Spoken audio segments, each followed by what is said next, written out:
Meet the Matthewsons. They're a dynasty of dealers. It drives really well. With a love of classics. It's only condensation. In Thorntondale, gateway to the North York Moors, they auction over 2,000 rare vehicles every year. 42,000, the ready type, the stunning car. All walks of life. The cars fetch people together. I'm ecstatic. Head of the family, Derek. It's got to be the best job ever, isn't it? We're sort of living a dream. Trusted lieutenants, sons Paul. Not everybody's cup of tea. And Dave. There's Dad's way. And there's Dad's way. Keeping them all in check and dealing with the punters, Sarah. Somebody could ring today with some fabulous vehicle that's been sat in a barn for 50 years. You have no clue. It's the chase, it's finding it. So you get up every morning thinking, what am I going to find today? This is a family's love affair with cars that have lived a life. Someone's cherished a car and loved it, and I think it's just great. I think it's absolutely superb. A passion that can be turned into brass.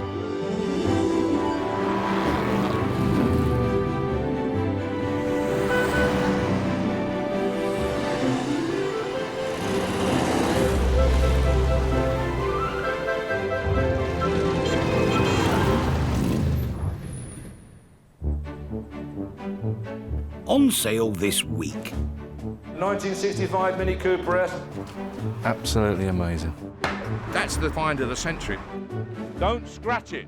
This is what we all dream about finding. I don't think any of us really predicted an outcome quite like that, really. 1950 Chevy step-side pickup, probably the best one we've had. Made in 1950, America. You can sling it around on the window. It's got a rocket steering wheel. It's an eye-opener. Bentley Continental GT. Look at those lines. Absolutely lovely. You might be able to steer the wife into it, you never know. Nip up there and back. Oh, no pressure. Well, it wasn't an instant no.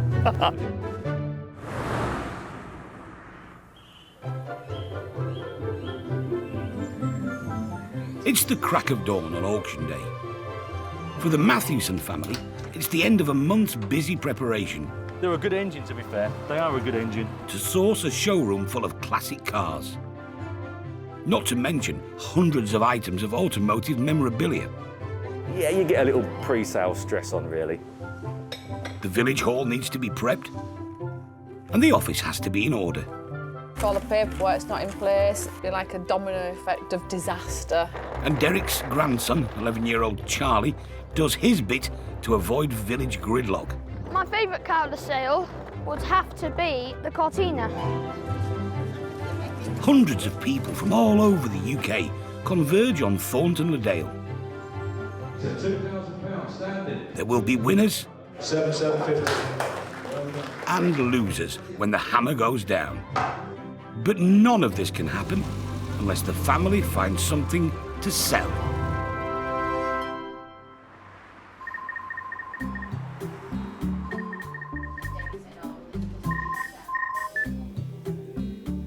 Good morning, Matthewsons. Lovely. Yeah, certainly. Well, if you give me some details, what I'll do, I'll pass them on to Derek. He'll give you a call and he'll arrange with you to come over and view it. This is one for Derek. He'll love this. A Mini. It's in a garage. Been in there for quite a few years, I believe. It's not in too good a condition, but it sounds quite exciting. Derek is heading to Stokesley in North Yorkshire. It's possible that the car he's about to see is one of the rarest in the country. The suggestion is it's Mini Cooper S, but these things have a habit of turning out to be a little base car when you get there, or maybe a Mini Cooper at the best. But we won't know until we have a look.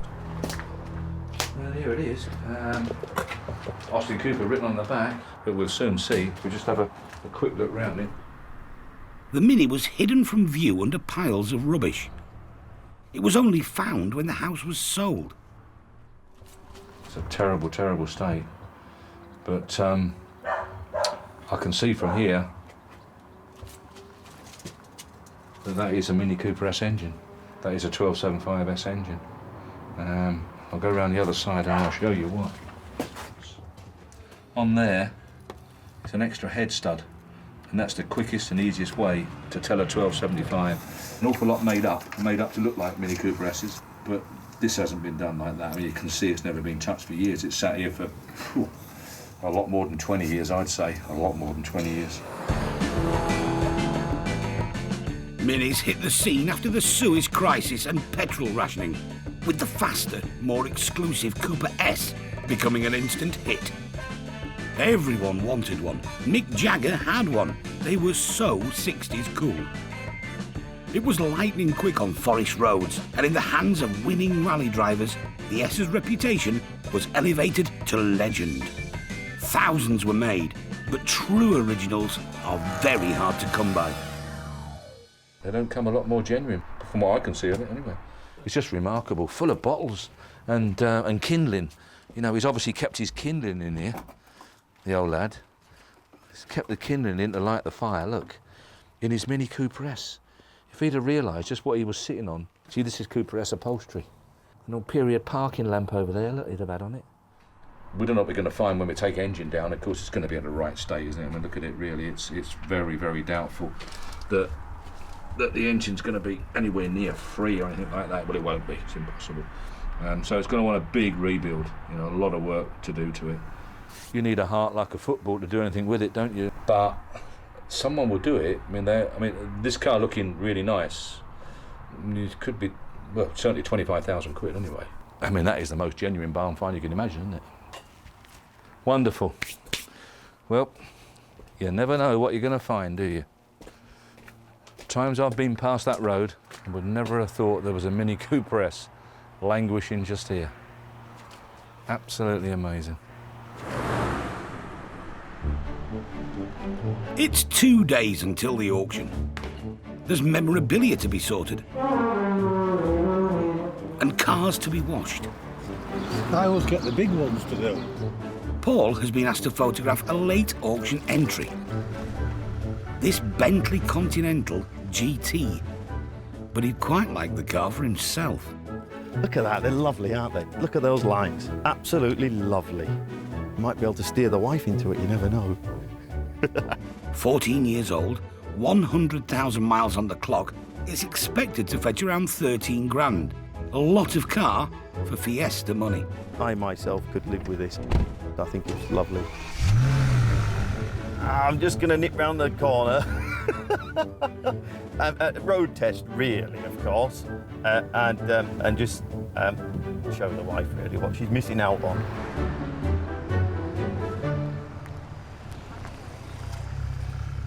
What do you think? For me? Could be. Not really my kind. Go and have a quick spin. Give it a spin. I've got to go back Drives to work. lovely. It's Nip not up there really. and back. Oh, no pressure. Well, it wasn't an instant no, Steve. What was that? What was that? Things are looking up. Normally it would be a flat no. Yeah. Stop to talk to Posty Dave. She's coming, she's here. I think she likes it. It's lovely, but it's a bit posh for going to work. A school run. Dave, is it a bit too flash for the Matthewsons, or do you think it suits them? No, it suits them, yeah. This is more an Angie car. I think I might be able to wear her down here, Steve. We'll keep working on it. I've got 2 more days. If Paul can persuade Ange it's the car for her, they will have to bid for it like any other customer. Not much room in the back, Nathan. Oh, don't worry about that. You Where'd you put the don't want to sit in the back, do you? There's room in there, isn't there? We'll find out shortly if Paul's Bentley sales pitch wins the day, or if his plan is vetoed.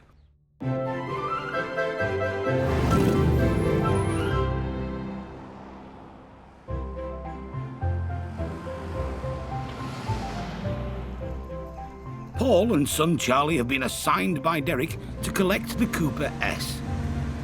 Obviously, as usual, the minions go and do the work. I'm a little concerned because your granddad was there last night, and now we are being sent to get it. So Clearly there's a reason behind this, isn't If there? he doesn't go for it, it's going to be a pain. There's a reason, isn't there? So I'm suspecting it's going to be a load of aggravation. Okay. There it is. Oh. I don't think it's been run for a while. Oh, God. Oh, blimey, look at it. Look at all the bottles in there, look. Where does that come from? Barley water. Yeah, look, proper little wheels, look. Proper Cooper S wheels, look. Oh, I wonder if we're going to have a flaw in it. Oh, Charlie. Tell you what we're going to do. We're going to bring that jack in and see if we can just ease her up and get a couple of planks underneath it. Put them under, strapped round it. Otherwise, you're going to end up with an awful lot of bottles on the floor, I think. Neighbour Clive remembers the original owner of the Mini. He was an ardent collector. Nothing was ever thrown out. All the old toothpaste tubes carefully folded up and kept. All the papers that ever came were kept. We'll get a strap on and see if it wants to move. Can't think why Father doesn't want to return. And it is scrap, it's had it.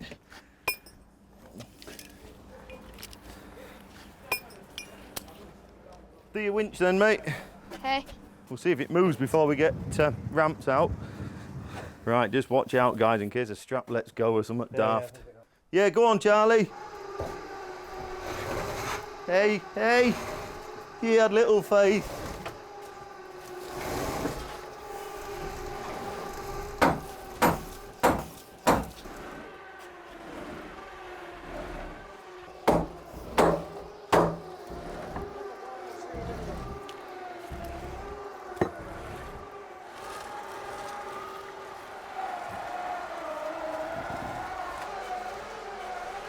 Righto. That's it. Is that stopped? Yeah. No! You can't stop there. Is this why we usually don't do non-runners? Yeah, have a word with your granddad, will you?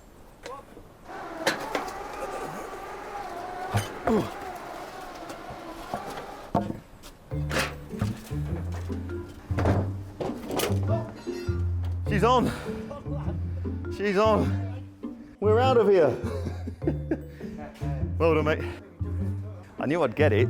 Well, I was fairly confident I would get it. Believe it or not, I think most of it, other than the flaky rust, has actually made it on the truck, innit? Just. Still to come, the challenge of getting it off the truck when it arrives at the garage. But that's a job for tomorrow.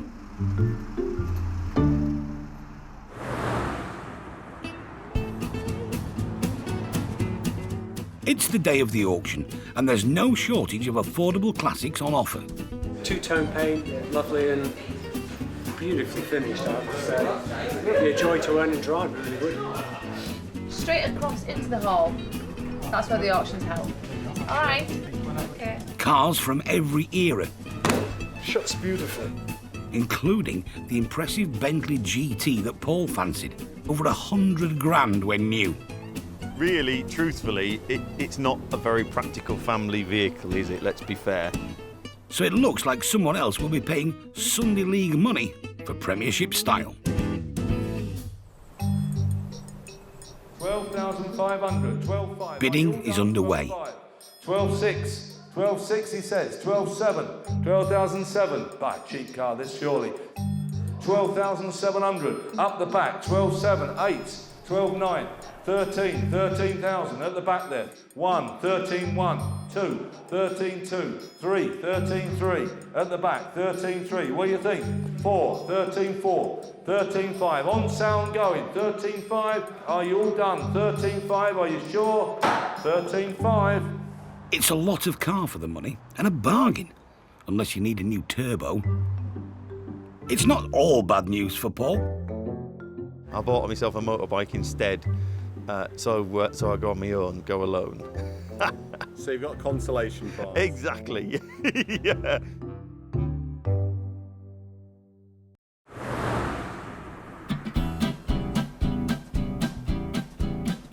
It's a big day in Thorntondale. The Tour de Yorkshire cycle race will be passing through the village on their way to Scarborough. It's a good opportunity for a village party.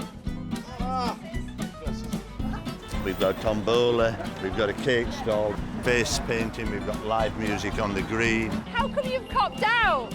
And we've got Sarah representing the Matthewsons in the sponsored spin. My son did it this morning and he did just under 8 miles in the half an hour. So that's some really good going, I think. I'm going to probably do about 1. I did actually join the gym last July at Pickering. I haven't been yet, but I do look at the bank statement every month and see the money coming out, so I know I'm a member. While Sarah sweats it out at one end of the village, at the other end, Paul's arrived back with the Cooper S. Needing a few weekends. What, for the rest of your life? Yeah, forever, yeah. And then you might end up getting it fixed, might you? I must confess, I'm intrigued to see Father's plan about removal from my truck, because if you get it a little bit wrong, you're only going to end up with a partial Mini, aren't you? He's in that van over there, look. I'm going to wait purposely till he comes back.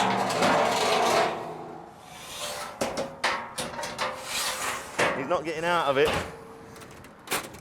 You see, all our lives, this operation, this type of thing has just always happened because there's always one of us boys around to load, unload, nurse him on, should we say. Because he's in put up to now, we'd have a quick look in the garage, think, oh yeah, I'll send Paul for that. So he can have a bit of aggro later on. Derek, at which point did you think this might be a good idea? Oh, every point. I'll still believe it. I'm a firm believer of that doing really, really good business, that car. I've learned that you always check the wheel arches. Yeah. Well, you could take them away with you and check them at your own in your own time, couldn't you, those ones? No, I think it's got the makings of a nice car. A little bit of weekend work, fair enough, we understand that. This is a lovely project for a Mini Cooper S specialist, enthusiast, and don't you worry, this will go back on the road, no problem at all. It's very, very hot. Back at the Tour de Spin, Sarah's going for the burn. We could have had like an old butcher's bike with a basket on the front, with Derek sitting in the basket. Would have been like a scene from E.T. At least it would have taken her mind off it. She's had enough. 7.3 miles. Not bad for an old girl. Not as much as your wheel win. I've come to get some money out of you all. I've just done 7 miles in this heat. So if you'd have done 8 miles, I'd have given her something, but 7, not enough. Nice warm day like today, it's a doddle. The Tour de Yorkshire has prompted more interest in bike memorabilia, like this Hopper tricycle from 1950. They're rare, you don't see them, not many about now, like. It will come up really nice, I think. Derek paid up in the end. Sarah was just glad to be off the saddle.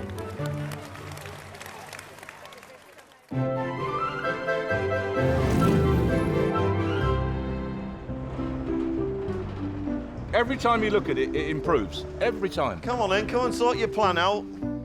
Well, we've got to get a pallet. We're going to go up Atkinson's, get a pallet. No, we'll just bring the one from round the back that I've already dug out.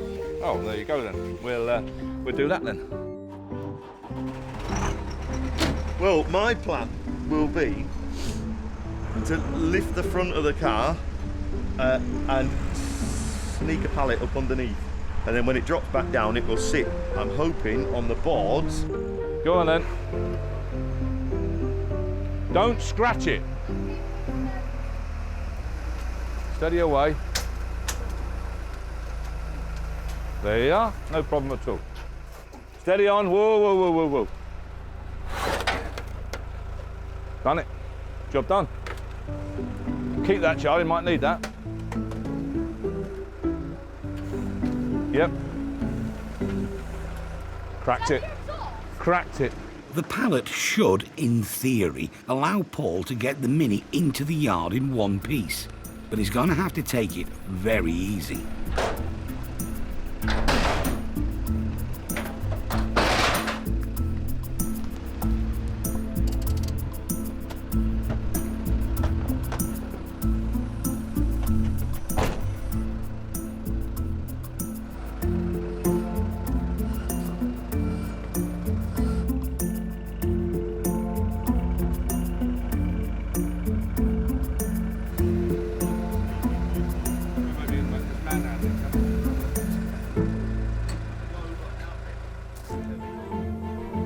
The Cooper S is ready to be viewed. That's the find of the century. There is not going to be, it's a brave statement to make, but I'm pretty sure I'll be right, there will not be another Cooper S come out of a garage like that, in that condition, ever. That is probably it now.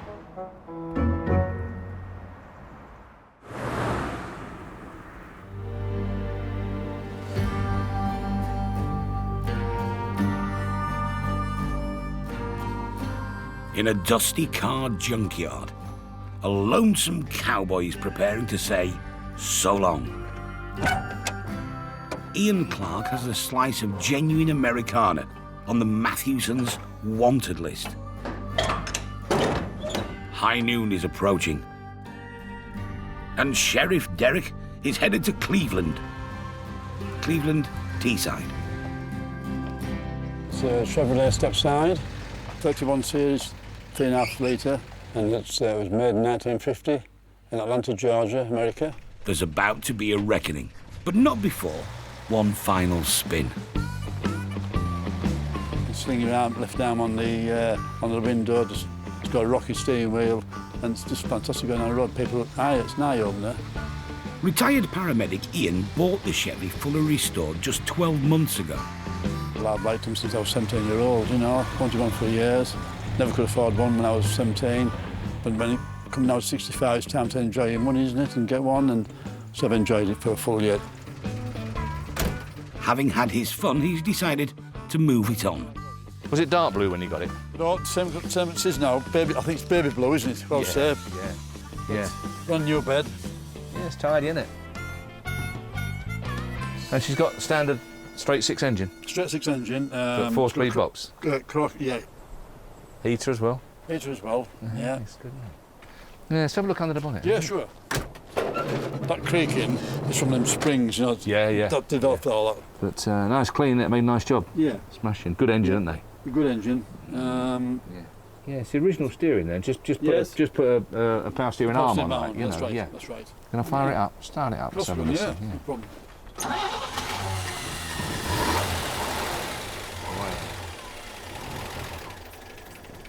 Wow. Yeah, no, it's great. Sounds very sweet, doesn't it? Aye, go on then, let's have a listen to that as well. Yeah. Oh, I'll be honest, it's not my colour scheme, right, but it will appeal to a lot of people. I'm sure. It's very much in your face, isn't it? So you didn't put any of this chrome on, that's how it comes? On. That was on, Dake, I was on. Blingy's off here, isn't it? It is a bit blingy. Yeah, it is a touch. Yeah. I'm into chrome, like, so it didn't bother too much. It's like a sunglasses thing, isn't it, really? But, you know, whoever's done it has started with a good truck. And they've spent a lot of time and money on it, haven't they? And, you know, all these spot wheels are all right, aren't they, and all genuine. I don't know whether it'll do 25, but I think it'll do like 22 or 3. But no, I think it's great. No, I think it's really nice. Very saleable, I think. OK, Dave. The deal is done, and the Chevy is off to the auction.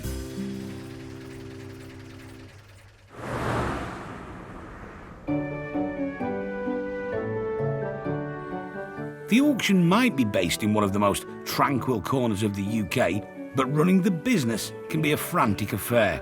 170 vehicles we've got in for Saturday's auction and 300 lots of automobilia. Jupiter car. Dreadful. So what better antidote could there be than a regular family picnic in the sumptuous grounds of Derek's estate? Steptoe's yard. Steptoe's yard, yeah. So, yeah. Delightful. It gets a little cold in December and January, but we still enjoy it, don't we? A picnic when I was a kid was an occasion, a Sunday afternoon occasion. You know, you packed up. There was none of this, oh, we'll get fish and chips while we're out. You took it with you because you couldn't afford anything different. My old nan, she was no trouble at all. She'd sit in the back of our Austin 16 or whatever it was, and she'd sit in the back of that all day long with a bottle of Guinness and some cheese biscuits. And she'd hardly say a word. Just grateful to get out of London. Because she was so drunk she couldn't speak. couldn't say a word, yeah. It was the picnic was the highlight of the day. It was freedom, getting out and being able to play football. Well, the car brought the freedom, didn't it? The car opened it all up for everyone. Opened it up for the masses, travelling for the masses, yeah. Brilliant days. You've cornered the market in picnic hampers. There's none out there. He owns all of them. I'm thinking of building a new building just out of picnic hampers. Yeah. They're charming though, aren't they? There's something about a picnic hamper. It's opening the lid and finding what's in it. It's a surprise. And when it's got the original thermos flask, you've cracked it. If I could help bring back the tradition of a family picnic, I would do so, yeah.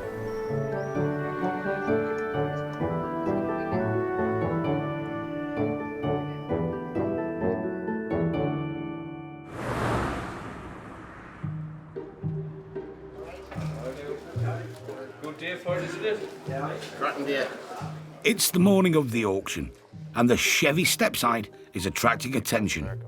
Yeah, I've seen a few of them, but you know, this is one of the cleanest I've seen. That is for sure. It's a credit to whoever's done it.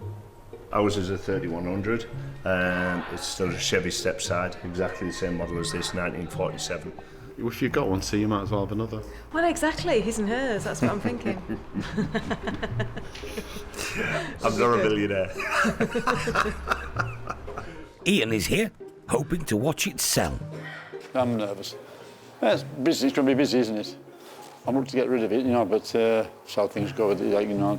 If it goes, it goes. I like the Jack Daniels. They all go for that, don't they? They all go for that. It's just for a water jet, you know, for the windscreen washers. But the Chevy has competition. I like them both. I think they're really lovely. Vintage 1950, same model. If you are in the market for a pickup, the chances are you're not going to buy two. Tony Irwin wants a stepside, and he's spoilt for choice. It's the only reason I'm here, for the pickups. I'd be quite happy taking that home if the price was right, or the red one. But it's all down to money. We'll just have to see. I'll just come in with a late bid, hopefully, and get it cheap. 1950 Chevrolet stepside truck, one former keeper since its registration in the UK in August 2017. Condition speaks for itself, lovely. Have you driven it, Paul? Okay, good show. 1950 she is, there we are, start me on it, where are we going to be? 20 we're off, 20,000, 20,500, 21, 21,000, 21 and a half, 21,500, 22, 22,000 pound, on its way and going, 22, 22,500, 22,750, 22,750, 22,750, 23, 23,000, 23. Sold to Tony. Thank you. It was lovely to meet you. Take care. Bye-bye. You're watching and you're thinking, the cars are going quite cheap, and then you think, but this one comes straight in at 20, so I thought, yeah, I'm going to have to bid for it here. But luckily enough, I got it. So I'm pleased with that. 1950 Chevy stepside pickup, probably the best one we've had. Absolutely stunning condition, lovely colour, beautiful thing, power steering, floor change, driven it myself, absolutely gorgeous. I want 20,000, 20,000, come on, 20,000 or we're past, 20,000, 20,000 pound, 21, 21,000, 21,000, can't do it, 21 is the 22 anywhere, 21,000, can't do it, gotta pass on it, can't do that, 21. Ian's blue Chevy didn't meet its reserve. He's heading home.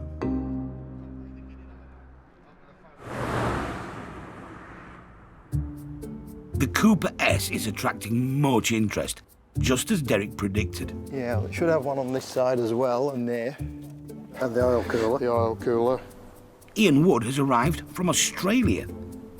Both he and his Yorkshire-based brother Martin know their minis. It's got disc brakes, which only the Cooper and Cooper S had. It has got the little short remote gear lever. What does the speedo go up to? 120. Well, that definitely won't be a standard Mini. It's a genuine Cooper S, I'd say. Yeah. There it is. There it is.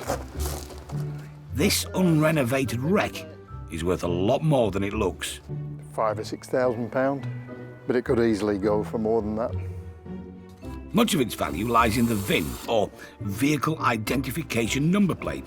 It's like the car's birth certificate. Derek has come to remove it. Don't damage the plate. No.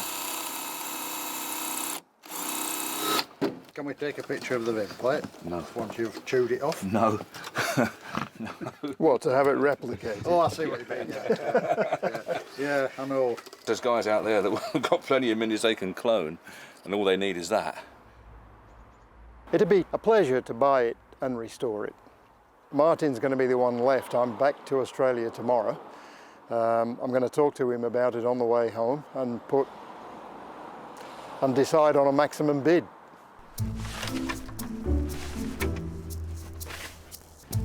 But Ian has competition. Some quite rare original features. Brake booster, what we call a vertical oil cooler. Steve Brook already owns 2 classic minis.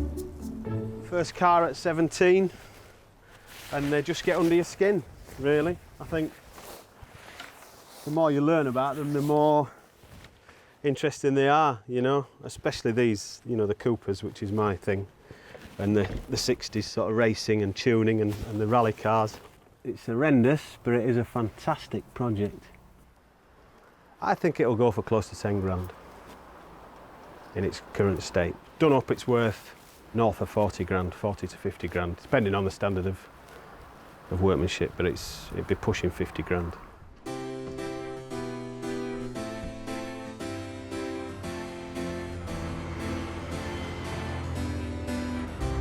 The S word is out, and the mini owners are gathering. Ruth Greenwood, S Reg Mini Cooper. Andrew Santon, 1977 1275 GT. John Rayner, 1968 Mini Cooper S. Ken Brown, 1980 minivan. If they approve it, Derek's definitely onto something. Interesting. You've got the original Speedo inside. Yeah. Yeah, it's all there.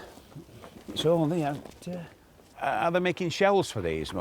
Yes. You're looking at 10 grand for a shell? Yes. To start? Yes. You'd spend well over 10 grand in restoring that. Yeah. But there are bits of that you could keep the originality. When was the last time one of these came up in this condition? To uncover something like this is what we all dream about finding. The advantage with this, as I did with my car, is that I spent quite a lot of money on my car, but at least I then knew it was done properly. Because there's a lot of cars out there that look nice on top, but then when you start to look, they're not being restored that well. If it's done properly, it could fetch high 50s. You know, some recently have gone for over 60. It seems this heap of rust might just become one of the most sought-after cars to have ever gone through the auction.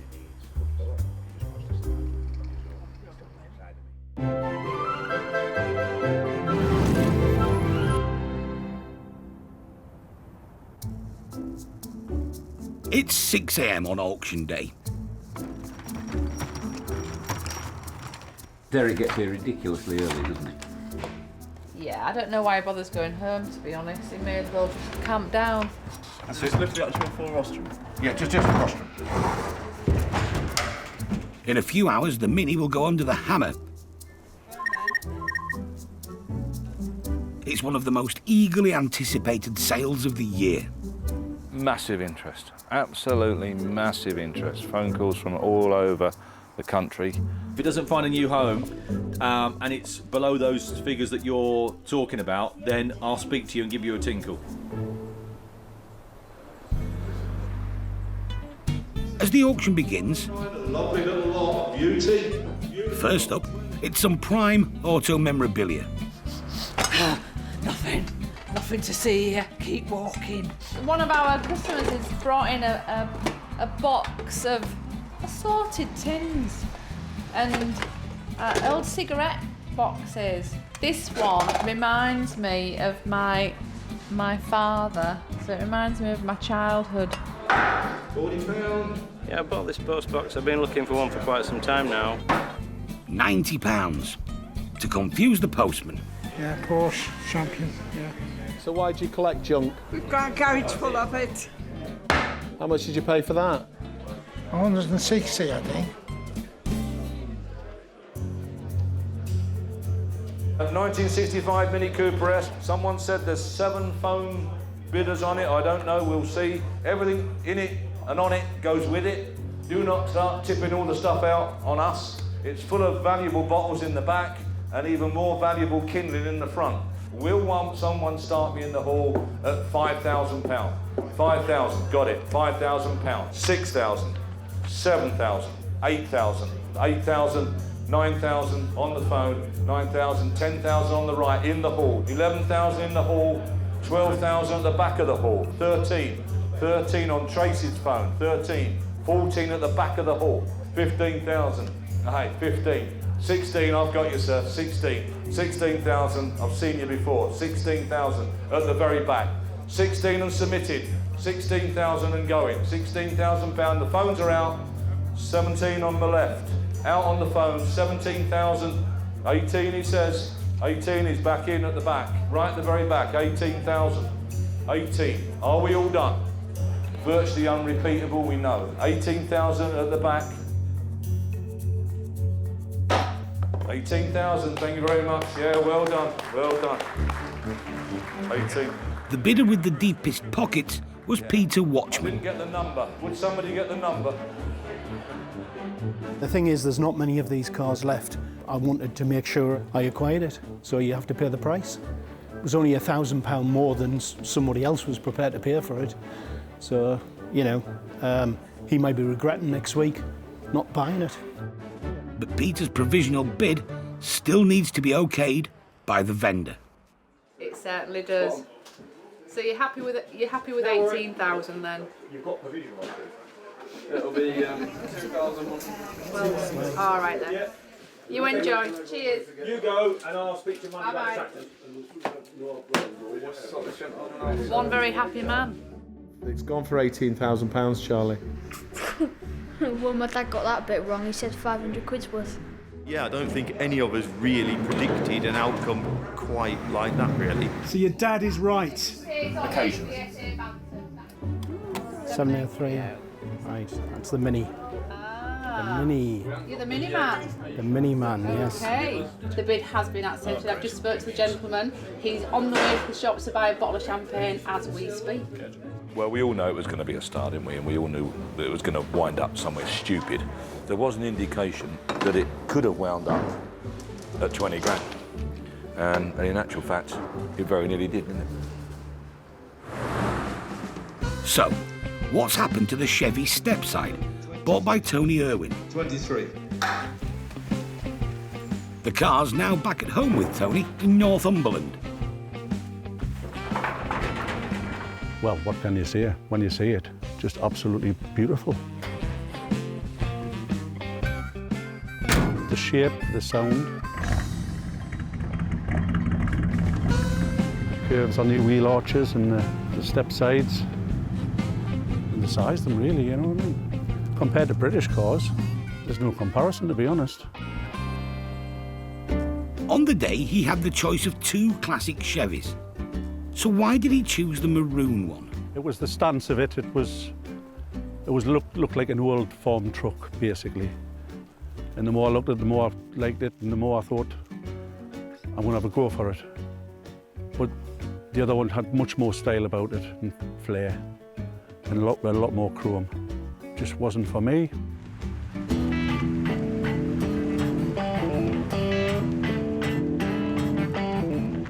Well, it's fantastic, it is. Absolutely fantastic. Well, they're very basic. Driving an old car, basically, the suspension's quite brutal, really. But once you get into top gear and tooting along, it's great. Tony's clearly delighted, and he has his wife to thank. She paid for it. It wasn't my money, it was the wife's. She was quite happy about it when she seen the car. You've obviously got a very happy relationship. Well, I must have if she lets us spend that kind of money.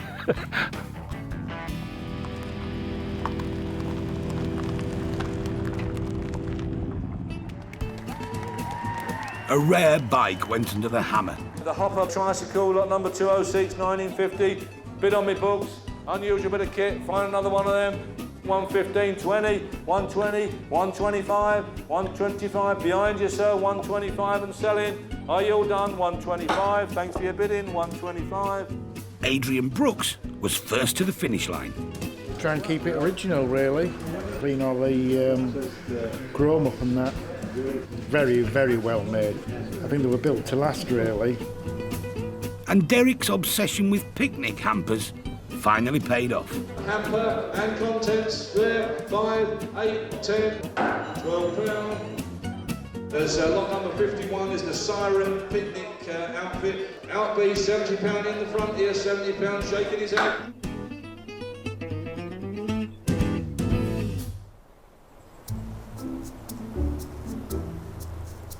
And after all the excitement, the Cooper S is about to leave the building. Now that it's worth £18,000, Dave's feeling the pressure to keep it in one piece. Don't damage or dent the door, that's my biggest concern. New owner Peter is here to take it back to Newcastle. Hopefully we can scoop it up and get it on the truck and get it safely back home. It's in a pretty bad state, so I'm really looking forward to starting the project. I was took aback by the amount of people that were here at the auction and the attention that it received. But obviously it's a rare car and there's not many cars like that left anymore. Does it look any different? No, it's still as bad as ever. I just hope it doesn't fall off the pallet.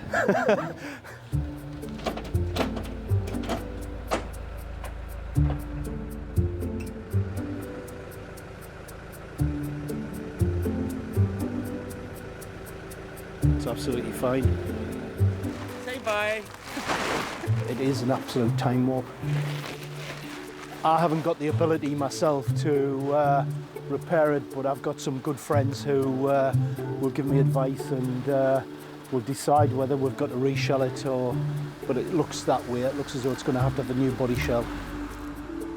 I'm looking at 2 years, and I think that's been optimistic, but I can't wait to get it home. We'll get it there. We'll get it restored.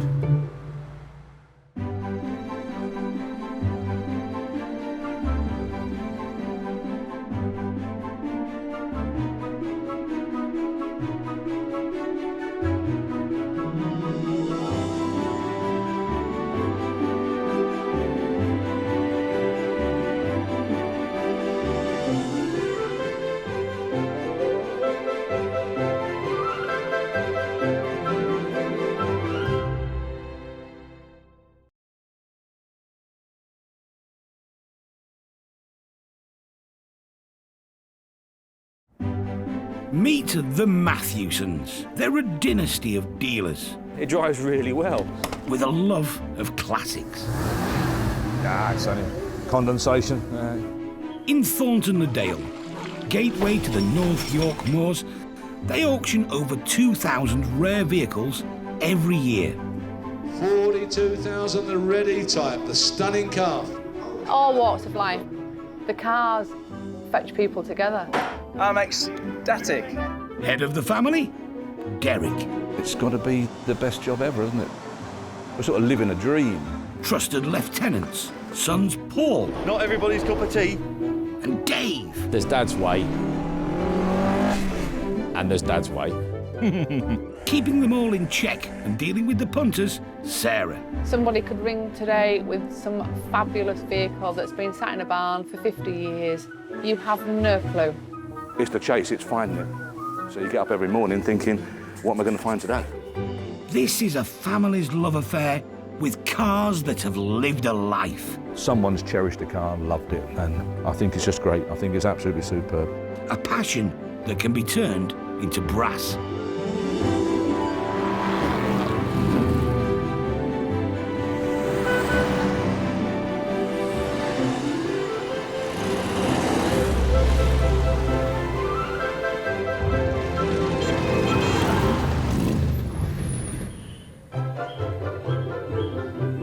On sale this week. 1950 Ferguson T20 petrol paraffin.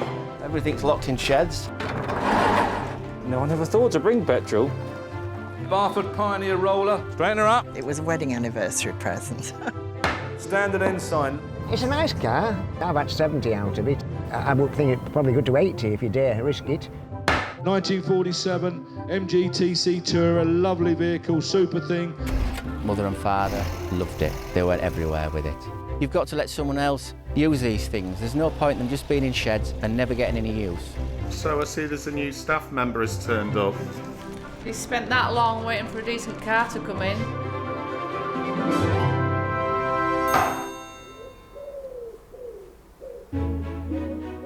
On an old farm in the Vale of York, a rare collection of vintage tractors is about to see the light of day after years of being hidden in a barn. I'm at a crossroads. I lost my husband a year ago. And the thing is that if you've enjoyed something, but it's not something you really must have to the end of your days, no one takes the memories away. Sue Illingworth and her husband John ran farms in the UK and Australia. John's passion was collecting tractors. It's time for the tractors to go. But then my husband was ready for them to go as well. He'd learnt all he wanted to. He says, I've had such pleasure from them.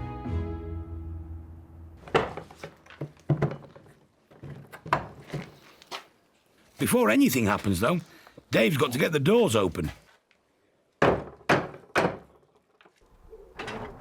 are 16 tractors and a road roller to get out of the barn to move the 30 miles to the auction site.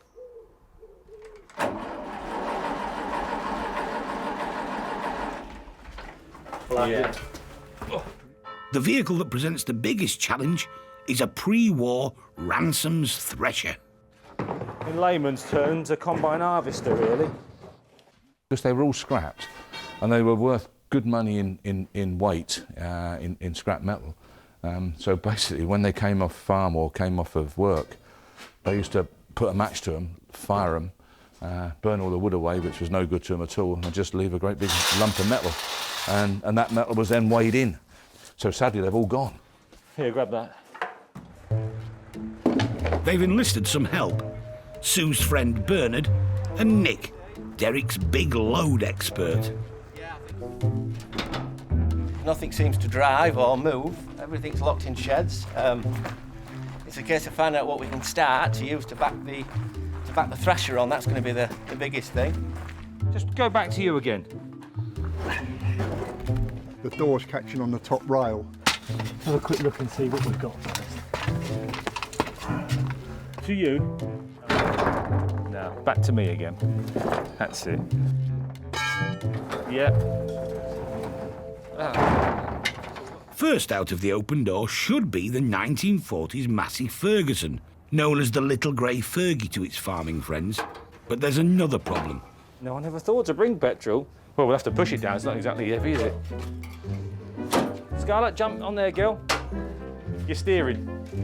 Preferably left, in a minute. Round to Dad's truck. As tractors go, the Fergie is a lightweight, which is more than can be said for Sue's favourite vehicle. What's this here? Oh, that don't do anything. We went to sale. John had seen a couple of tractors he wanted, and then in the corner I saw this road roller, and I just thought, oh, it's lovely. There was something about it. What is that one? Is that a brake? No, that's not it, is it? He says, would you like it? I said, well, only if there's room. He says, we'll bid for that. And that was a present, you know. I think for one of our wedding anniversaries. Yes, it was. It was a wedding anniversary present. Straighten her up. It's all going quite well, but Derek and Dave are really just avoiding the inevitable, shifting the thresher. Time for tea and biscuits?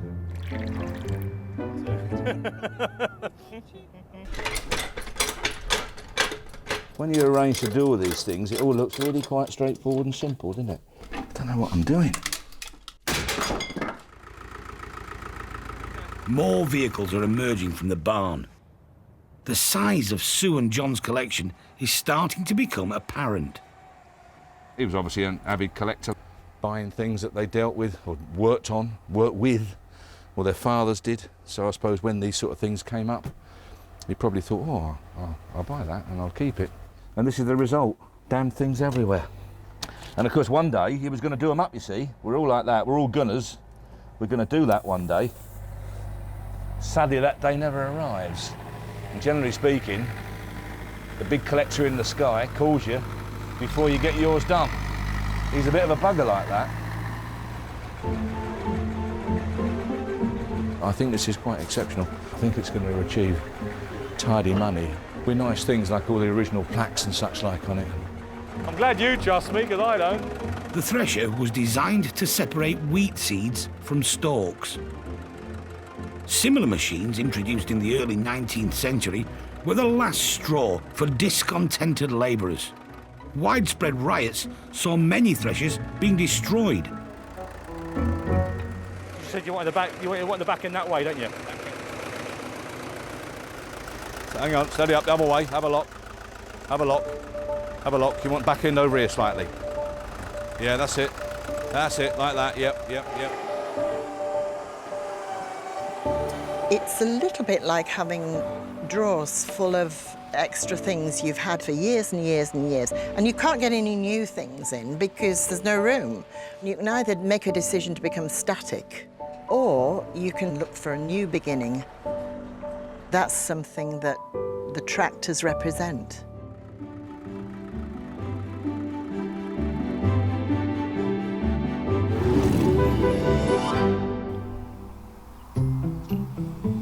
Inspired by 50s Americana, designed by an Italian, made in Coventry. A very British standard ensign is on its way to Thorntondale. It's a nice car, speed-wise. I mean, I've had 70 out of it. I would think it's probably good to 80 if you dare risk it. Rodney Smith fixes cars up and takes them to Derrick. These cars actually came out when I was an apprentice mechanic. I can remember it now. This ensign and the pennant came out on the self-same day in 1957, I think it was. And we were amazed, it looked fantastic. I have had other cars. I've had quite a few Citroens and things, but I started to think about my apprenticeship and with standard cars. And so I thought, well, why not buy a standard and do a standard up? But it's just a bit on the big side for room in the garage, really. That's the thing. Here's the keys. There are three separate keys. Yep. One's for the door and one's for the boot. Yeah, straightforward, full choke, and away she goes, eh? Well, it won't need a choke now. No, not now it won't. No, absolutely. But it goes straight. I've put the reserve on at 3,000. Does that mean that anything below that you won't let it go? That's right. Oh. Talk with you first. I'll leave you with it. Yeah. And I hope you do well with it. Well, let's hope so. I need the money. You need it, of course you do. Standard set off making marine engines in 1903, but with the factory in landlocked Coventry, they wisely shifted to the horseless carriage. Fiercely patriotic, Standard's radiator badge was the Union Jack, and their later saloon cars were named with naval pride: Vanguard, Pennant, and Ensign. In 1954, they sold 74,000 cars. The company was merged with Triumph and eventually swallowed up by Leyland. Their last car, an Ensign Deluxe, rolled off the line in 1963, and the Standard flag was finally lowered.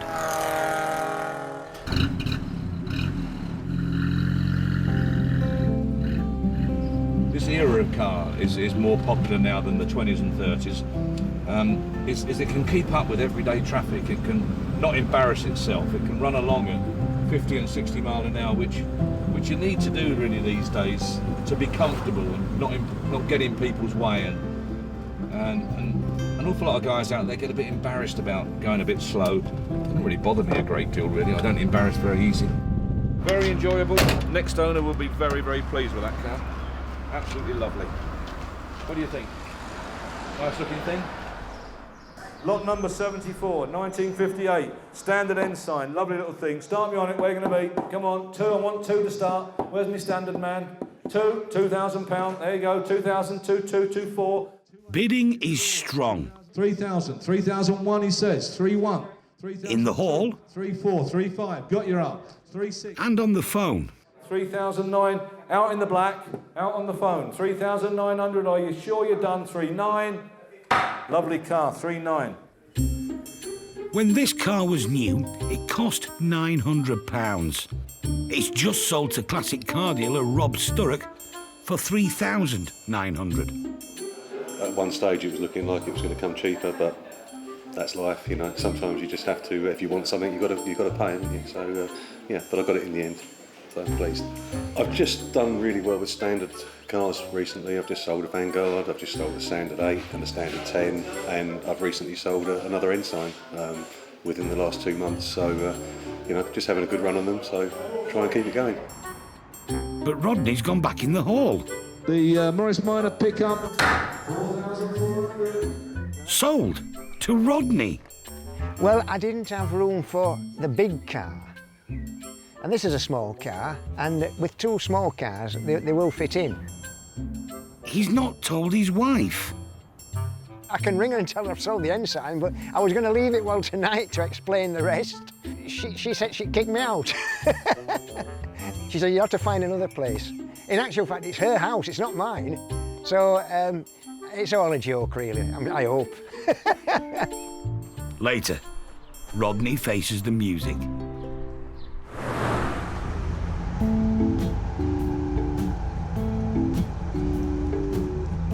The threshing machine and assorted tractors have arrived from Sue's farm. It's a mighty beast, that, isn't it? It's a bonny looking thing though, isn't it? Look at that skill. That's parallel parking like that, isn't it? How do you think it works? I ain't got a clue. I ain't got a clue. You put something in it and then you turn it on and then something comes out of it. With the next batch of tractors arriving, Paul's trying to create some space. They've said yes to a lot of vehicles recently. It's not just the 20-odd tractors. You see, in your mind, you've got, for argument's sake, 150 entries from potentially 140 different people, if you like, and then one person puts 20 in. So all of a sudden, your 150 becomes 170. That's where the problem lies. The actual number on site is 185. I had no idea it was 185. You could tell, I suppose, by how full the site is. But obviously, it's legged up. The fact we've got an awful lot of tractors. We never say no, that's what it is. We never say no.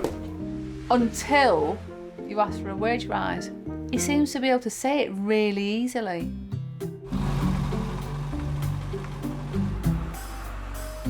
It runs, right? Yeah, ain't got reverse, isn't it? Can't see a thing. When I turned 16, I had a choice of either a moped or a tractor. The moped didn't really appeal with the frosty mornings and the snow and all the rest of it, so I opted for the tractor. Historically, we've had more bikes, less cars. Now, of course, we've got less bikes, more tractors, more cars. We've outgrown the site. It's lovely to have a nice big building and have them all herringbone down there like that, so you can just whip them out. Oh, wouldn't it be lovely? Austin 7, back into there, and a little Mini into here. This David Brown tractor last saw action on a Yorkshire airfield during World War II, towing Halifax bombers. It still has the on-tow bit on the painted on the back mudguard, which is usually they'd be scraped off and repainted. And the winch, biggest winch I've ever seen in my life. Straight. You all right? Sarah is brushing up on her limited tractor knowledge ahead of calls from prospective buyers. Interesting piece of kit, I'd say. They offer an insight into a particular period of agricultural history. Which period would that be? I'm not sure.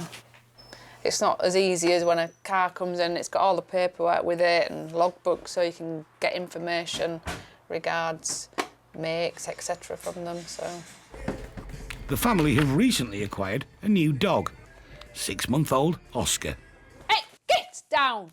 The dog has just weed all over. That wasn't me. That was the dog. There's still a bit of work to do before this much-cherished collection is ready for the auction. OK, hopefully we're all present and correct. The weather's been dead right, hasn't it? The annual Thorntondale Spring Gala. It's all about celebrating village community spirit. But when it comes to this village, classic cars are part of the scenery. It's a really popular little show. It's same people every year, plus a bunch of new faces, which is great. Growing nicely. A lot of work goes into this. It's a perfect opportunity for Derek to catch up with old friends. Like this 1960s Vauxhall Victor FB, sold to happy customer Graham in last month's auction.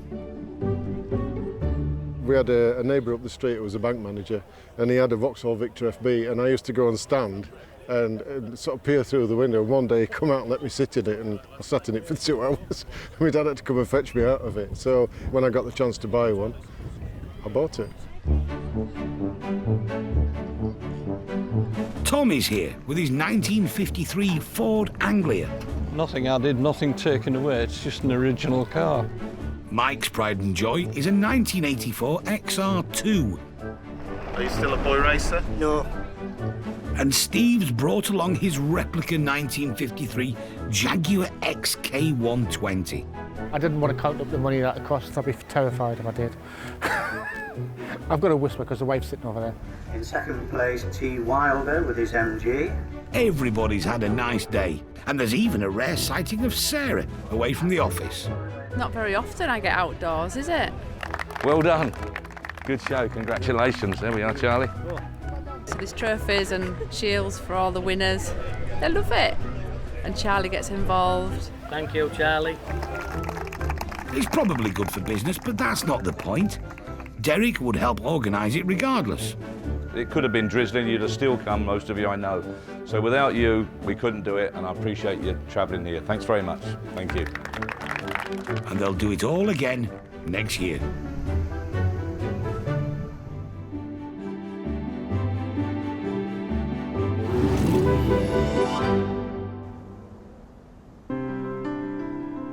A year after Sue Illingworth's husband, John, died, she decided to also say goodbye to the collection of tractors they shared.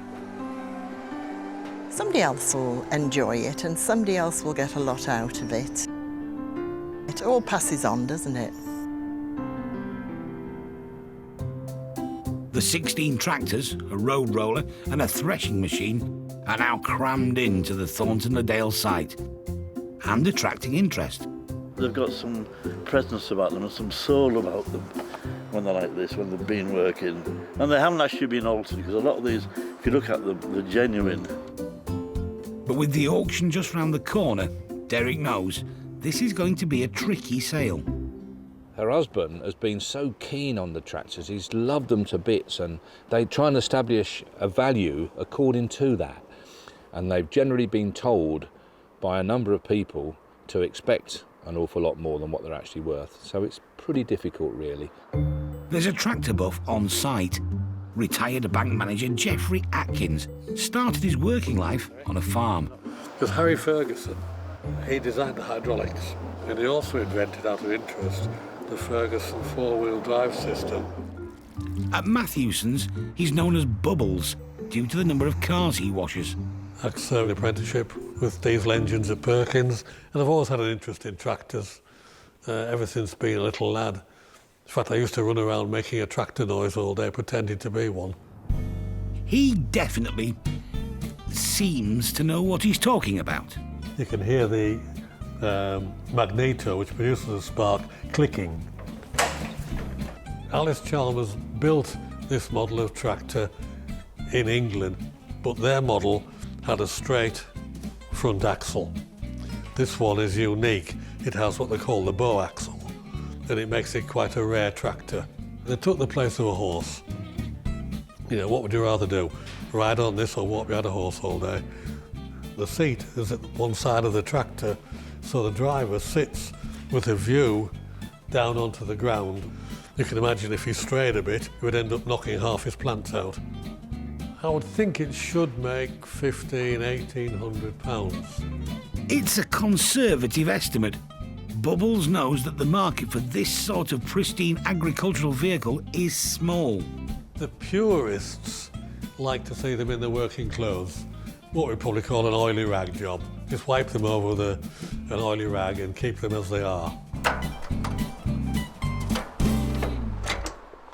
That suits you, Nigel. King of the road up here. Potential buyer Nigel is an agricultural engineer. He's taken a shine to the 1944 Farmall from the USA. Fairly smooth. It's not bad. Sounds all right. Steering's fairly tight for one of these. Yeah, it just wants a good wipe over and a good oiling. His wife, Sandra, favours the very British Nuffield M4. All the mudguards on all the tractors, even the seat, they're dead straight as they were when they were new. Yeah. So really, sandblast it, pot of paint. Yeah, it'd be nice, wouldn't it? And there you are. Job's a good one. The sale is about to start. Sue's given it her best shot at valuing these vehicles, an almost impossible task. Now, all she can do is sit back and watch it unfold. It's tractor time. All farm fresh. Sadly here due to bereavement. 1950 Ferguson T20 petrol paraffin. There she is. Start me on it. Where are we going to be? Let's get on. £1,000, £1,000, 1,000, 11, 12, 1,200, 13, £1,300, 13, 14, 1,400, 14. 1,400 for the Fergie. Everyone should have a great Fergie. 1,400, it runs beautifully. 1,400, last time looking round, are you all done? 1,400. With any shortfalls, there'll be a discussion between Sue and the bidder later, with a view to finding a middle ground price. The little President, nice little tractor, this one. Where are you going to be with this? Come on. Go it. 1,500. 15 on here. 15. Are you out? 1,500. Thanks for letting us know. 1,500. The Barford Pioneer roller. This is an interesting bit of kit. Wouldn't want this run over your toe, I'll tell you. Buy it. It's blooming heavy. This is Sue's anniversary roller. 15, 1,500, £1,500, 15, 16, 17, 18, 1,800, 18, 18, £1,800, 18. On to the thresher, 54-inch thresher. Unusual bit of kit, this one. 3,800. 3/8 is the 4. 3,008. Lot number 25, the tug. Now an unusual bit of kit. Very, very rare. Sue's 16 tractors are attracting buyers. 3,200. Provisional only 3,200. But not hitting her reserves. Provisional 1,100. It's a tough market. You must give them some time over the office, anyone that goes over and inquires. On to the Nuffield. This is a big old beast. £1,300. But there are some winners. 1,300. The Nuffield is Nigel's. Today's haul amounted to £18,000 for Sue, but there's still some haggling to come. I think it went well. Some reached close to the price, and that was fine, and I'll negotiate that. But one or two tractors are nowhere near the price I believe that they're valued at. So I might just hold fire on those and put them in the next auction and see what happens there. We'll have to wait to see how much higher the final figure is. One thing's for sure, though. Nigel seems very happy with his new project. Is he excited? Yeah, that's Nigel. I'm quite excited, yes. Yeah, I'd be pleased to take this home, because I don't think we're going to start to see another one just quite like this for an awful long time. Purely the originality, full lighting set, it's got the PTO, it's got the extra jaw bar, even all the little knobs. Pretty unique really in those respects.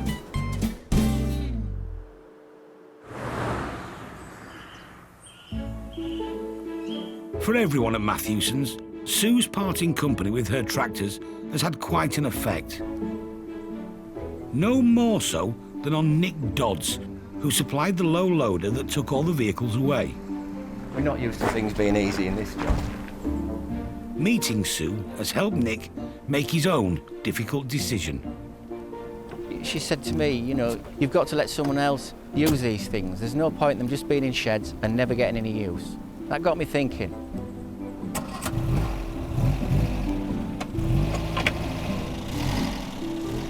Nick and his family own this 1947 MGTC. It was his parents' pride and joy.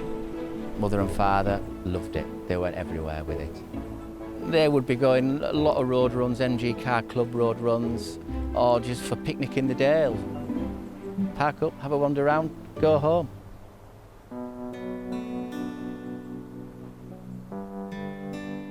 But sadly, this came to an end when Nick's dad, Jeff, became ill. He passed away not last Christmas, but the Christmas before. And since then, it's been hard to know what to do with the car, hard to break ties with it.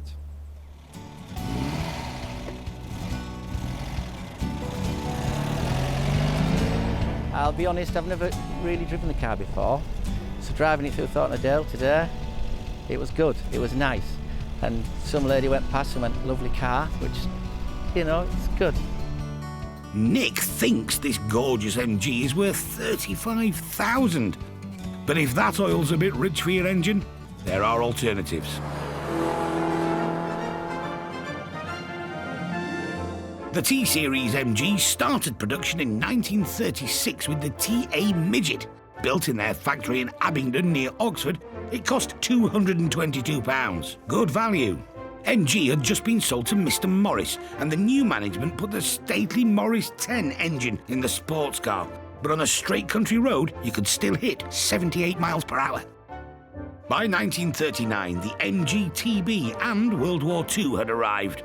The car was favoured by airmen, but with the Abingdon factory now turning out aircraft parts, only 379 were made.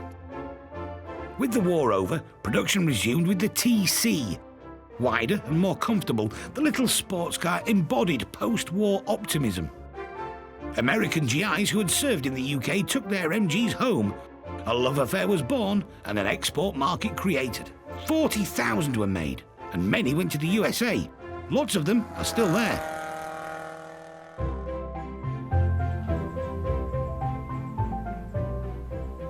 This one had an eventful time in Arizona, before being shipped back to Worley in Lancashire by Ian Lord. The bodywork on it and the chassis and the metalwork were like as new. The upholstery, everything like the hoods and everything had just been virtually eaten away by whatever crawls around Arizona. Breathing new life into old cars is Ian's love. There's currently a Jaguar XK8 in here, almost certainly a future classic. It's a passion not totally embraced by his wife. We're not compatible on anything, so there was a cat in hell's chance that these will go inside the house, you know. She used to say, you think you're buying that and it's going inside? See, I would have huge photographs of bulldozers and stuff like that in the house, but there's no way I can do that. She won't allow it, so. Dave will be arriving shortly to value Ian's MG-TF, and there's a surprising reason why he wants to sell it. I've no interest in driving. My interest is taking things out of a bucket and finding them, where does this piece go, where does that piece go, putting it all back together and hope it's right when you've done it.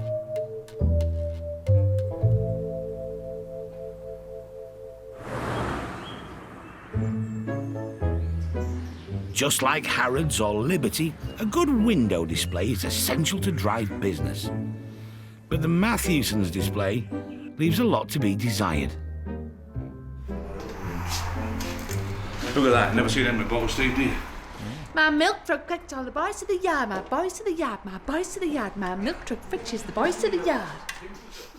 So I see there's a new staff member has turned up. He's spent that long waiting for a decent car to come in. The fella said earlier on, has he been waiting for his wages? He knows what we pay. Or not, as the case may be. Yeah. People quite often bring a load of junk in, don't they? Like this. Yeah. Can you tell? There's a lot of junk in this window at the moment that I'm trying to wade through. If I go through this, come save my life. It's a thinly veiled attempt to bring customers in. I think it's a bit more noticeable in the window now. He's worth about £300. How much Sarah's worth? Well, that's to be discussed.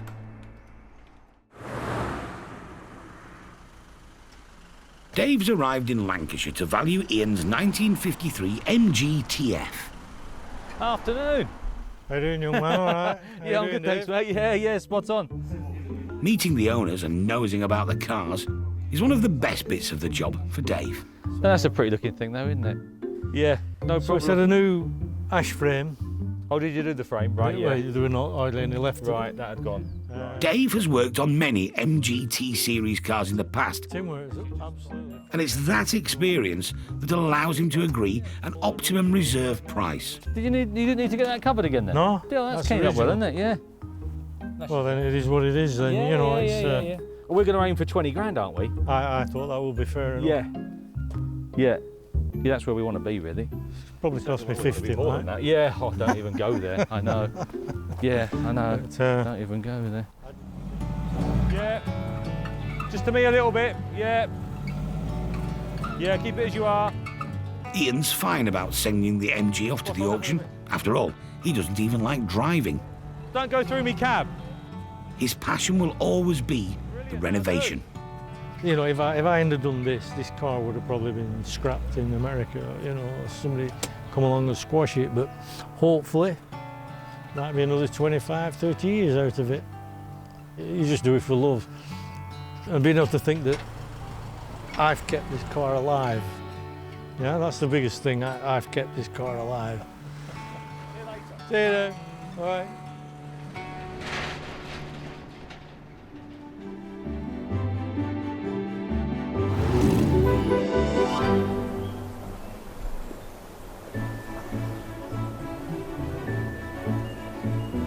The auction is upon us, and soon there'll be a verdict on the two MG classics. There's a lot of interest in Ian's TF. It's a beautiful car, yeah. It's ideal for summer. I think it'll be a bit rickety. I think it'll be a little bit hard race. It's a lovely car. 6121, I love him to bits, this fella. Lot number 95, one large sign, Castrol with, oh, it's down here. Hold on. In the hall, Derek's selling 150 pieces of automotive memorabilia, and bidding has been brisk. That was $350 plus the auction costs. It's quite a lot of money. Yeah, well, that's what motoring stuff goes for. We've bought 2 cast iron door stops. They'll all be worth money, and the children will benefit in the future. That's all I can say. How do you think you'd do in a crash with that on your head? I won't have a crash. You're just very safe, are you? No, I'm not a rider. And what are you planning to do with this helmet? Look at it.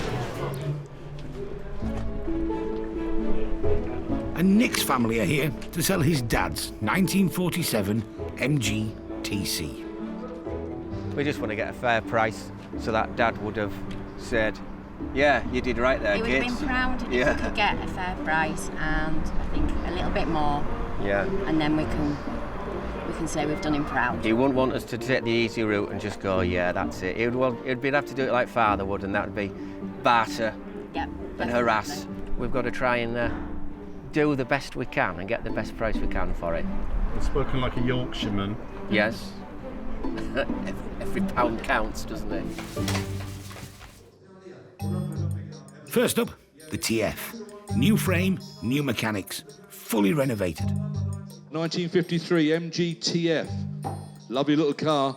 Start me on it. Where are we going to be? Come on, start. 20,000. Where? Come on, kick it off.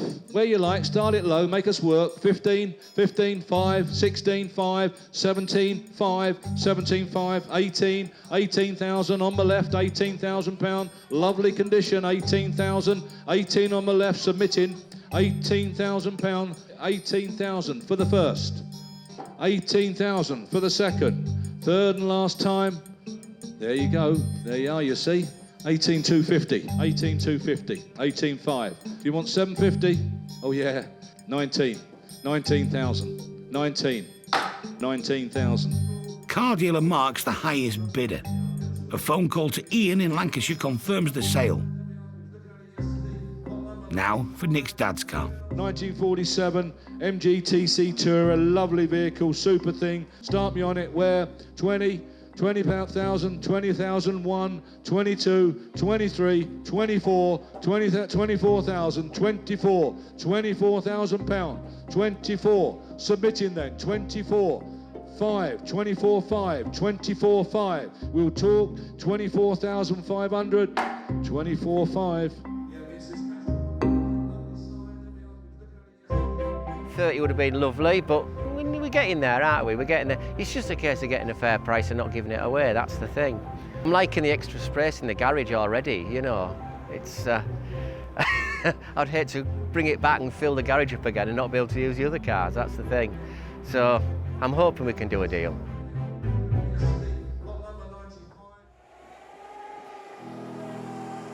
So what news of Sue and her husband John's tractors?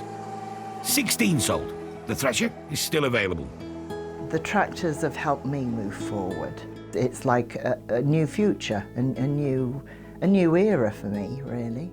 So I feel very happy about that.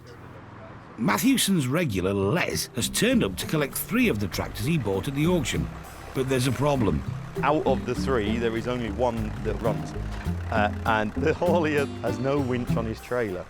So I'm going to create a little mini road train. And what could go wrong? Everything. To solve the problem, they're going to need momentum and accuracy. Les is already looking to the future. I'll probably sell 1 or 2 of them, or maybe keep 1 or 2. I'll play the market and see what happens. Why did you pick these 3? I think these 3 are the best out of the bunch.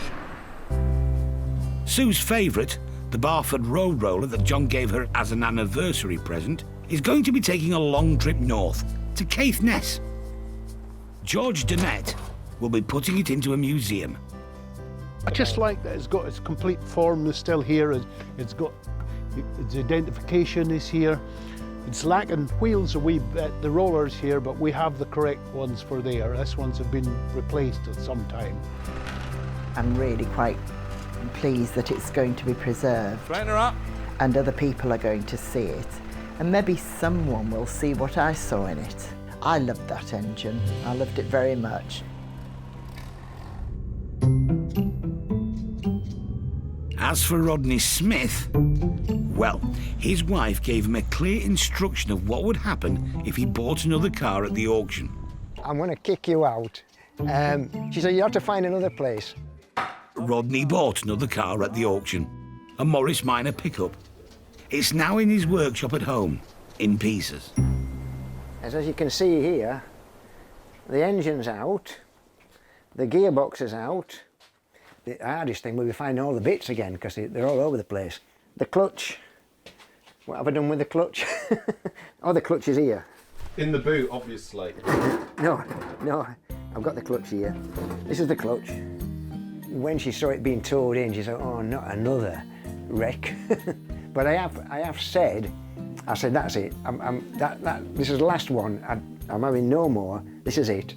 And I don't believe you. No, well, I don't believe you're such a fibber. No, I am not. Everybody, she's mentioned that to say, oh, he'll get another one, he'll get another one. But no, I've made my mind up. That's it. I've had enough. Rodney, when you sold the Ensign, you said that was the last one, and then you came home with this. Well, yes, that was.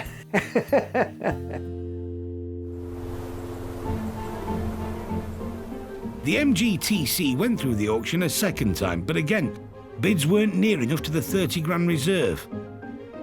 it's still for sale. Dealer Mark agreed to meet the reserve on the other MG though. I like the fact it's a TF, not a TD, and the fact it's just been restored. It's on wires, the leather's lovely, the hood's good. It's just nice to get one that's ready to go, ready to be used. People haven't got to spend any money on it, they can literally turnkey, you know, great stuff. This is going to go in the showroom? Yeah, we'll go in our showroom, go up for sale, and hopefully find a new owner very soon. And finally, 220, 220 sold. It's an interesting piece of decor. Very, very thought-provoking. And I'm going to put it into a sort of dark alcove where hopefully it won't be too obvious, but people will get a glimpse of it and it'll be rather surprising to them. We shall have to watch the dogs. It's my favourite work friend. Didn't answer me back or anything.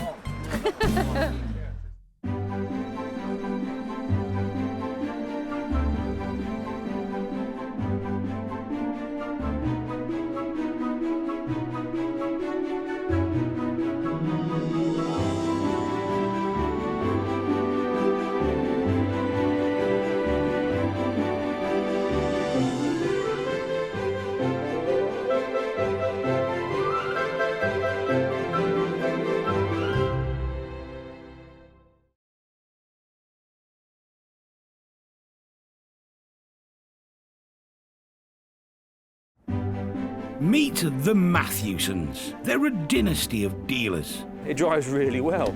With a love of classics. It's only condensation. In Thorntondale, gateway to the North York Moors, they auction over 2,000 rare vehicles every year. 42,000, the ready type, the stunning car. All walks of life. The cars fetch people together. I'm ecstatic. Head of the family, Derek. It's got to be the best job ever, isn't it? We're sort of living a dream. Trusted lieutenants, sons Paul. Not everybody's cup of tea. And Dave. There's Dad's way. And there's Dad's way. Keeping them all in check and dealing with the punters, Sarah. Somebody could ring today with some fabulous vehicle that's been sat in a barn for 50 years. You have no clue. It's the chase, it's finding it. So you get up every morning thinking, what am I going to find today? This is a family's love affair with cars that have lived a life. Someone's cherished a car and loved it, and I think it's just great. I think it's absolutely superb. A passion that can be turned into brass.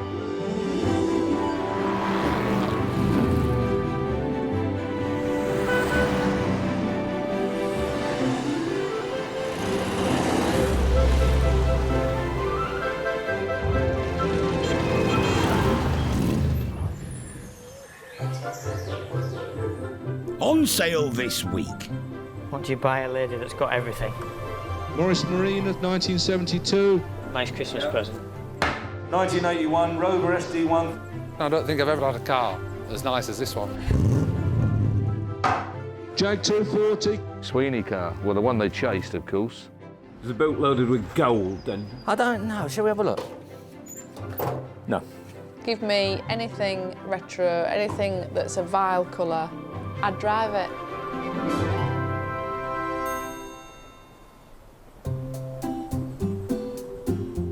It's auction week. The site's full. And it's time for Derek to say no to any more cars. This guy's just rang from Beedale, only 24,000 miles from you. We want. Yes, but I have told him, Derek. You can't get it in this cell. I told him that we're full, we've got nowhere to put it. Thursday. Fetch it Thursday. All day, every day, until 5 or 6 o'clock or something. Make that 8 or 9 o'clock, Derek. Bring it tomorrow, that's the best thing. No. All right, mate. See you later, Dave. So you said yeah? All right. After I said no. Have a little go. No, I'm not going to try again because I can't do it. With another low-mileage vehicle on its way, a rare and valuable 1971 Aston Martin DB6 is giving up its special space for the incoming classic. A Marina, 1971. Done 43,000 miles from new. Been garage stores for 16 years. The classic Marina is owned by Richard Winter. And it's never been welded or never been restored. In very good nick for the year of it for a 47-year-old car.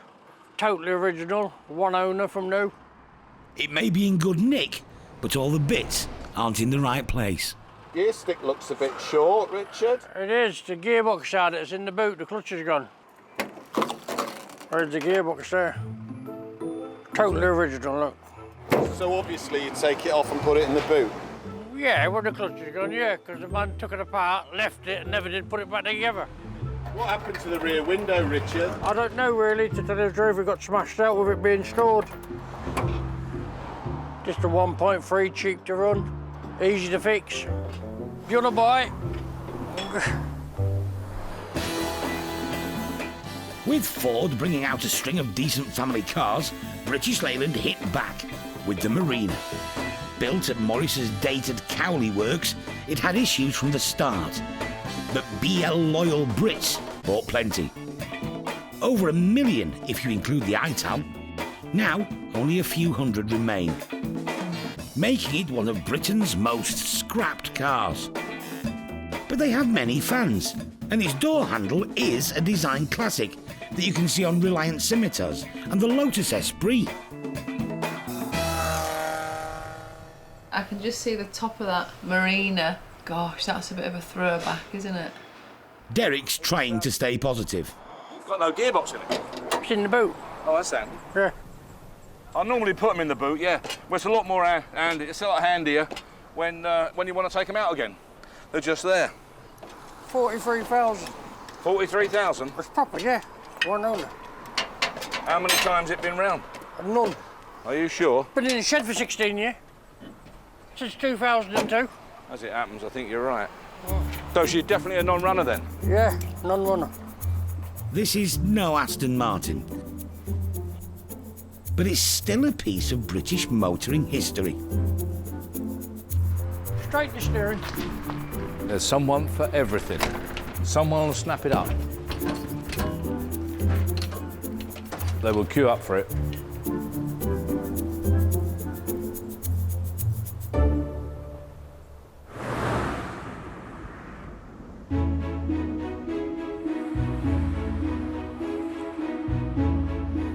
Father and son, Derek and Paul, are both on the road to collect a double wedge of motoring heritage.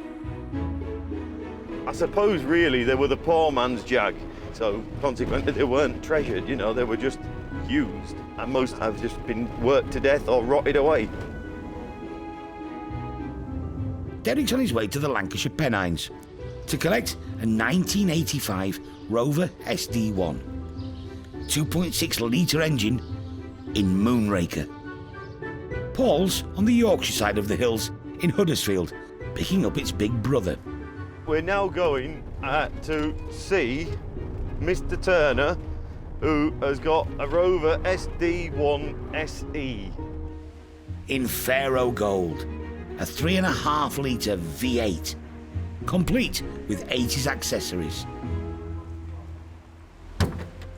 Quite a rare car because a lot of them, like a lot of things, then rusted away. So to find a nice one, a few and far between now. We've got a big V8 engine, 3.5 litre. Should have twin SU carburettors on it, but it's been changed to a big Holly carburettor. So it's quite a bit quicker than normal.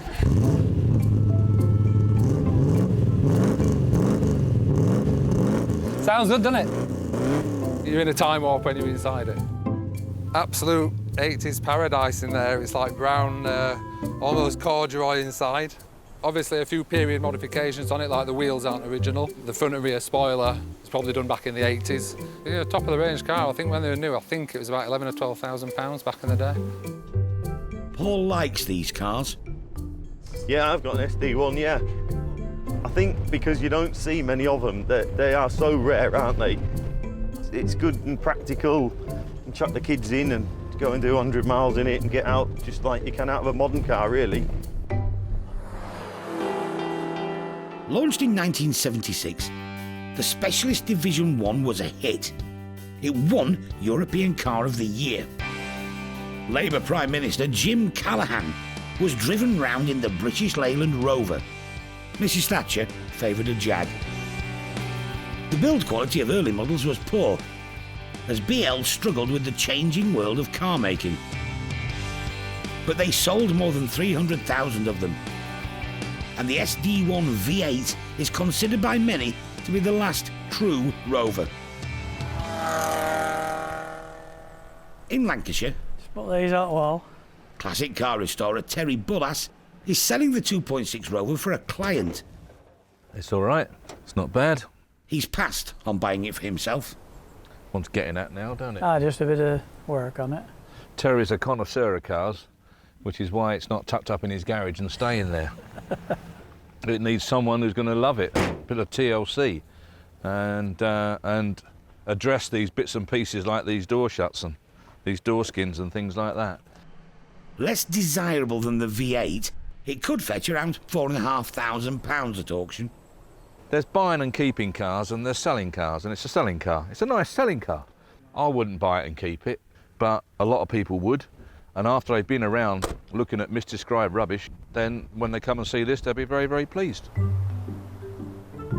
In his collection, Terry has a lot of keeping cars worth looking at. This is where the keeping vehicles are kept, Terry, isn't it? And trucks. Absolutely lovely. Yeah, they were made for to delivering job. Right? Easy in and easy out. Yeah, that's right. This is an Austin Champ. Quick, very quick. Yeah, they're nippy things, aren't they? Yeah. Look at that. Yeah, straight, isn't it? Ah. Yeah, it's level, yeah. Yeah, what, you selling it then? No.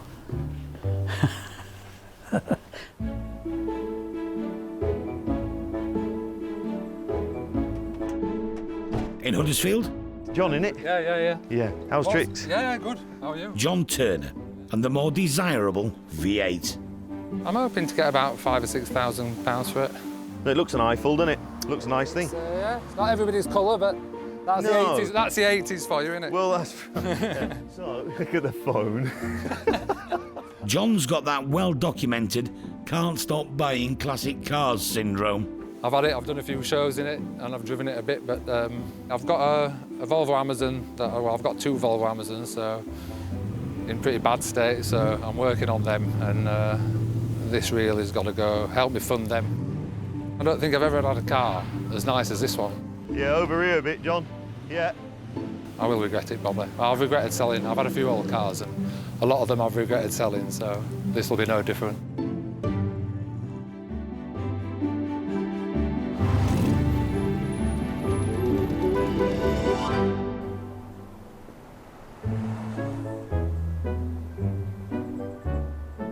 With the Morris Marina and the two Rovers ready for auction, Derek is in a reflective mood about British car builders from yesteryear. Yeah, were built to fall apart, weren't they? British Leyland, to be honest, lost the British car manufacturing market on their own. They didn't need any help. At least the gold SD1 is up to scratch. I think it's a nice example, this. Very, very smart car, isn't it? Lovely colour. Nice thing about that car, it still smells like an SD1. Definitely smells.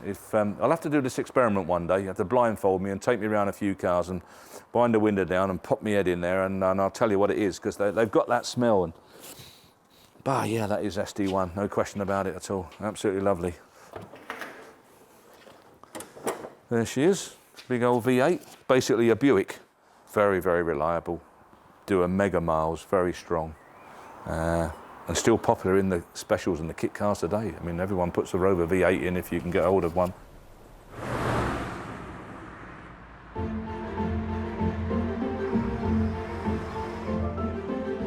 It's auction day. Yeah. Yeah. Sleep all right? Yeah, lovely. All right down there. I'm a little bit behind. And in the yard, potential buyers for the Morris Marina are playing Hunt the Gearbox. Oh, we got gearboxes in the boot. It's quite an early one, and being the two-door coupe, you don't see as many of them now, so I'm just thinking I'll keep my eye on it and see what happens. Yeah, it's a worthwhile proposition. It is. At the right money. At the right money. It's got to be right money. Has it come from far, this lad, you know? I wouldn't know, to be honest. You don't know. It's caught the eye of mechanic Spike Hayward from Hornsey. He used to work on them when new. I can see our Christmas present. I can see it. She'll love it. It could be the perfect gift for his wife. My parents had a Marina and she loved it when she was a little girl. And now she's quite a big girl and she's older. She always goes on about a Marina. So I thought, nice Christmas present. She'll love me even more than she does now. That ain't a lot. Spike reckons it's all fixable, if you can find all the bits. Starter motor's under the seat, there's no battery on it. We don't appear to have any keys. But it's all resolvable for the right price.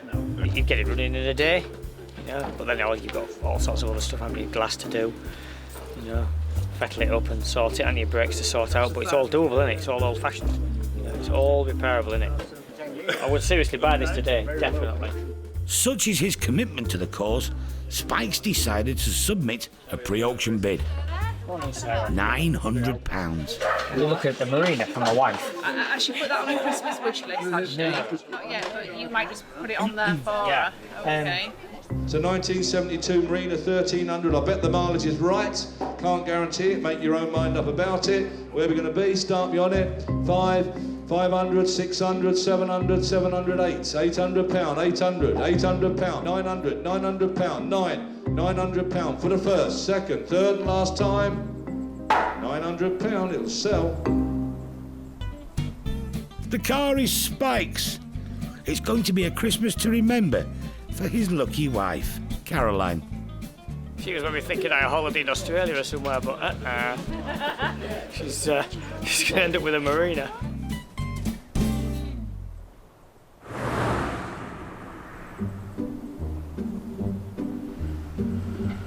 This is a rare car, actually. Derek is on a double date. And first up, Les Thomas and a car with a split identity. Oh my word, yeah. Yeah, oh dear. Well, we're looking at an unusual one here. It's started life as a 1360-year-old estate. I'll be right in saying that, Les, won't I? Yeah. And someone's grafted in a straight six, which they put in the Vitesse. It would have had a little four-cylinder engine, which would have sat in there about there, wouldn't it, Les? Yeah. With a bit of room back and front. This one's obviously taken up all the room, but at least the room's there for it to take up, isn't it? Will it fire up?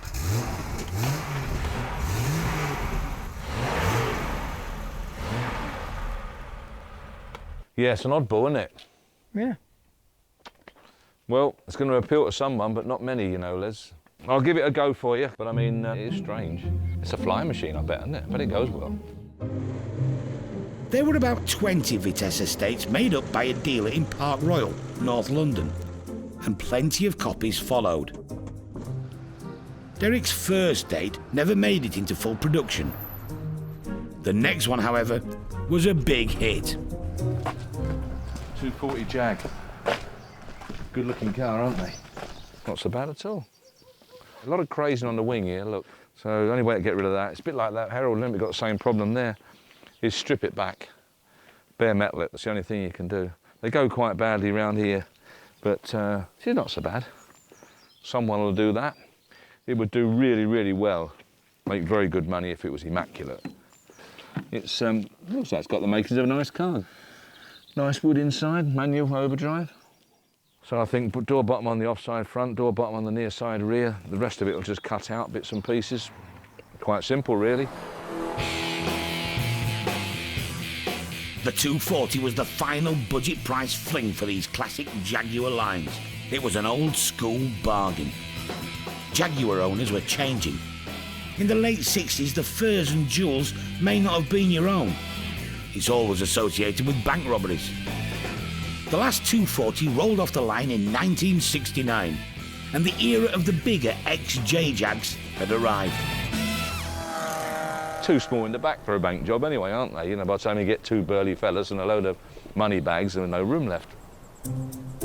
These days, its checkered history only adds to the appeal. Now then, Keith. Yeah. But even Keith realises it's not for everyone. It's a 1960s car, it's difficult to drive in modern traffic, it's expensive to maintain, it uses a lot of petrol, but there are a lot of people around about who like an old car. And I used to be one of them. And now I'm getting too old to use it, so I'm selling it. I don't want it to go, but it will have to. Yeah, nice old thing. Looks very straight, doesn't it? Crank her up then. See if she'll go.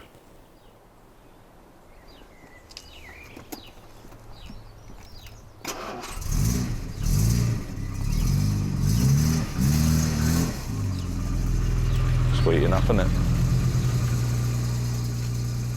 You must have had the wood done, Keith. Door cappings and this bit. Yeah. That was done before I got it. Yeah. They did a nice job, didn't they? It's very good, yeah. Smart, aren't they? Money-wise, what do you think? Whatever.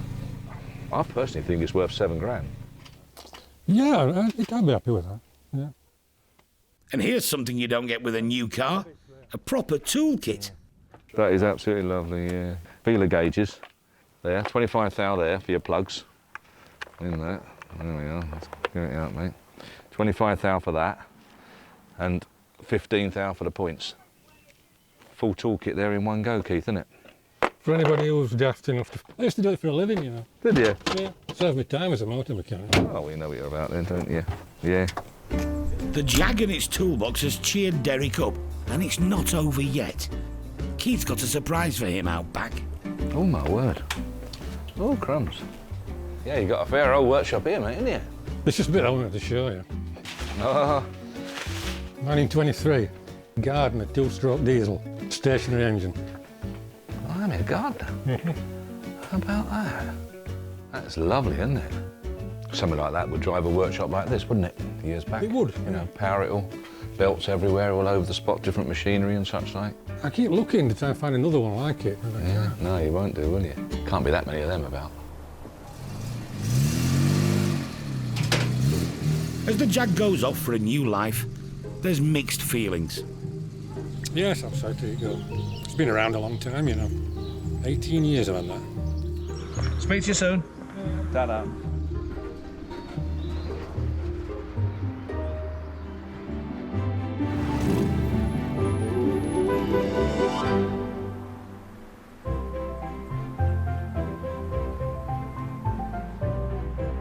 It's auction day, and Derek is already selling.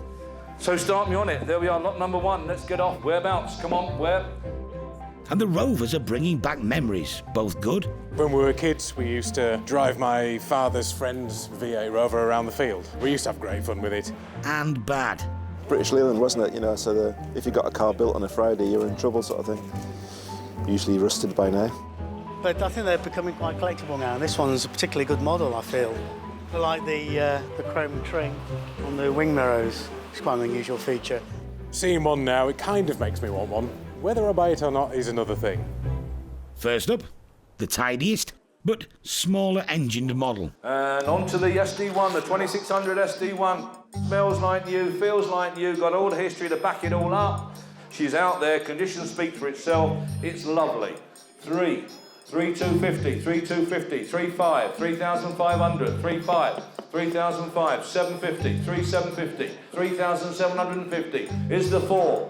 3,850, 3,850, 3,850. That it? All done? 3,850.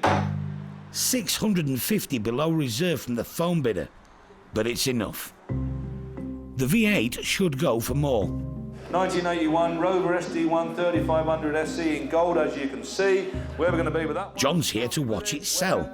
We're off again. 4, we're off, straight off. No press, no messing. 4, 4, 2, 4, 4, 4, 6, 4, 6, 4, 6, 4, 8, 4,800, 5, 5,000, £5,000 going then.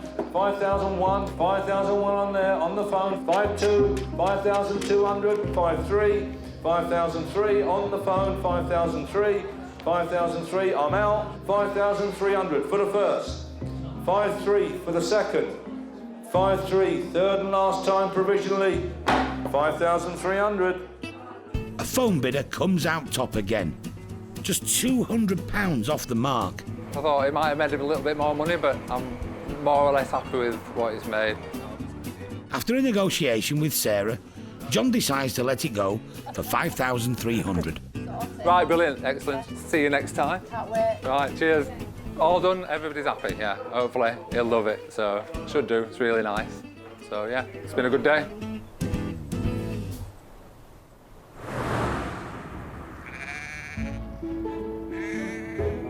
Millions of people every year flock to the Yorkshire countryside to take in the beautiful scenery. Part of its appeal are the twisting, winding lanes with their dry stone walls.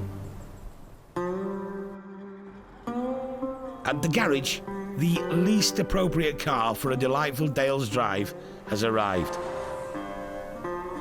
It's a Buick LeSabre from 1959, and it's causing some interest.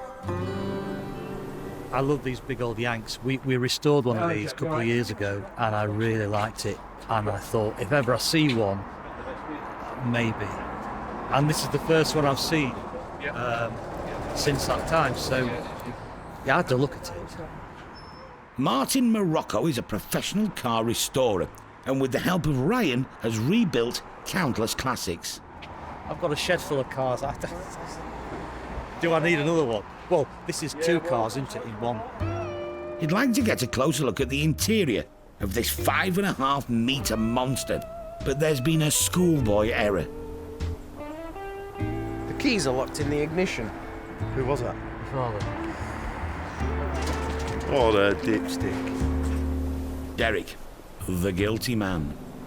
Windows are tight, aren't they? And there's no door handles. This is a rather large problem. They resort to some dubious tricks of the trade. No evidence of a misspent youth. Mind the paintwork? Oh, no. I notice you've not been sort of stopped, you know, there seems to be plenty of people just walking past, Yes, completely oblivious to the yeah. fact that you're trying to nick this car. Yeah.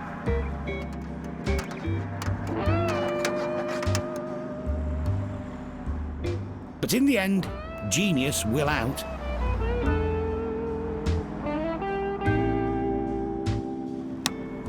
Yay! Boom! We're in. 2 metres of bench seat, now available for viewing. Has this whole sordid experience put you off it? Not really. That's value's gone down then, is it? Up. We've got a key out of it now. We can get in and out.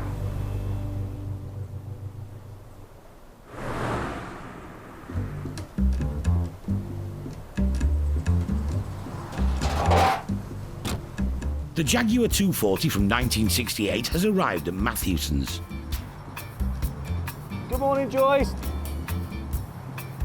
Joyce there, she's a lovely lady. Lives up the road. Getaway car, weren't they? Is the boat loaded with gold then? I don't know. Shall we have a look? No. It's loaded with a lovely history file and some spare keys, which is a bonus. Yeah, Sweeney, here we go. Yeah, get Carter. Yeah. Every film made in the 60s and 70s had one of them, if not a dozen of those. And they were a little bit of a status symbol, 2.4, 3.4 then. If there was a scene in a film where one hit a load of boxes and flipped over, and it was one of them. And it meant that lots of people could relate to them. Values have increased accordingly.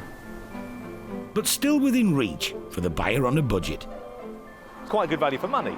You know, not everybody's got 35,000 quid to put into a fun car for a weekend. You can have just as much fun with 5, 6, 7, 8,000 quid. It's what I tell people, as you can with 45 or 6,000 quid. You don't need to put loads and loads of cash into something. That will generate just as much interest as an out-of-the-box stunning car will at 35,000.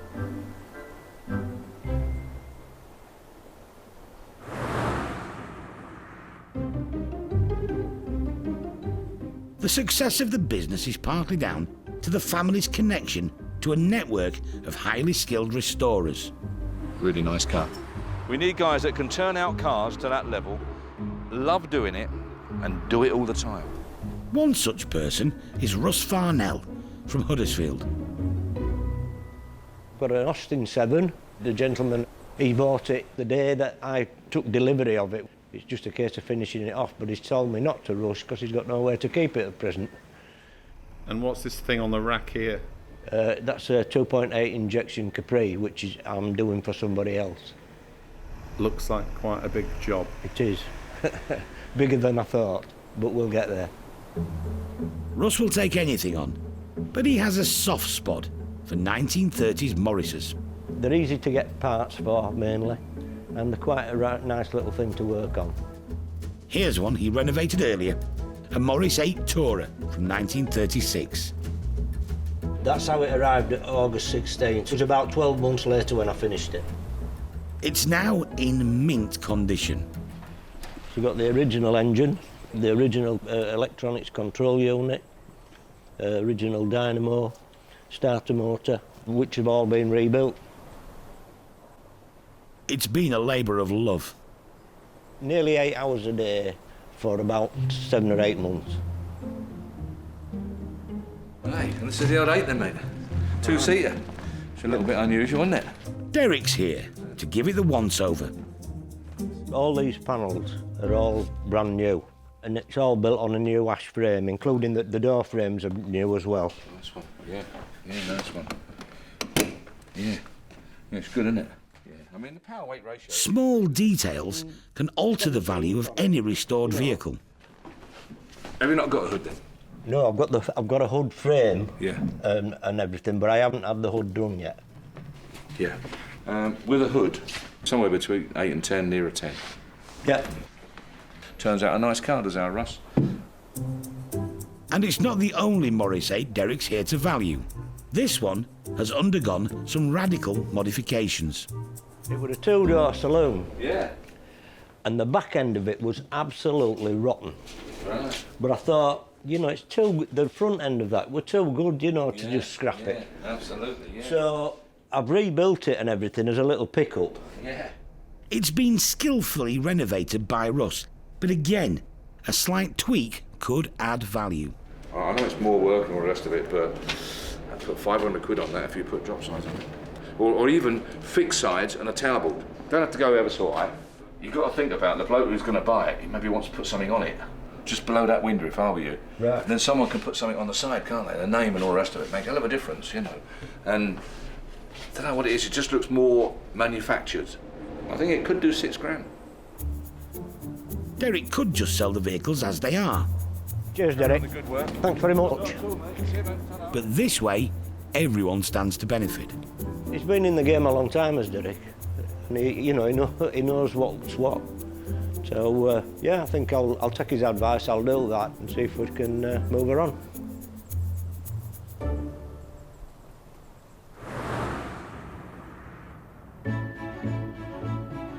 It's auction day. Oh, I love it. I love antiques, I love vintage cars, I love collectibles, anything at all, anything old. And the Matthewson's garage is rammed with British heritage. I know nothing about cars, but I actually quite like this one, yeah. Including the beautiful Jaguar 240 from the late 60s, which so far has had a lukewarm reception. You like it? Not particularly, no. Someone's driven it through a hedge or something. Don't know how you can do that, yeah. But retired motor engineer Stan Smith is interested. The door bottoms want a little bit of work, but other than that, it's superficial. A few cracks in the paintwork. Everything fits all right. The bonnet fits well. Windscreen seals are good. Interior's very nice. Everything going for it, really. I think as long as it doesn't make really strong money, I shall probably buy it. Yeah. Jag 240, collected it myself, lovely people. Had classic cars for years, wants a breather, do something else for a while. Sweet engine, super thing, where you going to be? 5, got you, 5, 5.2, 5.4, 5.6, 5.6, 5.8, 5.8, 6,000, £6,000. Should have started here, 6.2, 6.4, 6.4, 6.6, 6.6, 6.8, 7,000, 7.2, 7,400, 7.4, outstanding in the seat, 7,004, sold 7,004. Stan's plan was good. He's the new owner of the Jag. I thought it would have made a little bit more, but I'm pleased it didn't, being a Yorkshireman. He's a serial renovator. The Jag will have to take its place in the line. 2 or 3 cars that I'm on with at the moment, so probably paint it all, take the glass out of it. Time consuming, but not expensive. It might jump the queue, it might not. We'll see how we like it.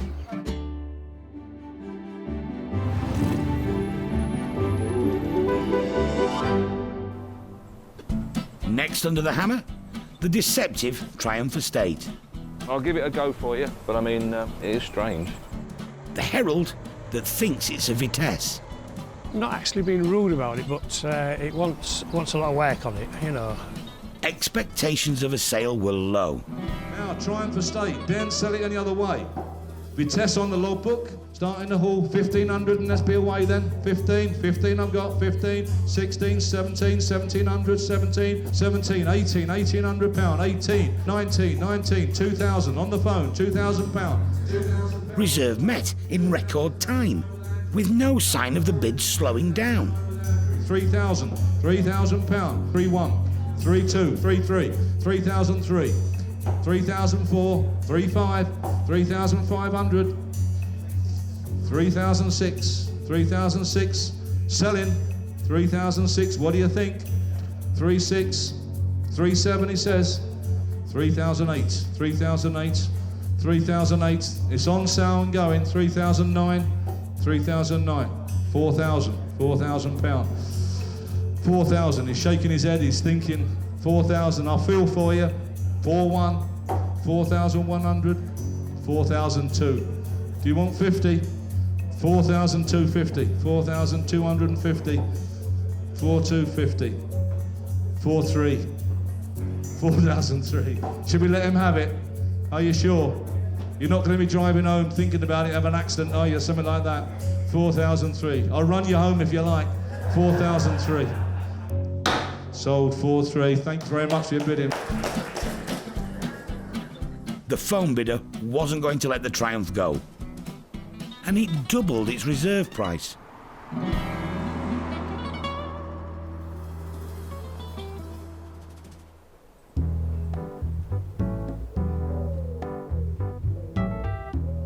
As for the Jag 240, it's now installed at Stan Smith's Yorkshire home, and it's been pretty well behaved. So other cars in his garage are being renovated first. It's like being in an armchair, isn't it? It's the old school, my era.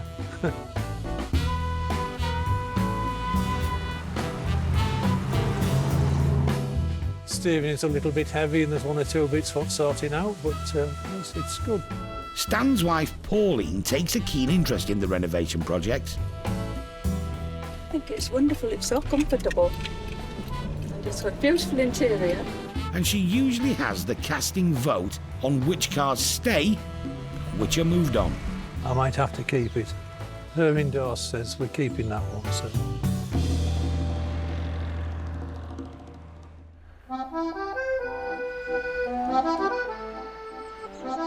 Matthewson's cars can end up in the most unexpected places. My name's Brian Lightbody. I'm a retired police officer. I spent the last 12 years of my service in Royal Team Specialist Protection. Brian was once the Queen's bodyguard. He now lives in snowy northern France with his new arrival, the Rover SD1. My history with SD1 Rovers, I suppose you could say, started around about 1978. My dad was a traffic cop, and I can remember going into his place of work one day, and there's this garage full of these immaculate, brand new Series 1 SD1s all kitted out for traffic duty. There's a picture of me as a 10-year-old in an SD1. Little did I know quite how much of an impact they would have on my life. These days, Brian is an author and a battlefield tour guide. He's had a lifelong love affair with the car. I kind of never really got to drive one properly in anger through my police service, but between 90 and 95 I owned two of my own SD1s, so a blue 26 SE and then a green 3.5 V8 Van & Pla, which I kind of bitterly regret selling that. He's already spent £2,000 getting the engine running like new. Basically, it's had a new fuel pump, clutch master cylinder replaced, but most importantly, it's had the hydraulic lifters replaced and a new high-performance Kent cam. So it's actually putting out 200 brake horsepower on the rolling road, which is about 50 more than the standard 3.5 SE would put out. Brian suspects the car may have seen active duty. There's some anomalies with this car. You know, it's fitted with the George Cowley, as I call it, CI5 type phone on the dashboard. What the origin of that is, I don't know. There's a panel on the centre console that's been blanked off at the back and put down with screws, and it's typical of the way the Met Police used to try to put a car straight before it went to auctions, where it's had emergency warning equipment fitted inside. It would be interesting just to find out a little bit about the car's history, because it's quite unusual. But, you know, kind of March onwards, I want to use this to do the odd trip back to the UK, take it to, you know, some shows, put some miles on it so that, you know, mechanically it stays good by being run. Yeah, it's an old car. It's always going to have a few things that are going to need doing. It's still not perfect, but it just drives lovely, you know, and it brings a smile to my face now. Even just getting in it just now, we started it up, I thought, this is just great. I love the sound of it. Restorer Martin decided against the colossal Buick LeSabre, but it did have others interested on auction day. Are you bad to the bone? I wish. 3-3, 3-350, 3-3. Sold, 3,003. The fully renovated 1935 Morris 8 pickup eventually arrived at the garage. And thanks to Derek's advice... Put 500 quid on that if you put drop size on it. Then someone can put something on the side, can't they? The name and all the rest of it. Make a hell of a difference, you know. It was a more desirable vehicle. Tell you what, this is a nice machine, like, isn't it, eh? Beautiful. Ray took a shine to it, and not just because his surname is Morris.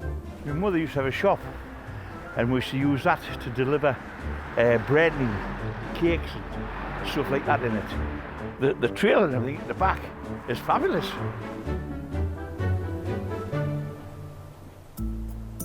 No reserve on the little Morris 8. There we are, start me with it. Whereabouts going to be? 2,000, £2,000, 2,250, 2,500, 2,750, £3,000, 3,250, 3,000, selling, 3,250, 3,500, 3,500, you're out M, 3,500, 3,600, 3,700, 3,700, 3,700, going, 3,008, 3,008 for the first, 3,800 for the second, 3,800, third and last time, 3,008. Regular Mark Springett was the highest bidder. Who knows what it's worth, but you know what? If you've got a small business, garden centre, coffee shop, what a great bit of advertising for somebody just to park up outside with the name on it, put some flowers in the back or whatever you want to do. Yeah, it's quirky and it's fun. So how are things progressing with the 1971 Morris Marina? £900 for the first, second, third and last time. £900. 3 months ago, Spike Hayward bought it as a present for his wife. She's going to be over the moon on Christmas Day morning. I can feel it coming. Yeah.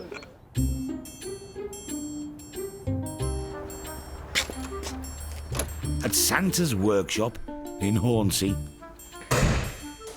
the Morris Marina is undergoing a transformation. Yeah, we're getting there. The mechanical bits, gearbox, brakes, engine, starter motor, battery. That was easy. This isn't very easy. This is hard work. So I'm pleased it moves again, and I've saved it from the grave. Once you buy a lady that's got everything, she's even got me. So give her something that she ain't got, something that she really wants.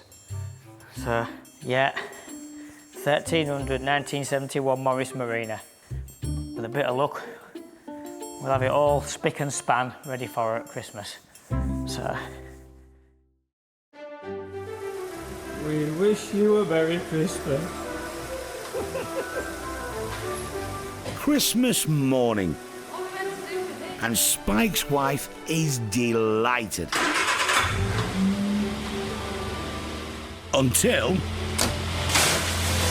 some sort of engine failure. It's a minor glitch, but not enough to put Sarah off a humble classic.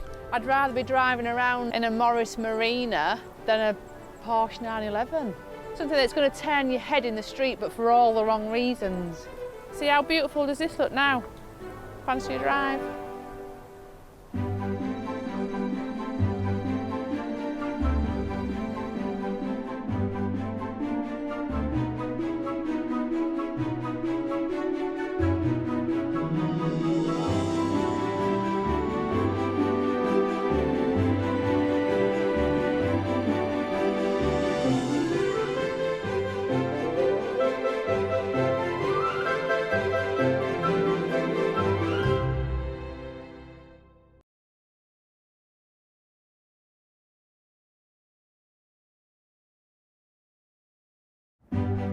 Meet the Matthewsons. They're a dynasty of dealers. It drives really well. With a love of classics. Ah, it's only condensation. In Thorntondale, gateway to the North York Moors, they auction over 2,000 rare vehicles every year. 42,000, the red E-Type, the stunning car. All walks of life. The cars fetch people together.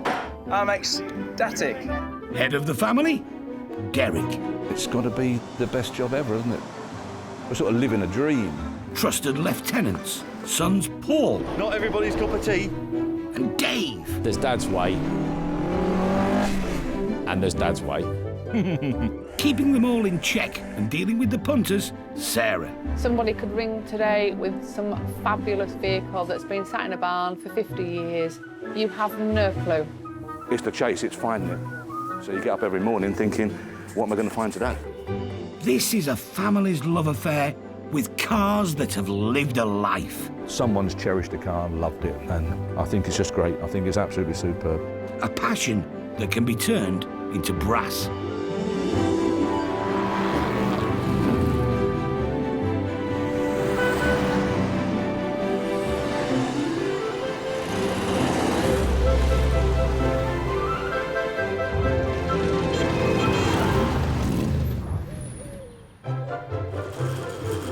On sale this week. One of the stars of the show, 1970 E-Type, Series 2. Just a lovely car. Everywhere you go, everybody appreciates it. They've just evolved from purebred racing. Now, Van der Pla, Princess, 1963. It's a beast, isn't it? Very wide. When they're all kitted up and they're all nicely ribboned up, a bride, well, they just write their checkbooks out. It's generally how it goes. 1985 Escort RS Turbo. Iconic 80s fast Ford. Everyone wanted one. Not everyone had one. Foot warmer. Do you like tat like that? Yeah. He gave me a Mr. Drip. Appropriate, I don't know.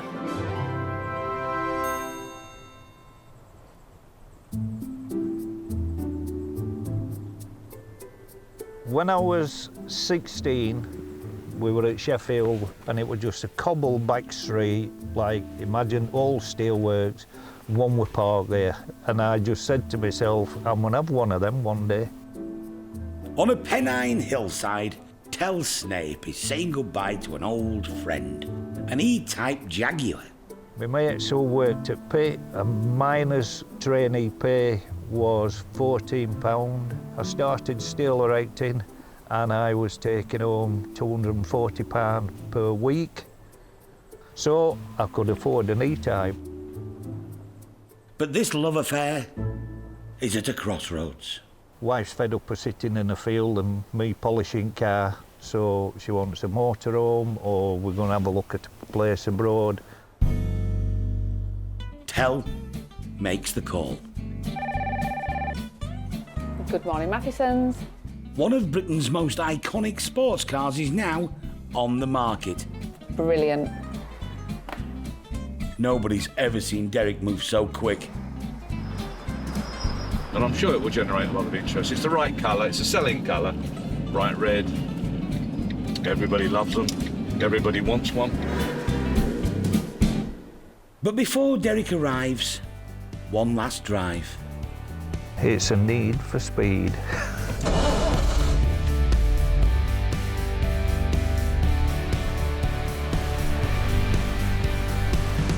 There's no computers, no traction control, no ABS.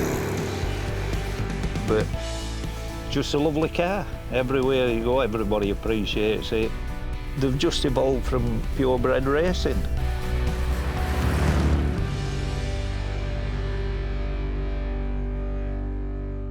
Derek's going to be assessing the Jag, but he's also here to see Tel's late 50s Triumph Speed twin in Amaranth Red. Here he is. Now then. You okay then, mate? All right, good Derek. to see you. Good to see you. Yeah, car looks good. Yeah, looking good. Smashing job, yeah. Ideal. And the bike? Speed twin. Yep. Yep, nice. First kick. Sounds sweet, doesn't it? Did well. Very nice, yeah. Yeah, it's the original one, isn't it? Yeah. Yeah. Nice, smashing.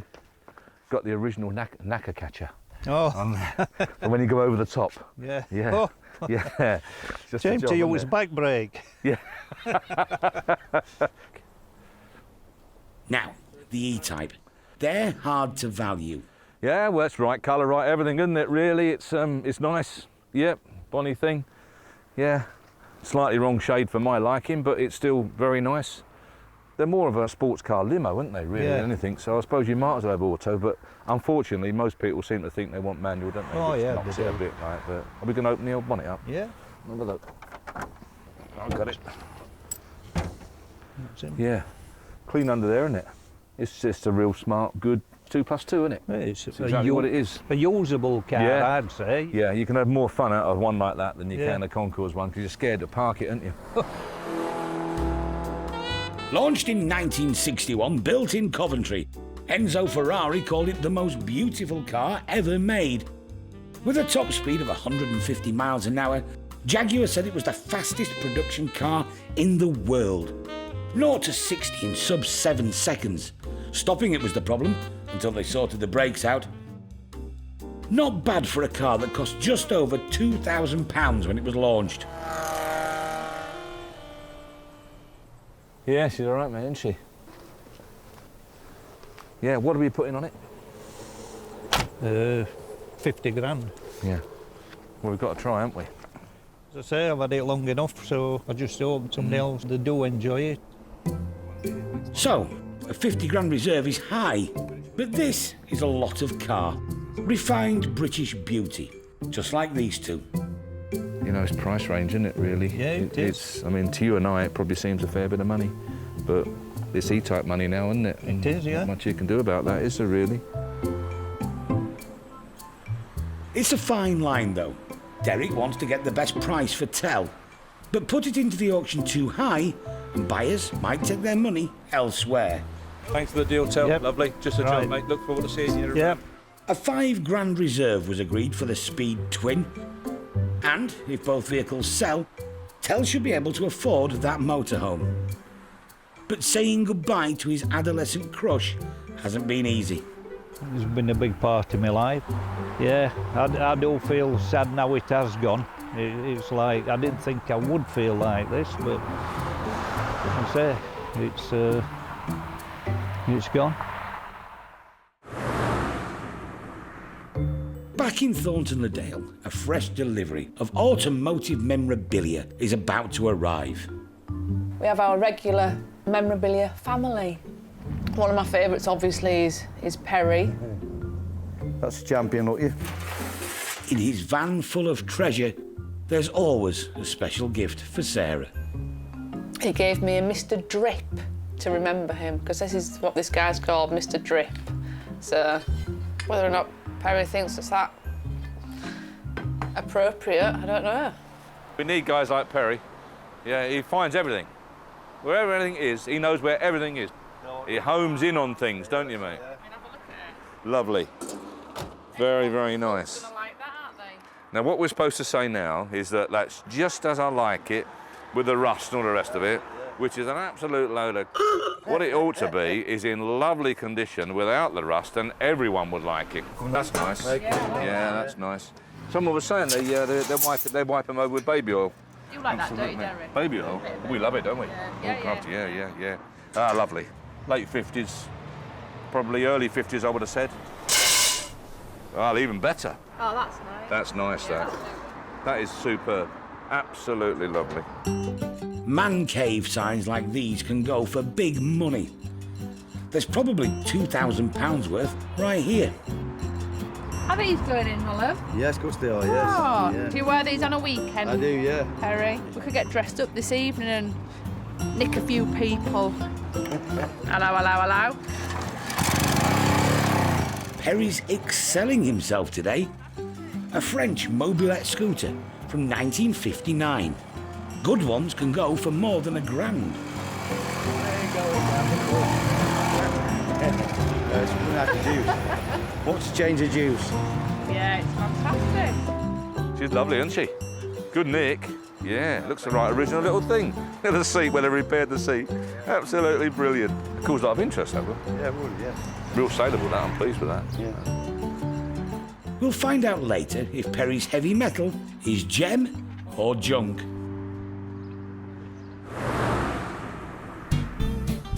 It's getting close to hammer time for this lot of auction-bound beauties, and there's much love for Tell's red 4.2 coupe.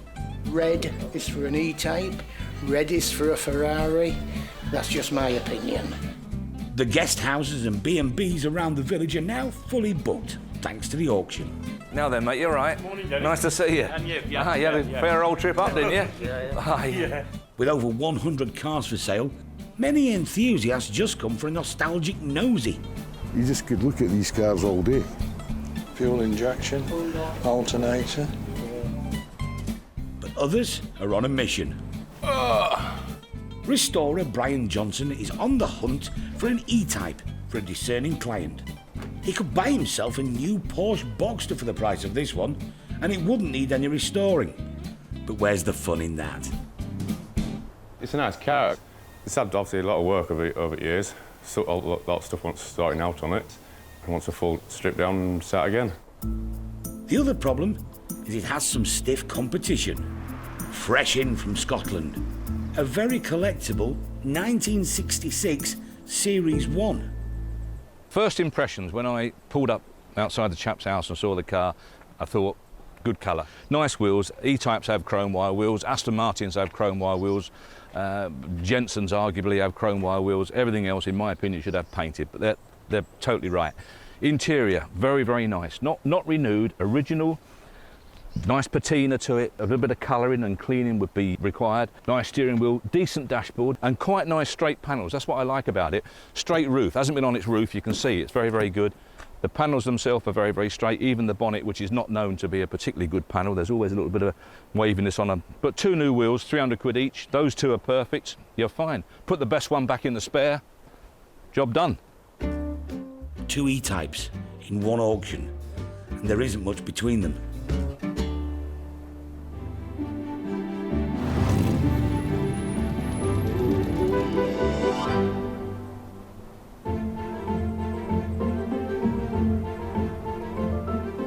It's auction day at Matthewson's.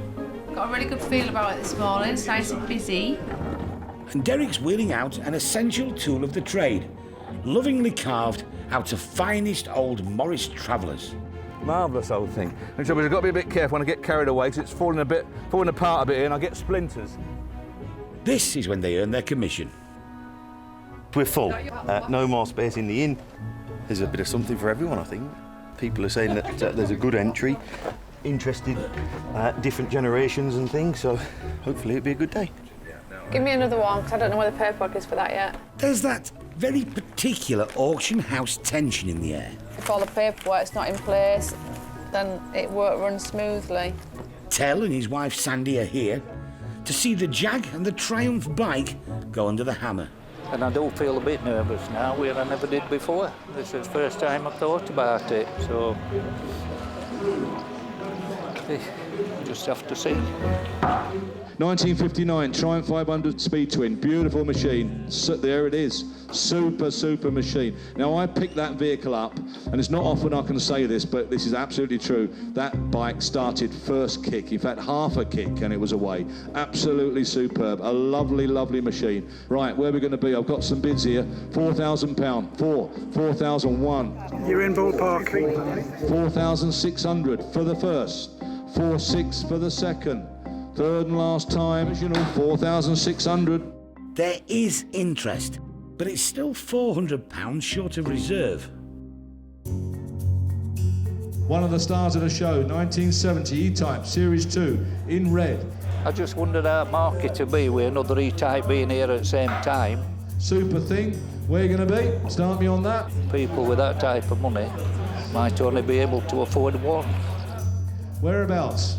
30, 35, 35, 35, 35,000, 36, 37, 38, 39, 39,000, 40, 41, 41,000, 41,000, 41,500, 41,500, 42, 42,000, the red E-Type, the stunning car, 42. We all know what they're making. 42,000, very provisional, 42. 8,000 short of its reserve. It's not enough. Keep it anyway, it doesn't have to go, does it? No. Well, you haven't got any space in your garage, though. We'll find somewhere, don't worry. Next up, the competition. 1966 E-Type Series 1, white one. Lovely, lovely car.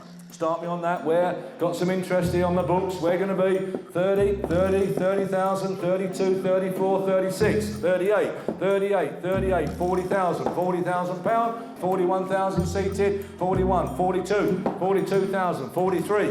On the phone, 43. Provisional 43. On behalf of his client, Harrogate car restorer Brian was the highest bidder. But at 43,000, he too was a couple of grand short of the reserve. He wants it. Yeah, he does. He thought we'd won it at 43. But no, he understands. He's a businessman. I'll hope to take 43 for it, but if not, we'll have to see if we can take a bit more, see if I have to give him a bit more. Probably put another 10 on that. There's haggling technique involved here. Bailing early in the auction can result in getting a good deal when the party's over. Put a bid on the white E-Type, and it's not met its reserve as such. I'll meet his reserve if needs be. Yeah. You go to 45? Yeah, if needs be. Okay. We all like a bargain. A few calls later, and that deal has been struck. It's the start of a new chapter for that poor girl. Brian's client has had a ride over to check out his E-Type. Well, I'm going to drive it. I'll try it as it is and then decide on what's the best, the amount of work that needs to be done, and maybe by next year it'll be on the road and gleaming new, I suppose. So the older model has won the catfight, but Tell's purring 60s icon will return to the auction as he holds out for more money.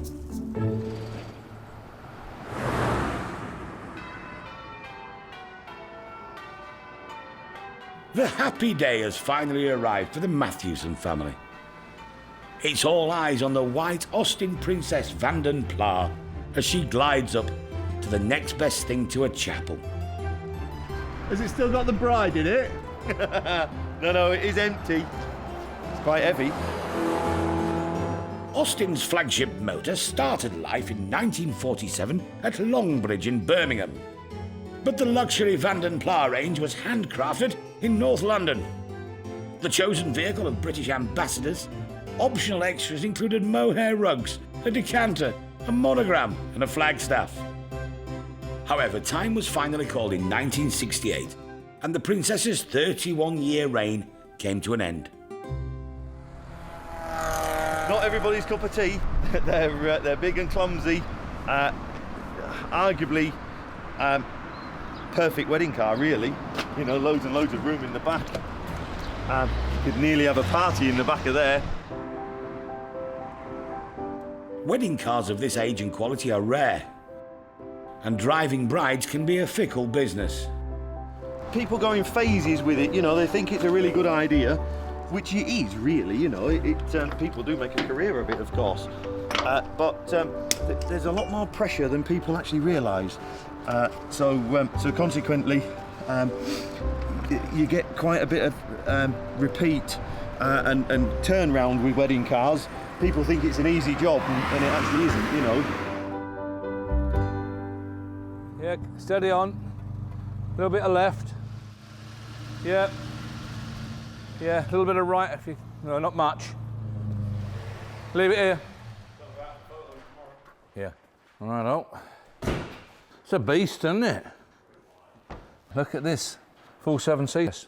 Got the old 4-litre straight 6, like a Austin Champ, basically a lorry engine, like an Austin K2 lorry engine in that. 4-litre, great heavy numb thing. There's someone for everything. So someone might have themselves a almost ready-made wedding car business. Hat there and everything's all ready for it, look. Just a job. Good afternoon, Matthewsons. There's never a shortage of beautiful classic cars hanging around the Matthewsons' garage, waiting for a new home. People like to buy cars they can relate to, whether it's their early motoring career or, more importantly, their dad's motoring career. My dad had a lovely A55 Cambridge, I remember, which was a really modern car as far as I was concerned in its day, 1958. And then I wound up owning it for a year, 18 months, and then he had it back. And if the car came on the market now, VXO 677, I would have to buy it. It's one of them things, isn't it, really?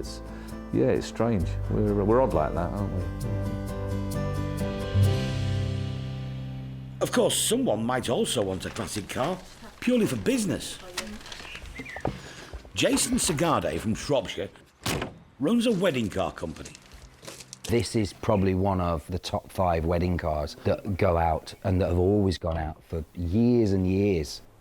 I'm hoping to buy that really cheap, which is within its estimate value. So if I can get it for 5, 5.5, 6, I'll be happy to spend 2 on it, 2.5.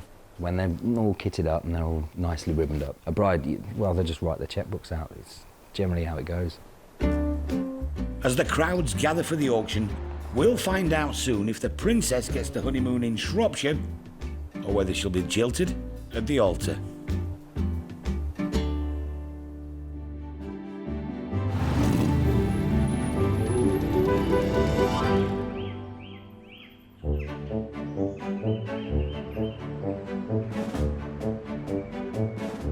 It's the day of the auction, and there's much chin scratching as prospective buyers weigh up the cars.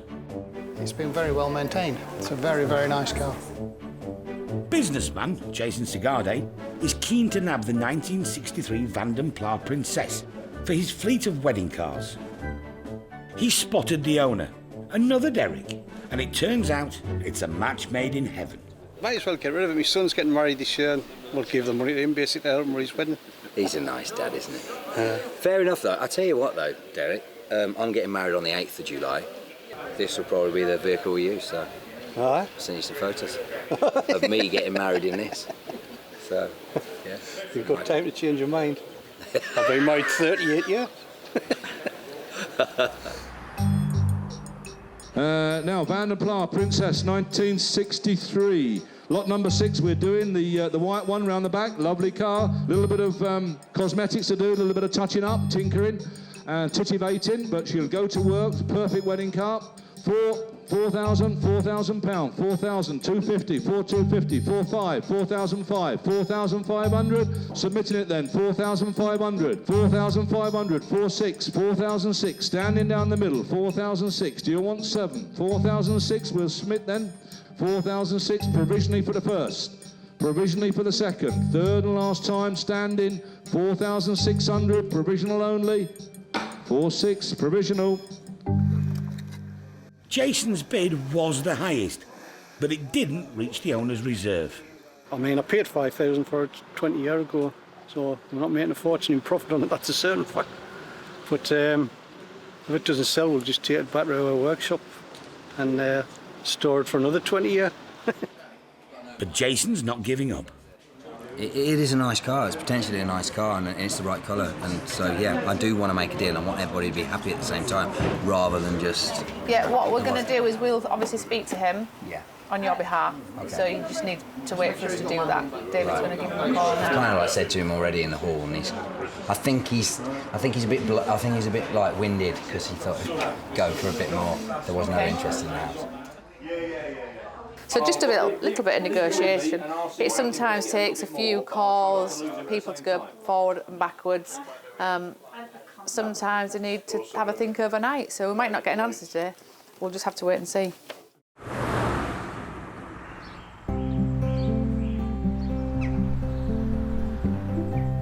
Every month, Matthewsons receive pile after pile of vintage magazines and reference books, which go into the auction alongside all the other bits of weird and wonderful memorabilia. Everyone has a go at keeping them in order, but today it's down to Derek and grandson Charlie. What we're going to do, we're going to sort out in sort of age and interest, if you know what I mean. The interesting things as far as a lot of people are concerned are things like these period books, you see? Yeah. With lovely period maps before the motorways were on, and look at these lovely pictures and things like that. Good bedtime reading, yeah? Yeah. Really, really good. So we shall we'll put some of these... Put them in with them. Look at that. No motorways on there. Look, none at all. Absolutely wonderful. Yeah. So we've got some of these. So we'll keep might as well them. go in with them, Yeah, aren't they? they're nice period. Now these are lovely. Look, these should be in schools. And these should be part of the national curriculum, together with watching Norman Wisdom. Look at that. Absolutely superb. Look at that. Mark 1 Zephyr. Zodiac, I would imagine, being two-tone, and he's had his Caravan done the same colour, and that's exactly what you've done in the 1950s and 60s. Yeah. Now then, you know what colour that is? Mark 8. Well, probably about Series 2, I think, that one. And there's a Riley 1.5 or a Wolsey, Yeah. look there, can't That's quite an see. A40. Yeah, A30. Come on, you're not with it today. A30, that one. Then they've kept them really, really nicely, in really good order. Look at that, the condition of that.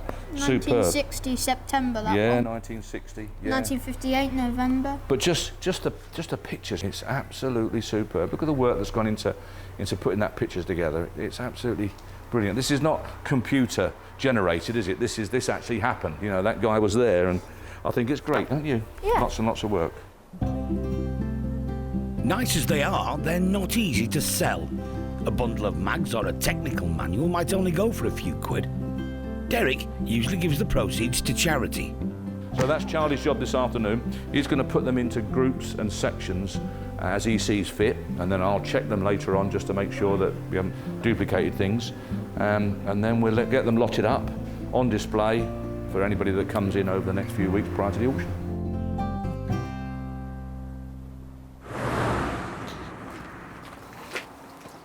It's a busy job working at Matthewson's. So when Dave needs to relax, he goes to his workshop and spends some quality time with his own private collection of Fords. Mark II Cortina GT, two-door, which is nice. Most of the Cortinas obviously were four-door, and it's as solid as a rock. It's really, really good. If I actually started that on Monday morning, there's no reason really why I shouldn't have that out by the end of the week, but I haven't got a spare full week to do it, so. We've got a Capri there, 2-litre S. It didn't really want a repaint, it just wanted bits and pieces. I haven't repainted the roof, but we've done down the sides, then we'll start refitting it all back up again and making it look just like a nice, mature 20,000-mile car. So that'll turn into a nice car, that actually.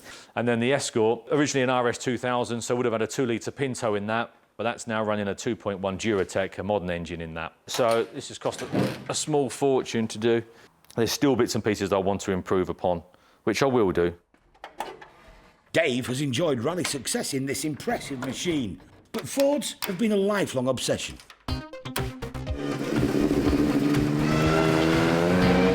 When I was 17, all I wanted was an XR3i, because that was the car really to have. If you wanted something a little bit flash and a little bit quick, you went out and you bought something Ford, and it would outperform stuff that was twice, 3 times its value. Dave is always on the lookout for Dagenham dream machines.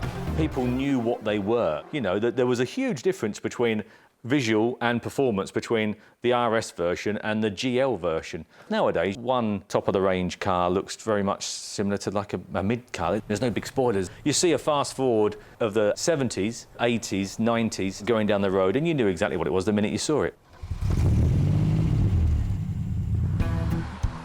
Now he's on a mission to get a couple of modern classics into the auction.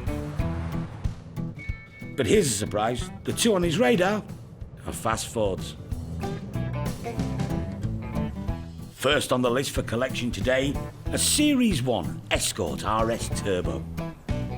Iconic 80s fast Ford. Yeah, everyone wanted one. Not everyone had one. Did you have one? Yeah. If you could, you got the RS Turbo. If you couldn't quite reach that, you got the XR3i. They're a fast XR3i.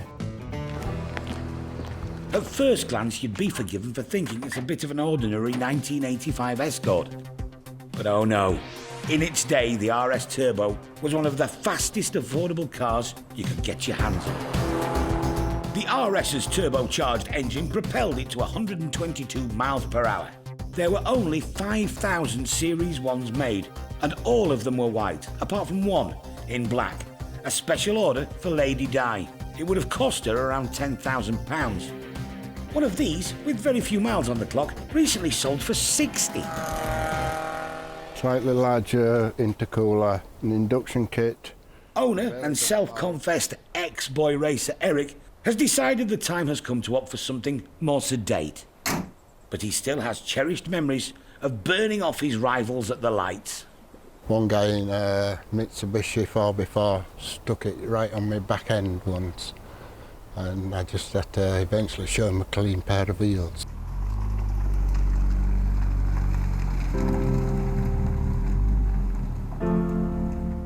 Eric's hoping for around 9,000 to 10,000 for his modern classic, but today, well, it's the end of an era for him. Bit sad, but I get over it.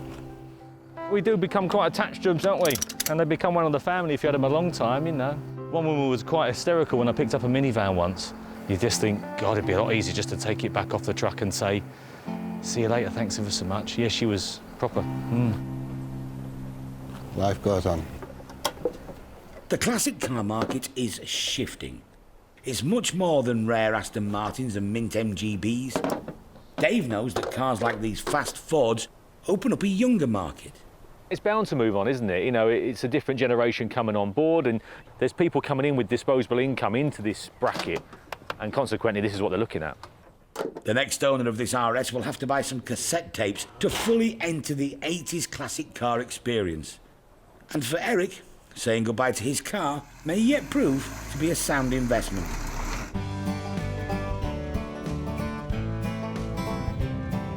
Dave's on a roll to pick up this highly tuned but rather neglected Series 2. The owner's not been well, so it's heading for the auction. The owner, he feels it's probably time he went to someone fresh pair of hands, fresh start, and hopefully we'll do that, we'll find someone for it. The Series 2 RS Turbo, produced between 1986 and 1990, would normally be a bit less desirable than the Series 1 like Eric's. This one, though, has had a load of good work done on it. The list of modifications is tremendous. I'll have to read through it when I get back. I mean, you can see just by glancing through there, that upgraded brakes and the back. Yeah, and just by a quick glance around, and the exhaust. A previous owner spent £9 grand uprating the engine of this already quick car. As soon as it arrives back at the Matthewson's garage, there's a potential new owner taking an interest. Dave's son, Jack. Yeah, as you can tell, that'll clean up very nicely, I'm sure, with a bit of time and effort. It's had a lot of money spent on it, and I imagine it's running some high power as well. This car is capable of getting to 60 miles an hour in less than 5 seconds. I think it's a smart car. I'd like to buy it myself, actually, and it'd be a good project to do. It'd certainly clean up very easily, and no, it's a nice thing, I like it. Combined, the two RS Turbos could sell for around 20 grand at auction. We'll soon find out if these modern classics are powering their way to a good investment.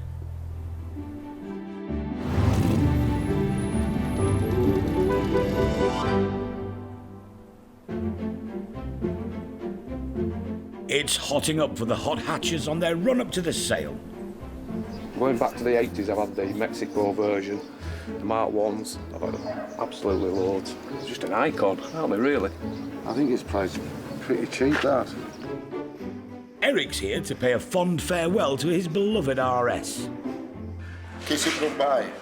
Hey.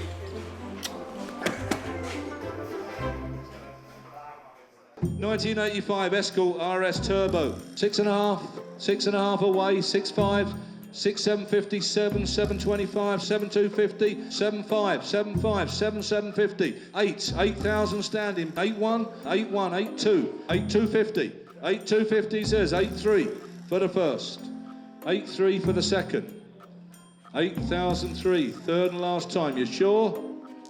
8,003. I'm happy with the money. It is very emotional, and I've had it since 2005, and it becomes part of your life, you know. I've, like, God knows how many hours laid underneath it, getting it right and making it run right. So you do get attached to it, but end of the day, it's a car. Let somebody else enjoy it now. David is the new owner. This will be the 8th fast Ford from the 80s that he's had. Aye, no, I'll get it immaculate. I'll do the little bits. It won't take much. There's nothing really, and I'll get it nice. And then me and the bairn, she's 9, she loves them and all, and we'll just go about on weekends and that. It's in excellent condition. No, it's really nice. Couldn't get a much better one. The beefier RS Turbo is unlikely to recoup what's been spent on it.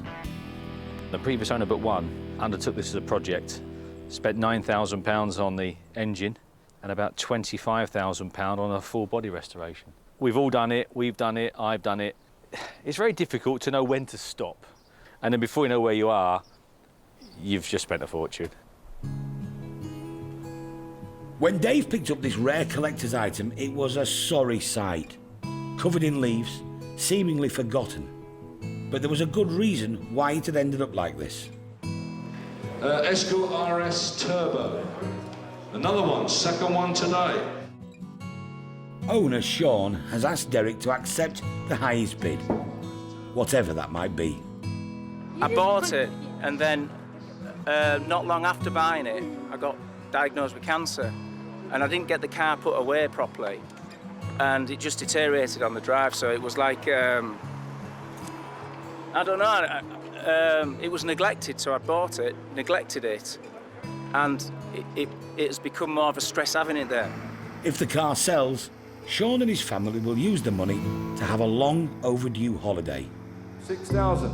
1. Bidding starts slowly. 6,2. 6,3. 6,300. Submitting it. 6,003. Looks cheap, this. 6,300. Submitting it. 6,4. 6,5. 5. 6,4 I've got. 6,4. 6,4. 6,5. Got you. But after some people drop out, it's down to 2. 1. 7,100. A phone bidder. Right at the back. 7,100. And Doug, a regular buyer, who Sean doesn't realise is standing right behind him. 50. 8,150. 8,150. Doug's a bidder.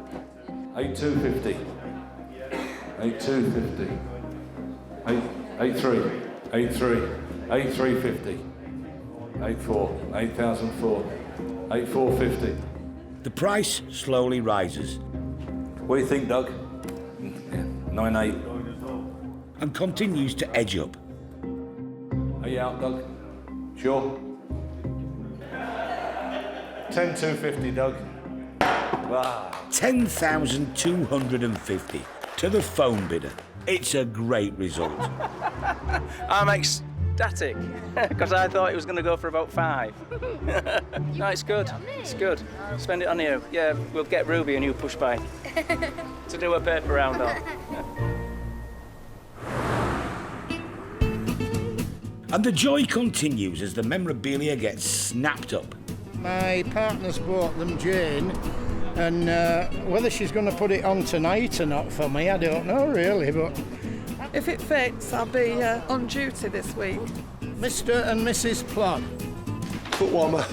Do you suffer from cold feet? No, I don't. No, it's for ornamental value. Do you like tap like that? Yeah. Mobile, probably the most popular ride-to-work moped of the 1950s, 60s. £500. 500. The mags and manuals that Charlie sorted out have helped to raise a few hundred for the local air ambulance.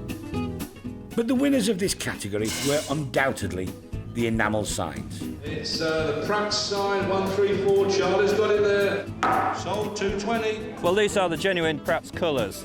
About a year and a half ago, I bought a nice Pratt's petrol pump made in Springfield, Massachusetts. Back in the day, they used to sell petrol at the chemists. You just went to the chemist and bought bottles over the counter. It'll make our garage look nice inside. The garage is going to be dehumidified and possibly heated as well. This one went for $650 on its own. Total for the batch, £2,500. Tell's E-Type was put into the next auction, but didn't sell. It's gone back home. I would really hate just to keep low in reserve and then just get rid of it. It is worth 45, in my opinion. And if I don't get 45, I'll never sell it. I'll just keep it to one of the kids when they appreciate what it is. He did check out a few motorhomes though, and took a trip to France to see if he liked it. It was too rural. There's good news from County Durham though. Car dealer David and his daughter Ava have only had to do minimal tweaking to their Mark 1 Escort RS Turbo.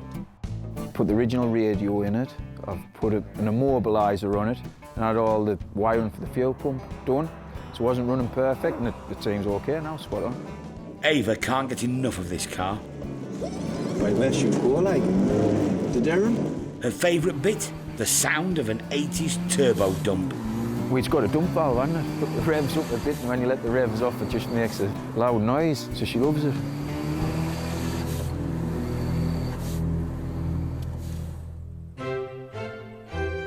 As for the Princess Van den Pla, Jason secured the deal after the auction.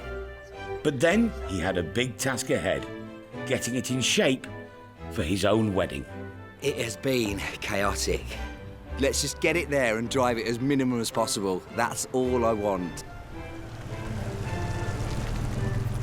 Oh, look at that. Where are you sitting by? Girls in the next. Is there seatbelts? Yeah, put them seats up there. Are you in? Does this lift back? Yeah, just pull it towards me. We're going to take a nice, steady drive. Okay, ladies?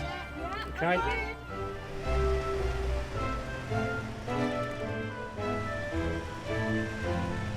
This is what made the motor industry, you know, as good as what it is these days. You know, old cars like this, the way they was built. Therefore, Jason, do you take Jo to be your lawful wedded wife? I do.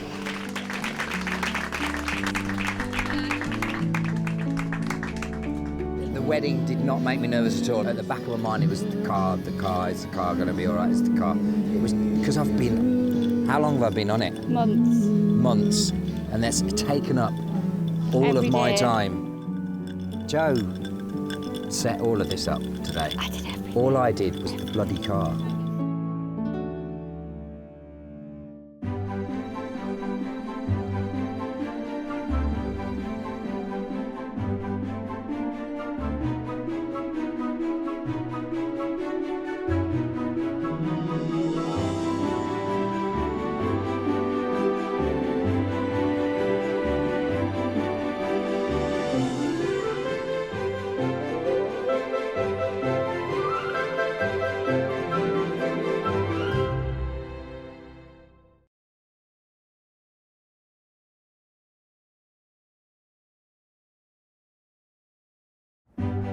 Meet the Matthewsons. They're a dynasty of dealers. It drives really well.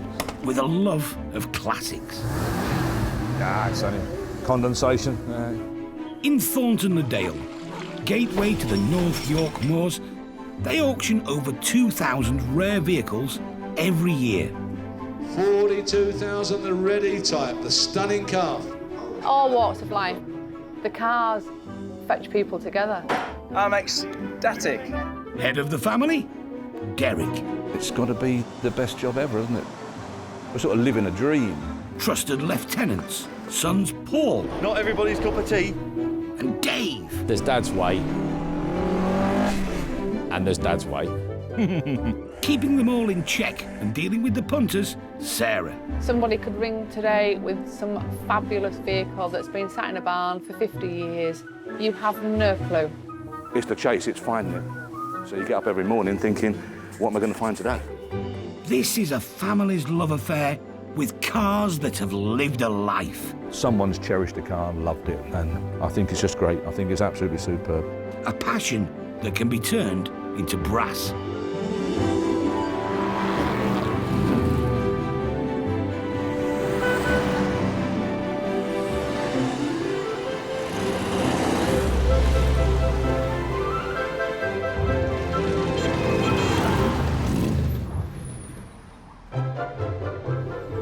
On sale this week.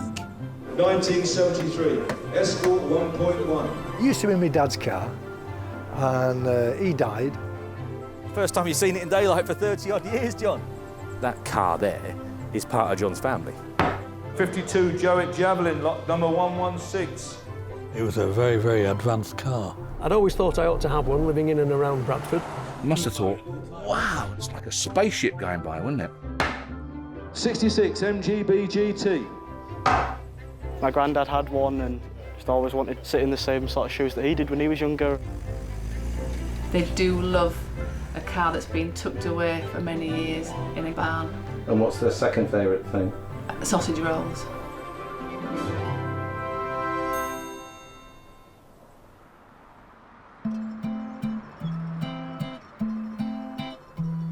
The village hall opposite Matthewson's garage. Turning it from this to this relies on the family finding quality classic cars to sell. Hello, Matthewson's. Every month, a new search begins. You never know, I might well be speaking to you next week. Nobody knows what will turn up. Go on, then a bit of right. But today, there's been a tip-off. Sounds really interesting. The phone call they all look forward to. They do love a car that's been tucked away for many years in a garage or a barn. Brothers Dave and Paul are on the way.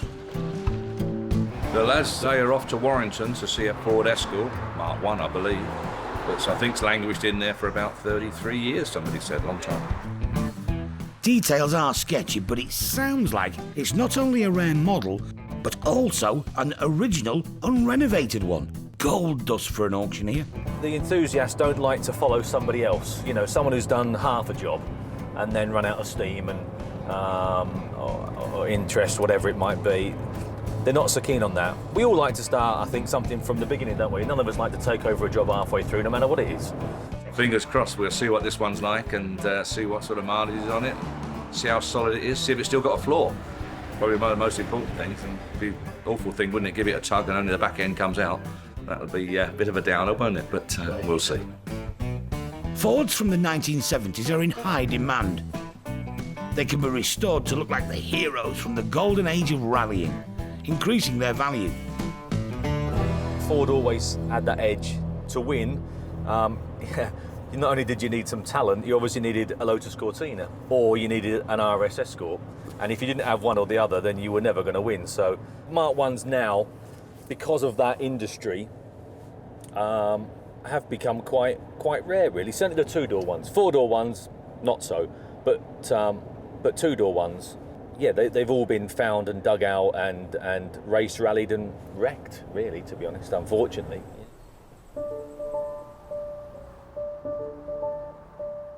It used to be my dad's car, and he died. I then put it back on the road, and I started running it as a second car, as a works car. I was in my 30s, maybe 36 or something like that. John Neville's dad's car was put in the garage in 1985, and with its memories, there it stayed, until today. I hear. How are you doing? All right.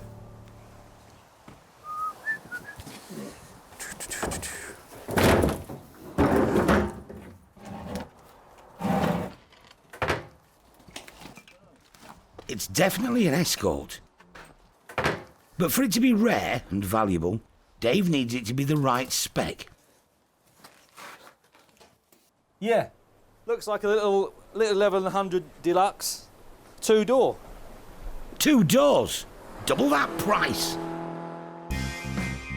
Billed as the small car that isn't, production of the Anglia's replacement began in 1967 at Halewood and Dagenham. Well engineered and affordable, Ford hit the jackpot. Mark 1s sold in huge numbers, more than 2 million in 7 years. The model range was large, from very basic to luxury, estates and vans. An Escort for everyone. And the ultimate, the Mexico and RS. World-beating rally cars that you could buy and drive to work. Today, they're worth a lot of money. There you go. London Saver, dated 16th of May 1983. Until further notice, so you might still be able to get that. There you go. And we've got a boot floor, so that's a start. Look at that. Original spare wheel and tyre. Yeah, it hasn't kept so bad. Yeah, it's kept all right. The thing to do will be to have a look underneath, you know, seals and floors and see where we are. But yeah, not bad at all. Super. Well, would you believe it? Battery's flat. Not surprisingly, the middle-aged classic is going to need some coaxing to get it shifted.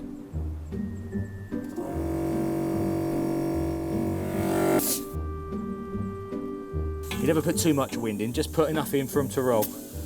Because obviously they've been flat for a long time and they're only perished. Just give her a little tug, Paul, and see where we are. Yeah, hang on, Paul. The brakes are seized. Dave's precision tool is needed.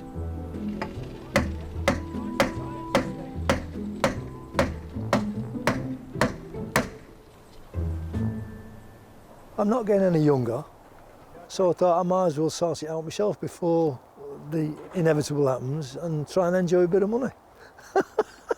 Steady on, Paul. Yeah, steady away. It might give me a cruise, and it might not. Dave gets a first look underneath. A lot of work if it's gone.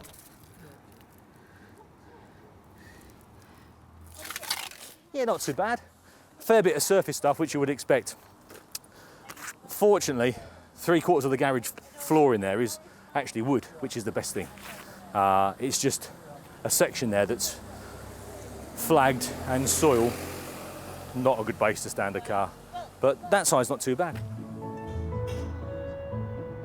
Thanks to the sturdy Escort, John could soon be setting sail to warmer climes than Warrington.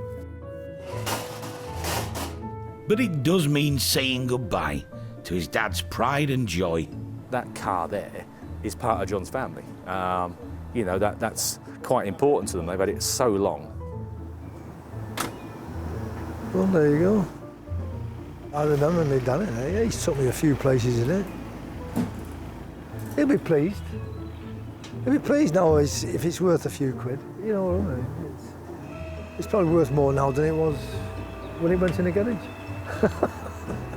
He looked after it very well. He greased the bumpers and made sure everything was, and changed the oil. He changed the oil himself, and then if it needed to go in the garage, it went in the garage and had repairs done to it, you know. He was proud of the car. He liked it. The Escort could be worth over £5,000. But it all depends on how well it's received at the auction.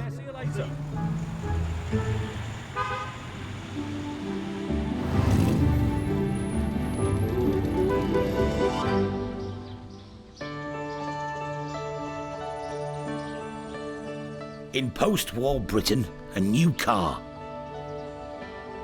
So ahead of its time, it was compared to a spaceship. Sleek, aerodynamic, with an opulent interior. Its groundbreaking engine cruised at motorway speeds, before they'd even been built.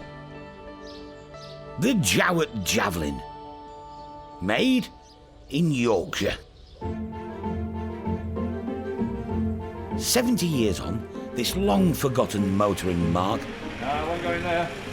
is pulling into Matthewson's. Get round. Steady. Come on. Come on. No, you can do it being over here a foot. Come on. Keep it like that. Come on. Steady away. Come on. Come on. Come on. That'll do you. As Yorkshire's only mass-production car, the Jaguar will generate real interest. When they come out, I mean, people who were driving like Austin 7s and Morris 10s and stuff, they must have thought, wow, and not art. It's like a spaceship going by, wouldn't it? Bradford's Jaguar Javelin was born into a world of square cars. The Motor magazine said it had a combination of qualities rendering it unrivaled in its field. Designer and engineer Gerald Palmer was considered ahead of his time and styled the Javelin as a world car, eyeing up sales in Europe, North America and Africa. In a time before wind tunnels, it was aerodynamic, and with bench seats front and back, it had space for 6. It looked like the gamble to break the mould was going to pay off for Jowett, until they did the maths. It was too expensive to make. Corners were cut and sales plummeted. Jowett ceased trading in 1954. The Javelin is being sold by Pat Shepherd. We'll slide it out straight on there. We'll get it straight onto there. He's decided to thin out his collection. I'm 75, nearly 76, and it's getting a bit much for me, keeping them all clean and getting them all running. He's also brought in a 1951 Riley RMB, a proper executive car in its day. It runs and drives, and comes with the original engine in bits. That's everything to build this engine back up with. There's everything all here. Righto. It's an early one with white metal shells. Which are great, though. People like, there's white metal there. Look, you can see where it's broken up. Can you see that? That's the problem. So it wants re-metaling. That's there's one well broken up, look. That's the one what's making the noise. Yeah, not half. It needs a complicated repair involving vintage car witchcraft. You're lucky if there's half a dozen people in the country, whole country, what can do it. Having said that, the engine that's in it is very good, and it's a very good engine. Yeah, it's a better engine that's in it. Yeah. Isn't it? So, personally, if it were me, I wouldn't change it. No, I wouldn't. Can't see the point. But someone might want to put it back to bog standard, exactly as it was. Pat is also parting with the police bike of choice in the 1950s and 60s. A 200cc Velocette LE. Used to find them in sheds, parked away in sheds, tatty and rusty and knocked about, because they were worthless. Nobody wanted them. They had no street cred. So none of the lads wanted them. The last thing they'd want is an LE. You'd never be seen dead on one. But now, of course, everyone wants one now for their collection. With a stealthy, quiet engine, it was favoured by the Met for breaking up Derrick's street cricket. You know, chalk a wicket maybe on a wall or pinch someone's dustbin. And but the police obviously had to stop you whenever they saw you. And this is what they used to creep up on, thinking, been caught again. Like, but anyway, it was only a telling off and that. And when he went, you started playing again. I think it'll do very, very well. That'll sell, no trouble at all. Patty's going to have one last look at the groundbreaking Jowett before he heads off. You got it all? Yeah, all sorted, thank you. Good. In the day, they were well in front. They were very modern at the time. And the engine in it is a flat 4, which is very similar to the early Saab engines.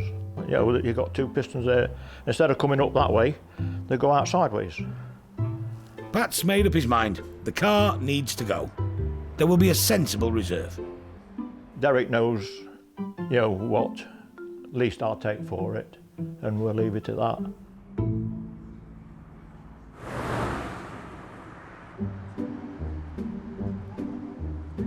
Barn finds are a bit like buses. You wait and wait for them to turn up, and then... So I've been talking to a guy just now who's called me. He's got rather an interesting vehicle, hopefully, fingers crossed.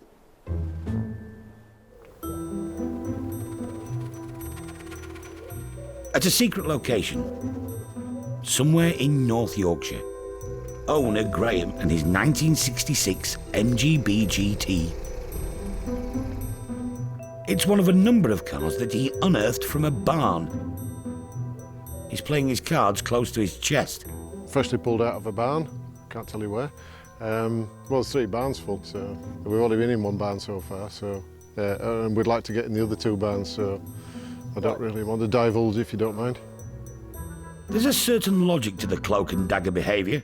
Finding an unmodified original in good condition is the holy grail of passionate car enthusiasts. I've always loved cars from being as far as I can remember, which is a long time ago. Anybody who collects cars, it's a sickness. It's something you can't help. It's just something that's built into you. I just love collecting cars. In 1965, Italian designer Pininfarina gave the soft top a makeover, giving it better aerodynamics than the Roadster. The engine bay had enough room for a Rover V8 transplant. The performance was stunning. Then came the rubber bumpers to keep the US happy, making Brits unhappy. But the market seems to have got over it. and they're all now considered an evergreen classic. It was one of the first MGBs that were produced. If somebody wants to get into owning a classic car, then an MGB is probably the easiest thing to do, because they are easy to own. There's loads and loads of them about, so parts are plentiful, so it's easy to keep them on the road. Graham's got a lot of renovation projects on at the moment, so reluctantly he's decided to put this one into the auction. But he's keen it goes to a good home. It's such a nice car, it needs to go to somebody who can give it the time and care that it needs. Probably estimated between 2,500 and 3,500, and it's in the lap of the gods where it ends up. So it'll be just fingers crossed on the day. Chances are, though, that there won't be a shortage of bidders.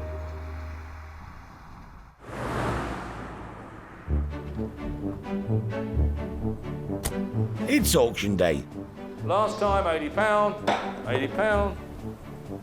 There's no end of shiny classics on offer. I see more and more on the road over here, so there must be a growing market for it. But it's the one covered in dust and leaves that's causing a stir. John's dad's car is about to go under the hammer. 1973, Escort 1.1. Just wants a little bit of weekend work. All the history's there. It's 40,000 miles, resting for 33 years, and eager to get going again. Start me in the hall. 3,000. £3,000. Audi and £3,000. 3,250. 3,500. 3,750. 4,000. 5,000 he says. 5,500. Now 5,005.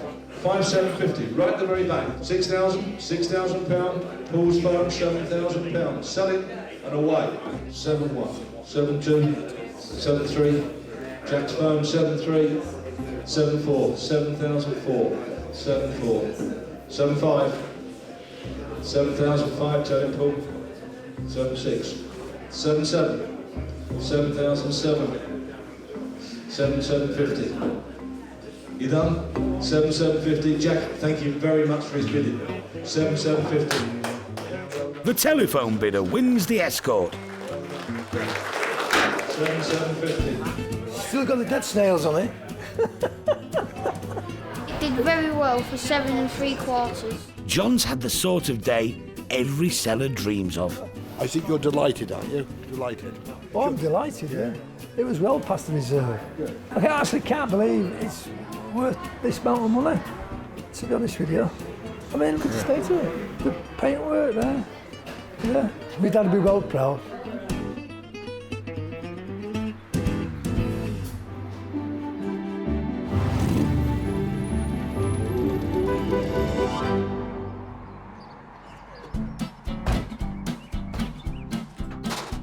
The MGB unearthed in a barn find has arrived at the garage. Owner Graham is confident that he has a very sound example, but Derek will need to give it his eagle-eyed once-over. Right, let's have a look here. Well, I mean, it's the early ones that I wanted, isn't it? There's no doubt about that. Well, this is a super early one, this. Yeah. 66, 1966. And it's leather interior. Yeah. Want me to pop the bonnet? Yeah, let's have a quick look. It's, the paint job leaves a lot of inside. It looks as though most of it's cosmetic, doesn't it? Castle section's all right. All okay underneath. There are castle rails on that, yeah. For any car destined for the auction, this friendly look around is one of the most important aspects of the business. Yeah, it's sound enough, I think, isn't it? It's all there. Well, it's got the makings. But Derek always tells it straight. I'm not going to lie for any vendor. You know, I'm not going to cover up any faults that we know of on a car, especially a serious fault. When guys come up to me on auction day or the day before auction, well, any time, but certainly those 2 days particularly, and they grab hold of me all the time and say, what do you know about so-and-so? Have you driven it? And if I say the car drives right, the car drives right, and that's it. And they'll buy it on that basis. And if I'm wrong, I'll pay. And that's the way we work. The car seems sound enough, but there's a bit of an issue with the paintwork. More Kermit the Frog than British Racing Green. Yeah, they done a shortcut, didn't they, there? Which is a shame, really. I mean, next man would do it right, won't he? So, the problem's mainly cosmetic.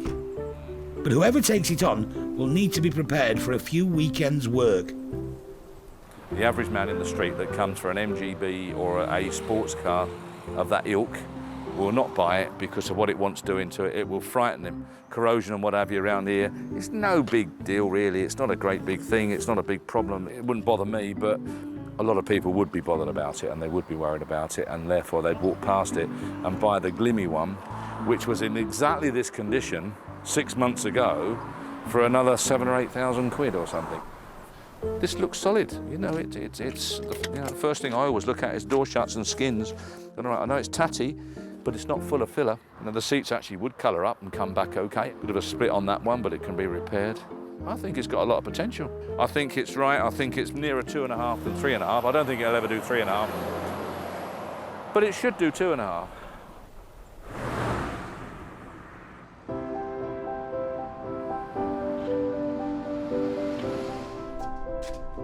In the showroom, the Jowett Javelin has caught the attention of ex-bank manager, now volunteer car washer, Jeffrey, also known as Bubbles.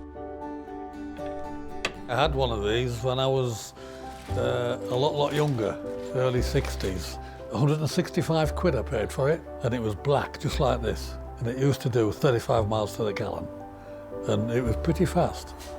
There wasn't another car with a sloping back, and this was a revolutionary design, really. All had leather interior, bench seats back and front, with a picnic tray which sits in there like so. Very, very much ahead of its time. Perhaps too modern for the market in those days. You know, sadly, it wasn't a reliable car. It was renowned for breaking crankshafts. On top of that, the gearboxes were a little bit weak. So generally, you know, they had such an expense with warranty claims and failures and problems and whatever that it was doomed. Sadly, but I mean, in its day, it was a lovely car.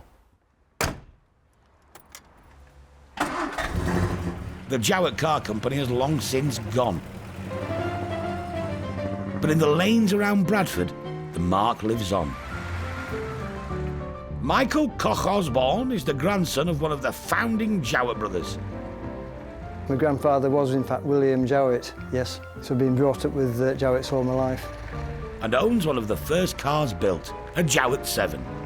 The Jowett brothers formed Jowett Motor Manufacturing Company in 1901.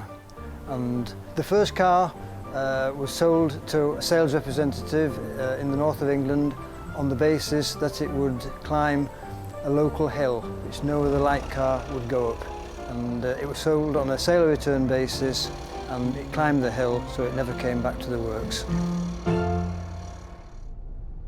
Robert Meekings, another Jowett enthusiast, has a pristine Javelin. I'm in a 1952 Jowett Javelin Deluxe. I'd always thought I ought to have one living in and around Bradford, and then 3 years ago I sought this one out, and here it is. I like the flat 4 engine. I like the spacious interior, the leather seats. It's just got a feeling of class when you're driving it. Whenever you go out in it, there are gentlemen of a certain age stand and point at it, telling their grandchildren what it is.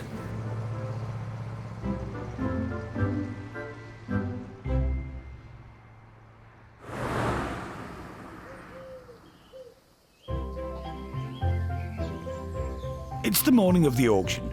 Derek's been at the garage for hours.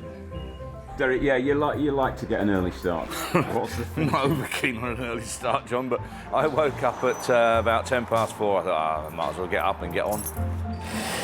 What I really like about it is the fact that he comes in at 5, and when I stroll in at 8, he likes to inform me that he's been here since 5, just to make me feel a little bit guilty. Good day for it, isn't it? Yeah, cracking day. Matthewson's is in its 50th year of trading. Over the years, the family have learned that there are 3 essential requirements for a good auction: buns, bacon and tea. But today, there's a problem. Disaster. No cups. It's a first for heads of catering, Enid and Linda. We have got a big shortage of cups. There's a lot of Yorkshiremen here, and if they're in a brew, there could be a revolt. Derek, we're going to cancel the auction. Well, we'll have to. Tell them not to panic. We're never without tea in Yorkshire. And so it was. 24.5. Disaster narrowly averted. Angela had to go to the cash and carry and get a pack. Today's auction will take place. I've come all the way down from Glasgow just to get a look round and something might catch my eye. Look out, mind out, mind out, mind out. What do you reckon that is then? Well, I haven't a clue really, to be honest with you, but it's something worth having a look at. It's the day of reckoning for the 1966 MGB. Derek, however, is not optimistic about finding a buyer. The average man in the street will not buy it because of what it wants doing to it. It will frighten him. But step forward, 17-year-old student Matthew Dowson. Quite nice. Got the full interior. Might need a bit of cleaning up, but it's a nice little restoration project. My granddad had one, and he's always got the photos out, and you know, as they do, flicking through the albums and talking about all the times that he had in it. Just always wanted to get one to kind of sit in the same sort of shoes that he did when he was younger, and I think he'd be quite chuffed. Looks nice. Bit of rust here and there, but not too bad. 66 MGB GT. Matthew has never bought anything at an auction before. Very honest car, wants some paintwork, locally owned and entered, very, very genuine car. Comes from an enthusiast, local enthusiast. Nice vehicle, she's a 1966, right year, Goodwood car. Start me on that. Whereabouts going to be? Come on, where? 1,000? No, 15 to start. 1,500, 15, 17, 19, 19, 21, 21. That it? Don't forget what it is, a 66, very straight car. 21, provisionally for the second. Third and last time standing provisionally.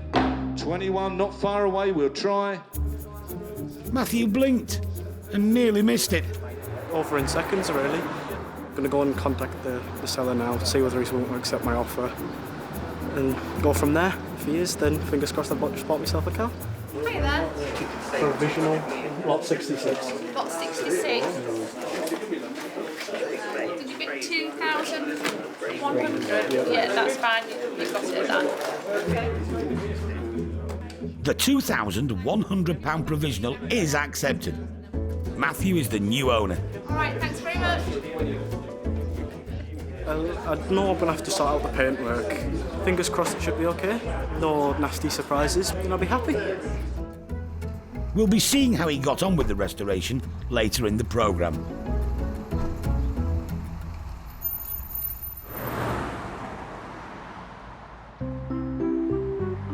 Where's Derek today?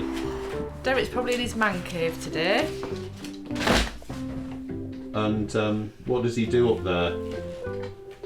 Who knows? Man things. Goes in his man drawer, gets things out and does man things in there.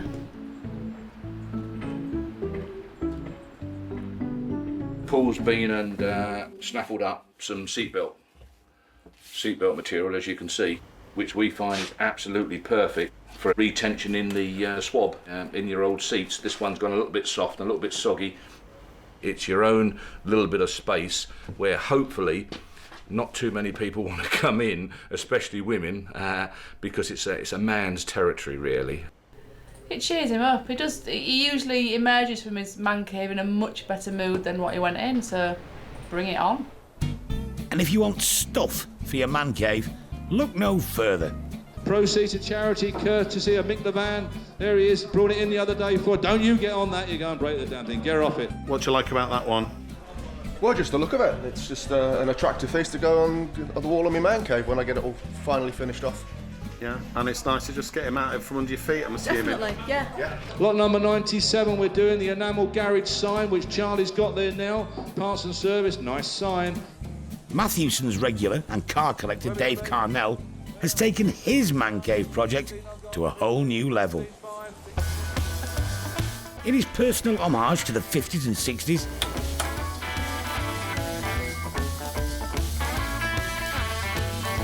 Dave's built a diner, a rehearsal space and a tiki bar. I had a vision in my mind of how it used to be, and got to a stage of life where I could sort of afford to do it, so I thought, well, why not? He's spent years collecting period memorabilia. Not all of it from Derek's. Dinner, American dinner, spelt wrong. It came from China. I'm not a great fan of Elvis, but I did play in an Elvis nostalgia band, and so strange enough, we've got an Elvis here that actually sings and plays and leaves the building occasionally if you win. It was supposed to finish here, the diner, that was it, but then of course we got carried away And next door, Hawaii meets Yorkshire. Good evening, welcome to the Tiki Bar. Would you like a drink? I just love the look of it, you know. I've enjoyed doing it probably more than working on the cars recently. The one immediately outside the diner is a 1955 T-Bird.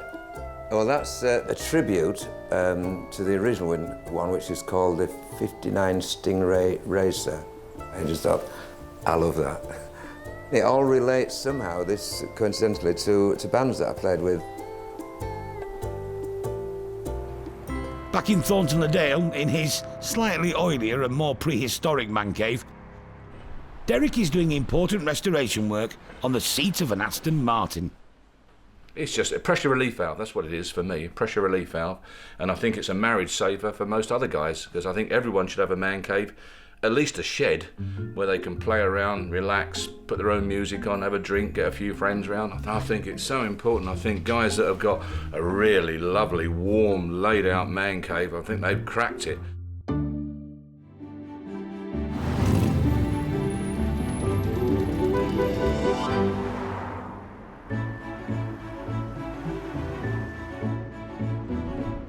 It's auction day, and before the cars go on sale, Derek has 300 lots of auto memorabilia to get through. £50, cheap lot. Try and interview him later, about 5:30. You know when he's doing this? Because he can't speak. All right. Good morning, Mathesons. The Jaguar Javelin seems to be attracting a bit of interest. Smell that. Smell the leather. From Bradford, surnamed Jowett, Matthew's here with his dad Arthur.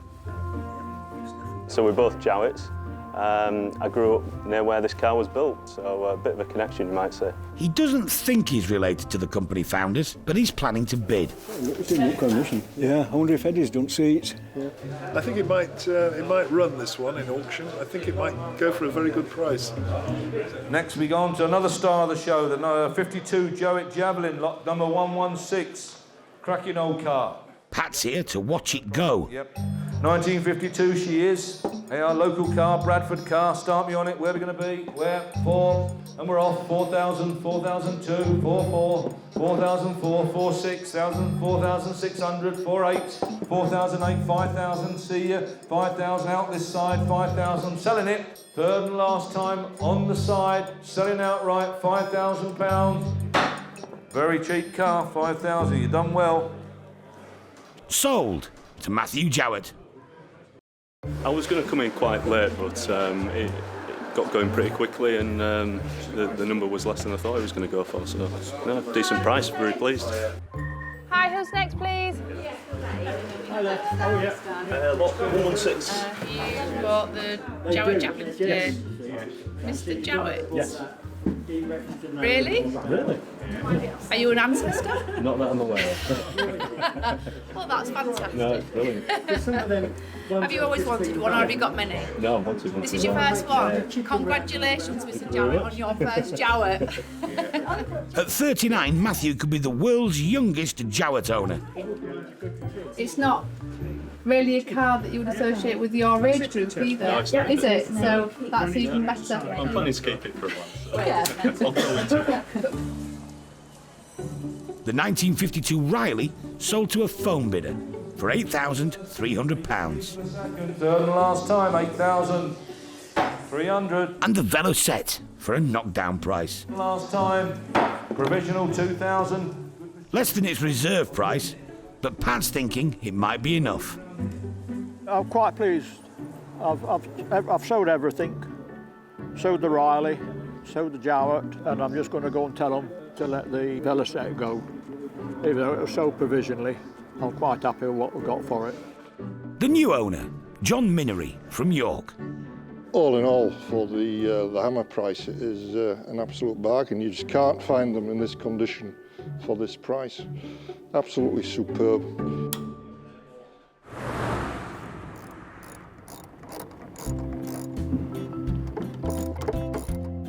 You got a box, Dad?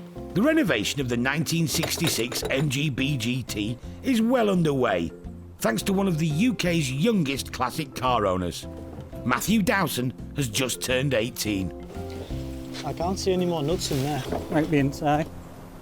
Today we've sort of been tidying up some of the flaky stuff in the engine bay, getting rid of that, trying to get out the heater.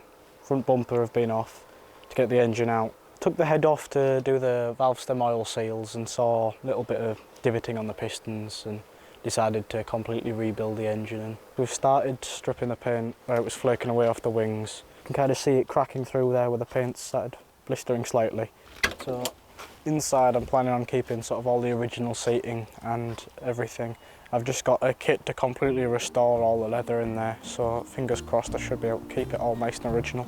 Matthew has done a lot of the work himself, but it helps that Dad Jeff is a truck mechanic. Oh, he's been a massive help. He's the mechanical brains behind it. I'm more like the apprentice, shall we say. I get told what to do and do it. Still definitely something holding it. He knows what he's doing. I just pretend to know what I'm doing.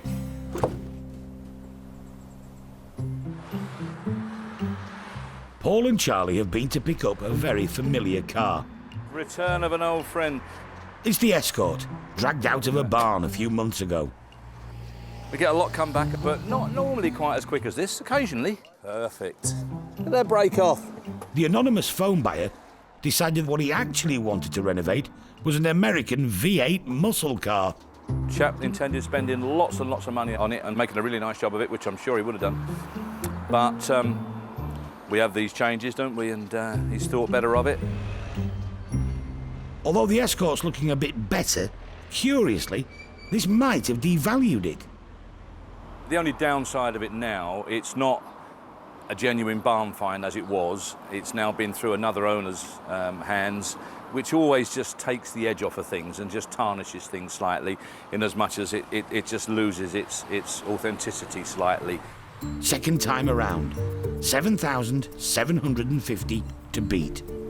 The Mark 1, 5, 4 then, 4,000, 4, 4,000, 5, 4, 5, 5, 5, 5, 6, 6,000, 6,000, 6,005, 6, 5, 6,006, 7, 6,700, 6,008, 6, 9, 6, 9, submitted then, shaking his head, 6,900, 6, 9. £850 less, proving that barn fresh is always best. As for original owner John, he did get his free holiday thanks to the Escort, but unfortunately that didn't go well either. We got bad weather in the cruise, in the Bay of Biscay, which is notorious.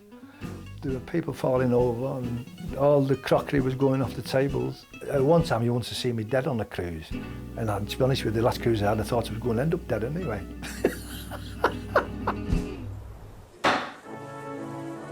So what's happened to the Jowett Javelin, bought by Matthew Jowett?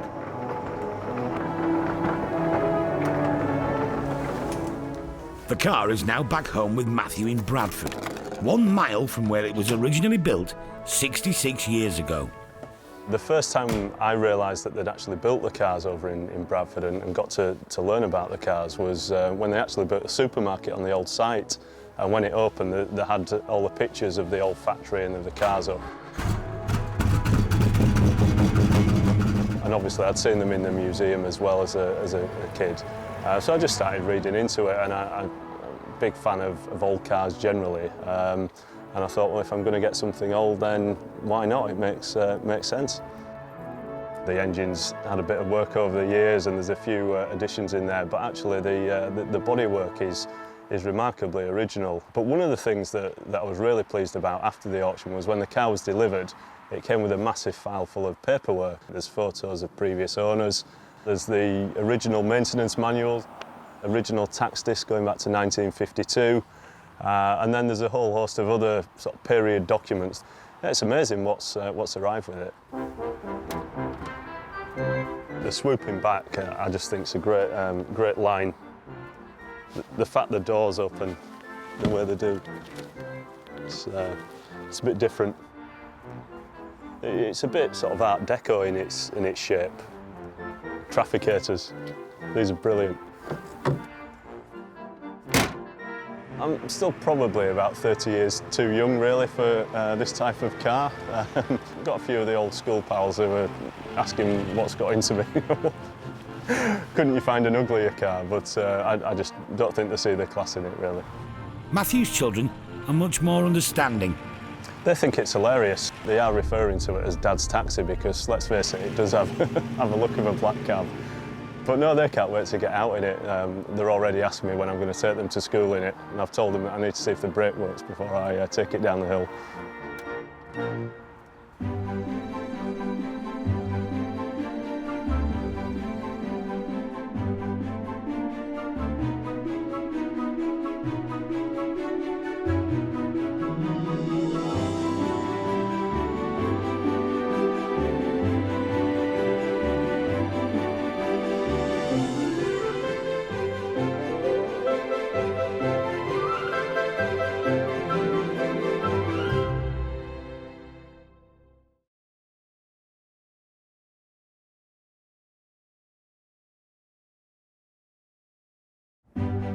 Meet the Matthewsons. They're a dynasty of dealers. It drives really well.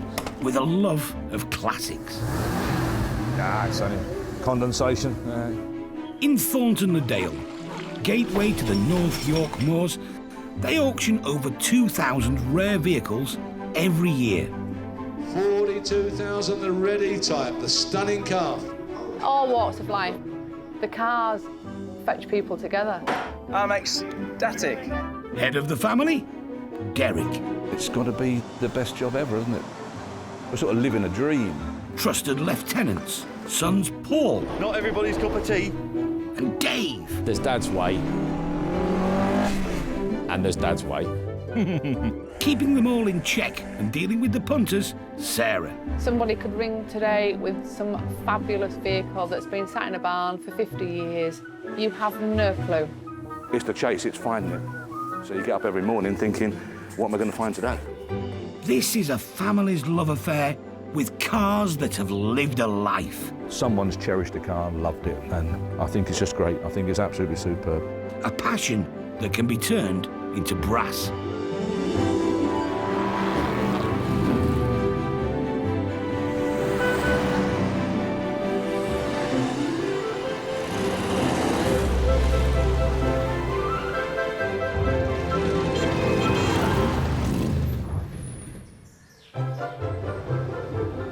On sale this week. 1976 registered AC Cobra Pilgrim bodied. They're good value, they're good fun, they're individual. At least it's still in one piece and it ain't wrapped around a lamppost somewhere, which is always a bonus. Volvo, F88, the Wrecker. Wow, that's different. It's become known as the love truck. Drawing the curtains on a Saturday evening on Redbourne Common. Royal Enfield Constellation. Got it in October 1960. We'd had good times on it. Lovely bike. I just never ever saw me getting rid of it at all. With every age group, they reminisce. It's what their dad had. My dad drove a Maxi. I don't want one.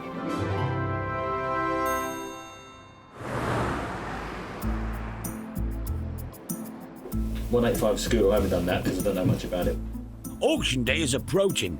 Oh dear. Go on, what are you looking at, sir? They love right, it. okay. They love the pressure. Look at that little face over there. Look at that little glint in his eye. Yeah. Look at it. And Derek's in trouble. It's going to be busy, yeah. 200 and odd vehicles. Too many cars. 30% more cleaning cars, 30% more paperwork to do, 30% increase in pay. What was that?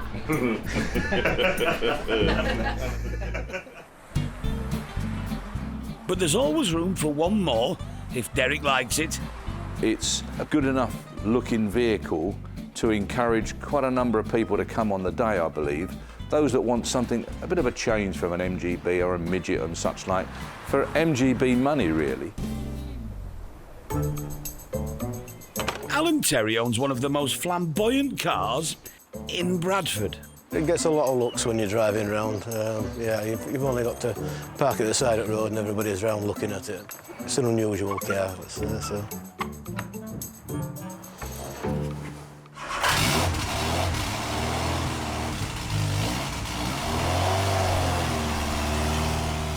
We've got Pilgrim Sumo AC Cobra kit car, 2 litre Pinto engine, tuned Del Auto carburetors. It's based on a 1976 Cortina 2 litre. You have to be very brave to drive them. It's quite easy to lose a back end. You have to keep that in check because it does like to slide about.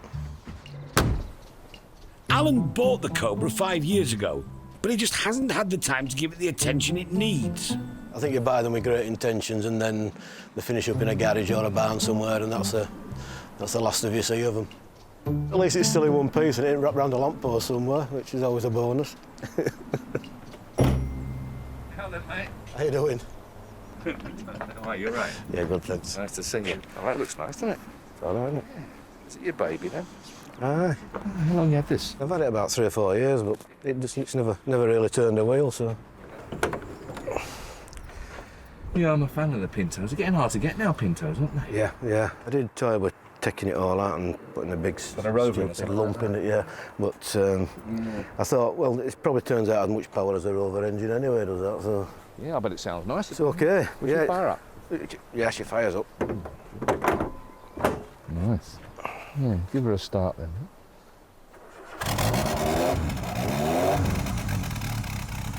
Sounds nice, doesn't it? You've got them carbs about right, haven't you? Yeah. Very smart. All right. Well, quite a nice broad car, isn't it, really? It's Yes, they look the part, don't they? Yeah, they do, don't they? Yeah. What we got to do? What sort of reserve we want? I'm looking to get 11.5 for it. I don't know if it's sold on it's in the ballpark, isn't it? Yeah, it's in the ballpark. Does it drive all right, Alan? Yeah. Oh, I think it's saleable, isn't it?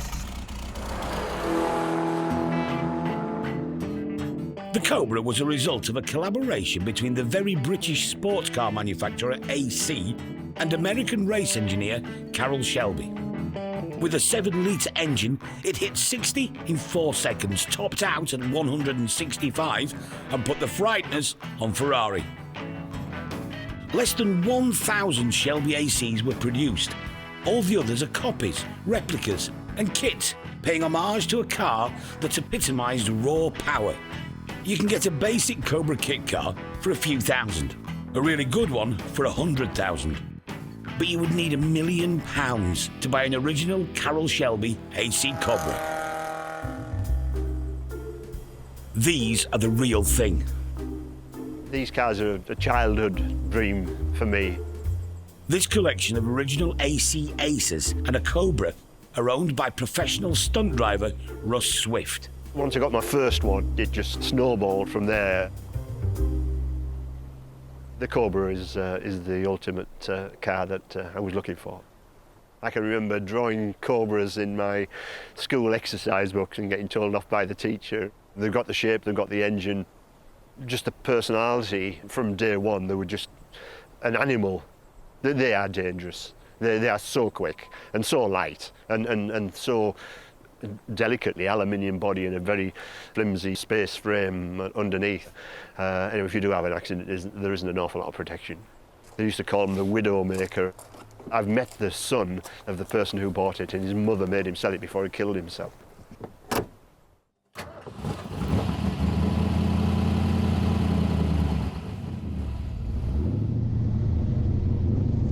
There's nothing like the rumble of a V8. Certainly makes a noise like it's something a bit special. It is a real driver's car. A lot of modern cars you feel quite isolated from the car, but you know, every little input you put into this car, it translates to the road. to be careful with the power, because if you do give it everything in low gears, you'll just swap ends or end up in the scenery somewhere. But it does need to be driven with an awful lot of respect.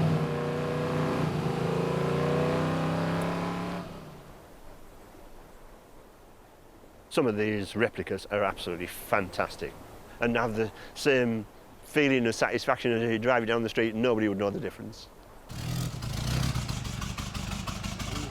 Lovely. Nice car, good looking motor. Nice thing, nice to see in white for a change. People tend to paint them metallic blues and odd colours and things, and I think it looks nice in white. I think it suits it. This could be a bit of fun and games. Steady on, mate, steady on.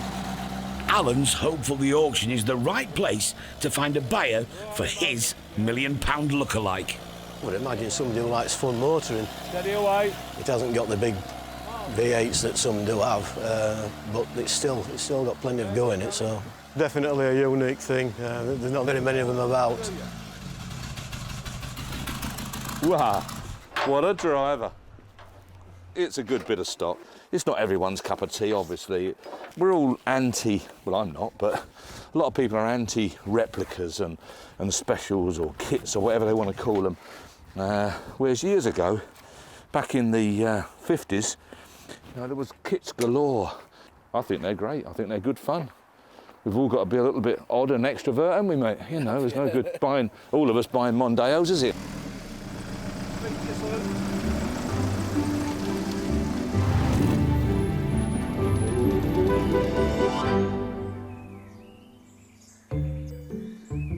At Matthewson's, the mighty Cobra has arrived.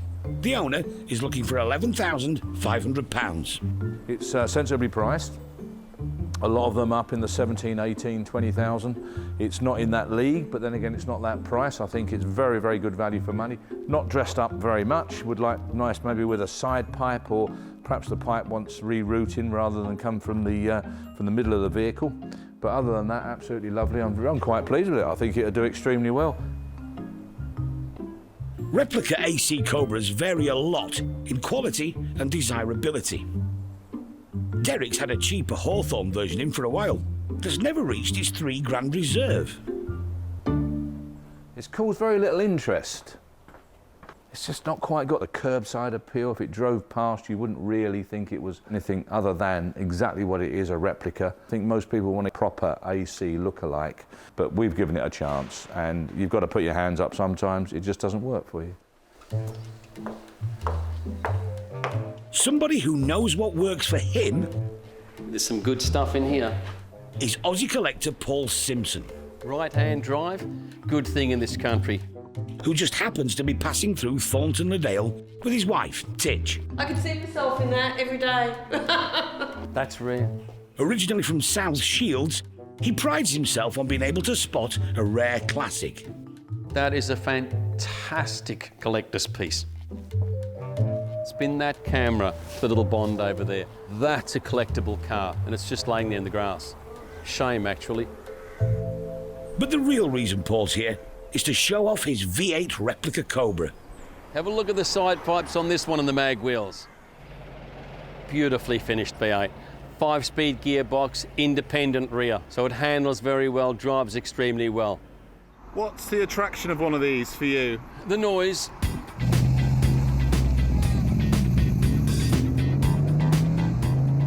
You sat watching Elvis on the movies when I was a child, and you just looked up and thought, hell, one day when I get older, I'm gonna be like that and have one of those cars. It's just every schoolboy's dream.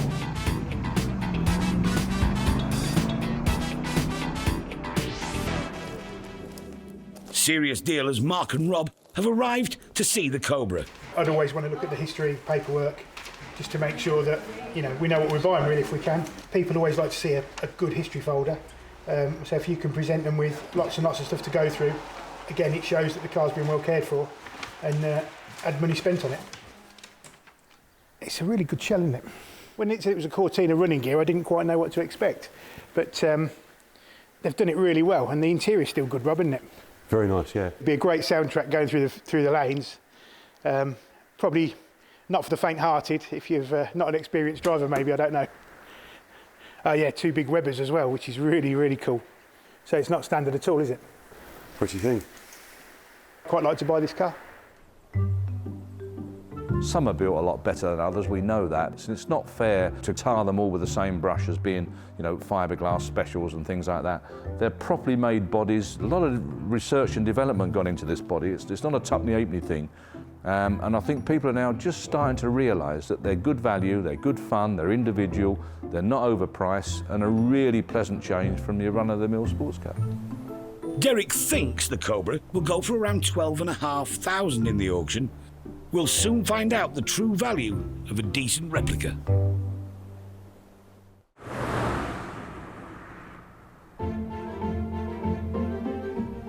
Even at Matthewson's, it's rare to find a vehicle aged over 50 with one careful owner.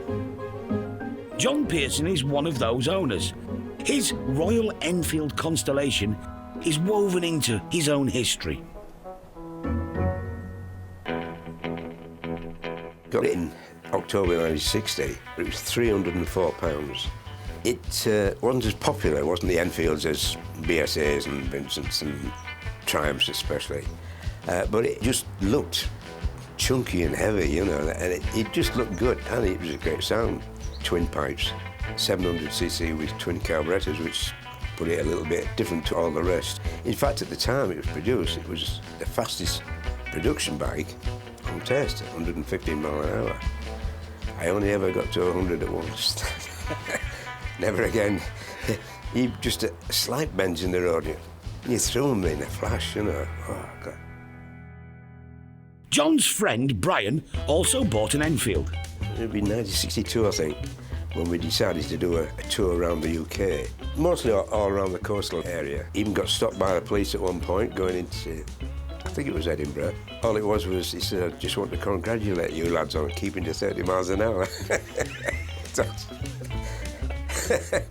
I say, Brian being a policeman, he was quite strict on things, you know.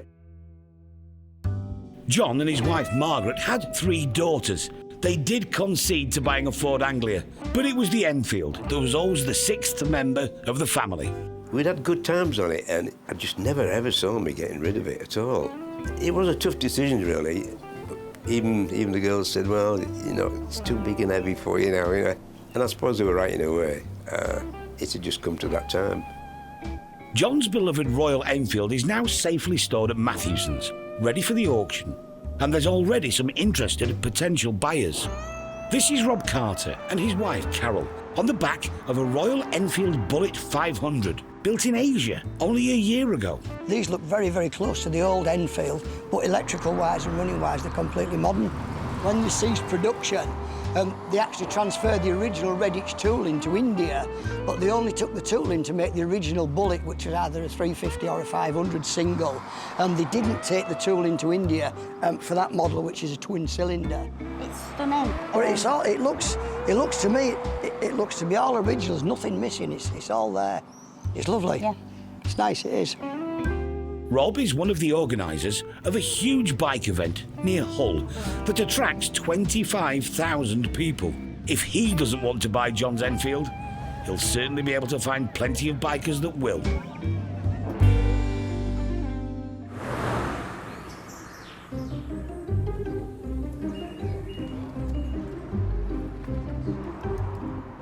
As the crowds gather in Thorntondale for the auction, it's the day of reckoning for the Cobra. Rob and Mark are here to bid, but they've got a bit distracted by all the memorabilia. Just having a nose. You never know, you can always pick up a bargain though, some of this stuff. Just having a little nose if there's anything that catches our eye that I could hang on the wall maybe, or as a bit of souvenir memorabilia. There's a mesmerising collection of stuff that most people don't want. Amongst the 200 lots today, there's been a set of jerry cans, a fruit machine, £60, assorted helmets, £40, you're done. and a pair of vintage bicycle lamps. I can see it. 1976 registered AC Cobra Pilgrim bodied in white. You've seen it up there, I'm sure. There we go, start me with that. What's that worth? What there? Is it worth 10? Whereabouts? I know it's worth 8. Who's got 8 for it? Who's got 8 for the Pilgrim? 8 or we'll pass on it, there's no point. Is there 8,000 for the Pilgrim? 8,000 or we'll pass on that. 8,000 in the doorway, £8,000. 8,000 in the door. £8,000 in the door and submitted. £8,000. £8,000. Is there any more? £8,000. Worth a lot more. £8,000 submitting it provisionally in the doorway. £8,000. Are you sure? Provisional 8,000. £8,000 to dealer Mark, but it was £3,500 off reserve. Unfortunately, we were the highest bidder, but it was a provisional bid, and we just couldn't get there on the price what the owner wanted for the car. If we can get there, we can put a deal together, but at the minute we're just a little bit too far apart. But, you know, we'll see how we go. But Mark won't pay more than he thinks it's worth. No deal. Yeah, just a little bit disappointed we didn't get there, but hey. After further negotiation, the new buyers, Billy and his uncle Bruce. It's theirs for £10,000. So what's the plan with the car then? Really to put a V8 back in it to increase the value, and then we'd probably sell it on again. This sort of car wants a V8 in it. The proper engine. Proper engine, yeah. No problem. We've got an engine lined up for it anyway, that's why we're interested, you know. Just lying about? Lying about the shop, yeah. Billy and Bruce are hoping the big V8 engine will significantly increase the Cobra's value. We'll find out later if that plan works.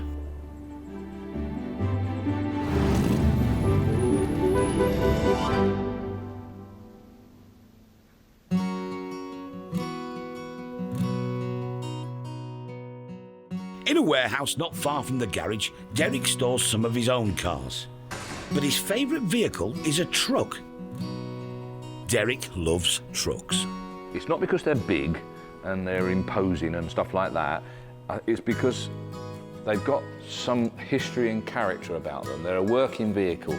They were built to work and very often worked to death, so the ones that have survived have been the ones that have been very mollycoddled. There's no question about that.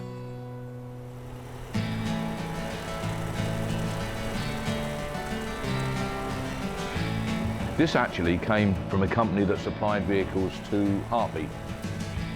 And little Bedfords like this is a little M-Type. These were bought by coal merchants and local delivery firms. She's a 28 horse, 1951. I bought it as a blue drop side. Paul and myself built the little transporter body on. Lovely engine, very sweet, nice gearbox, and yeah, we love it very much.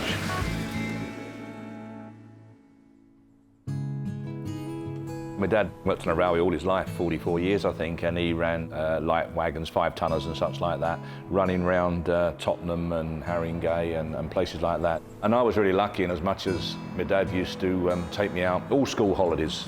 And I used to get 10 bob a week and from my dad. But of course at that time I always thought it was from the railway, but of course it was from my dad. And I actually was probably worth my weight really, because at Paddington Station you went over a weighbridge and you got weighed and you got a bit of bonus on the weight that you picked up. So because I was in there and I was a fat lad, so I probably earned him his 10 bob a week by sitting in the cab, or hiding in the cab and being weighed over the weighbridge. It's fairly obvious that if you're going to spend a large part of your early life in a particular vehicle or in a particular situation or a particular location, you're going to have a fondness for one of those. When I jump in this wagon, this just smells just like jumping into an old 1938 Austin, whatever it was they were using then. When it pulls away, it just sounds the same, so it just takes you right back there. Young Charlie loves it. He thinks it's absolutely great, so there's no doubt about it. He'll wind up with it when he gets a little older, I'm sure.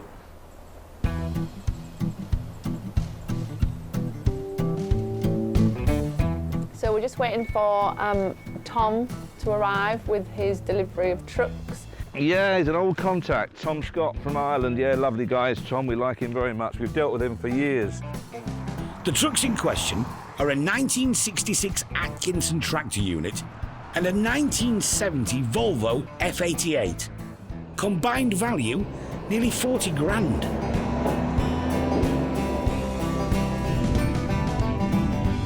What did for? I ain't got a clue. Wow, that's different. The Atkinson more than pulled its weight at a time when international haulage was rapidly expanding. It's a nice unit. They're popular, those. While the Volvo brought the principle of a tilting cab to Europe. I didn't realise the Volvo was a breakdown. I thought it was a tractor unit. But she's a full-blown recovery by the looks of her. Safe, comfortable and reliable. The idea of driver appeal was born. Yeah, I like them very much, yeah. Gardner 150 in that Atkinson. That'd be absolutely sweet. Sweeter than that. Yeah. You wouldn't get any more on there, would you? Very full. Very good. Is the Atkinson a runner? Yeah, they're all runners. Oh, good. Paul is also pleased with the heavy-duty delivery. I think they're great. I love HGVs and things. I think they're brilliant. You imagine the stories to be told from some of these lorries, especially these recovery lorries.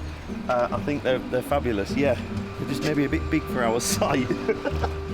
But that's the least of their problems. The Atkinson is about to chalk up yet another story. The 30-ton truck has pranged a Porsche and a Jag. But the heir to Derek's throne is safe. Everybody all right? Yeah, we're all right. Just caught the front of this Porsche a little bit. I think all's well at the moment.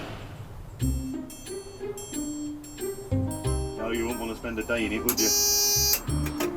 You've got a bit of a starter issue. After being quite keen to get off the trailer, the mighty Atkinson is now refusing to fire up for Dave. Was there air leak in earlier? Yeah, there was an air leak, yeah. We're assuming that there's a dead spot on the starter. Is there a knack with these old trucks? You just jump in, turn it on, cross your fingers and hope for the best, really. Yeah. And if it goes, it's a bonus. I'll be a no then. The brothers need to work out the problem. A non-runner can mean lower bids in the auction and less commission.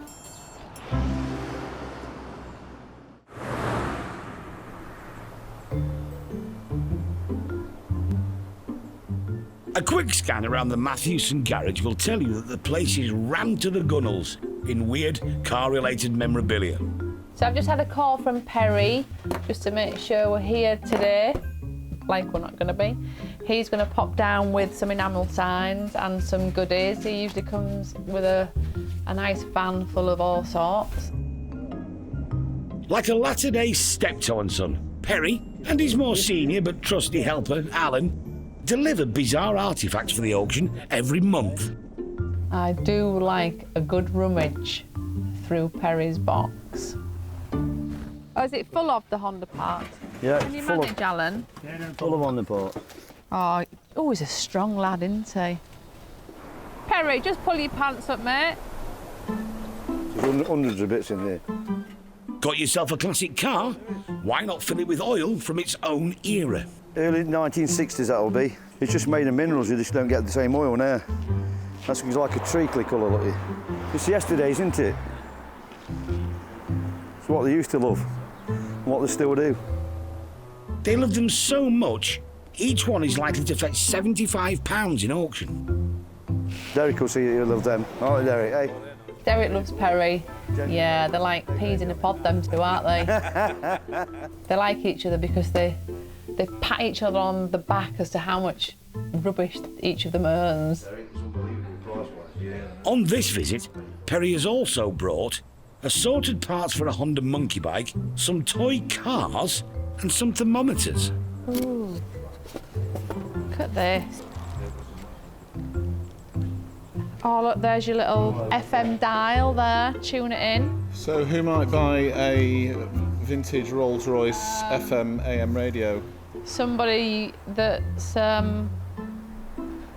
probably not quite right in the head. The message is, you'll never predict what Perry's going to bring in next.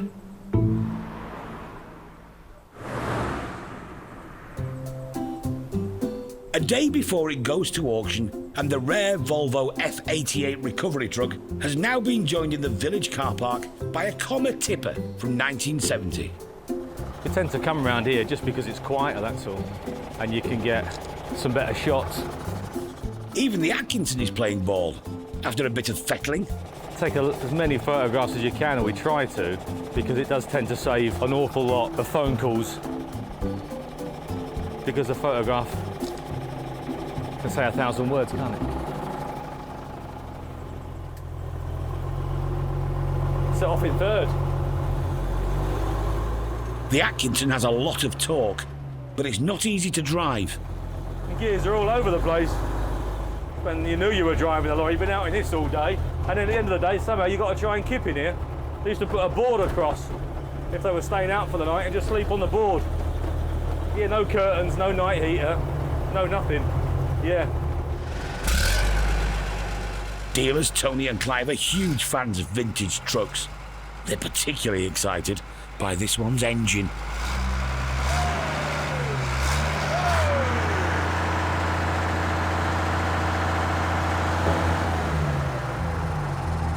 That's a 150 Gardner.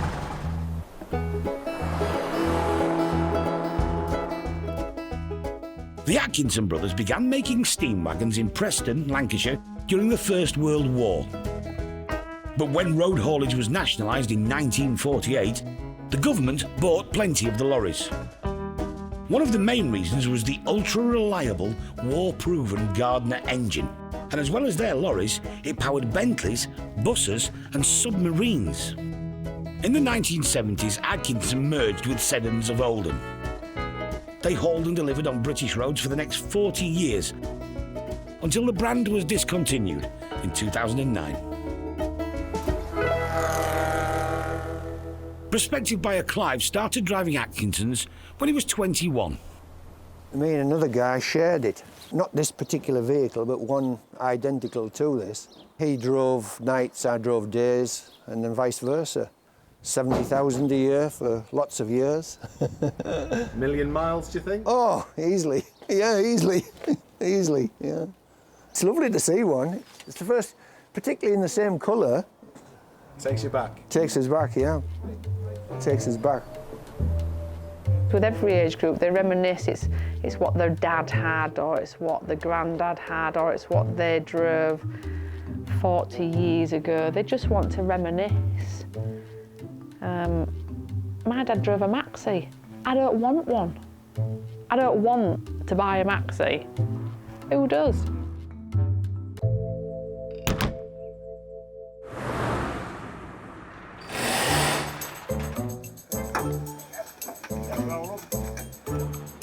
Paul's son Charlie may only be 11, but he puts in a fair number of hours at the garage.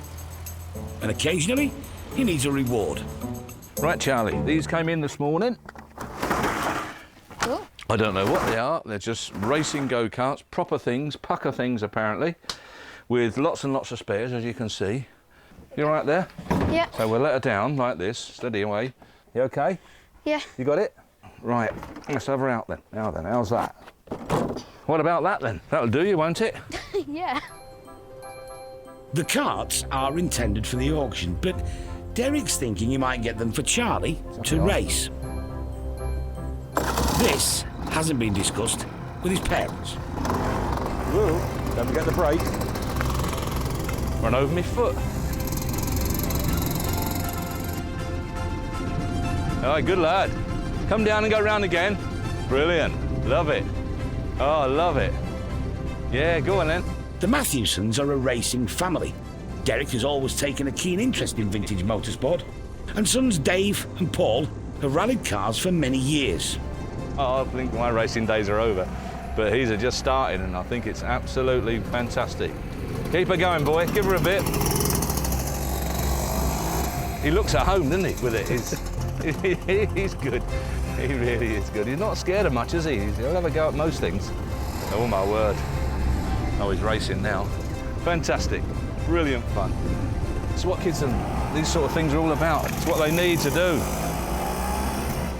Charlie's mum has arrived to drive him home for tea. Oh, my God. Get out now, Charlie. Brakes good, aren't they? Yeah. Come on, you've got to get your sister. Well, I can see what you're going to be doing some Sundays.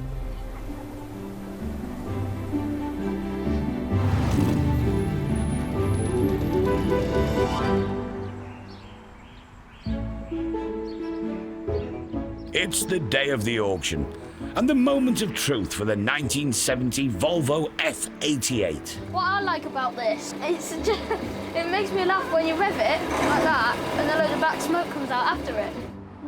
Also going under the hammer, the 66 Atkinson tractor unit. On the steering column, it has an air brake. You pull that down to do the trailer brakes. That's just for the trailer brakes. Charlie has swatted up. It's been fitted with a tacho so that it can tow a trailer. It's a nice truck all in all. I actually quite like it, and so does my granddad. Not as good as that Volvo though. Fairly original Volvo, one of the first of the new generation Volvos to sort of come into the UK. Very rare, basically in running order, and quite collectible. Are you really keen to get this one? If it's the right price, we might just buy it. There's plenty of love for the Volvo. It was used for demonstration purposes to the British Army, brought it over to England and put this truck through its paces. And from there onwards, they bought a couple hundred trucks. Haulier John Statham knows all about this truck because he used to own it. I work for a family business, car and truck recovery. I used to drive this when I was a very, very young man. I used to go around and pick Samantha up in it when we used to go out courting at night. We didn't have a lot of time together, did we? So you used to come to work with me, didn't you? Yeah, so occasionally. Got a lot of history to it. The enamel garage sign, which Charlie's got there now. Sales start strongly in the memorabilia section. 160 on its way. 160 last time looking round. Thank you very much. Pre-war dinky saloon cars. How many in your collection? Probably about 1,200. And where do you keep them? Or should I say, where are you allowed to keep them? I've got a loft conversion and a spare bedroom. 130. We've picked up a Michelin enamel sign. Norton sign? I've always liked Norton motorbikes, and that's the nearest to a Norton motorbike I can afford.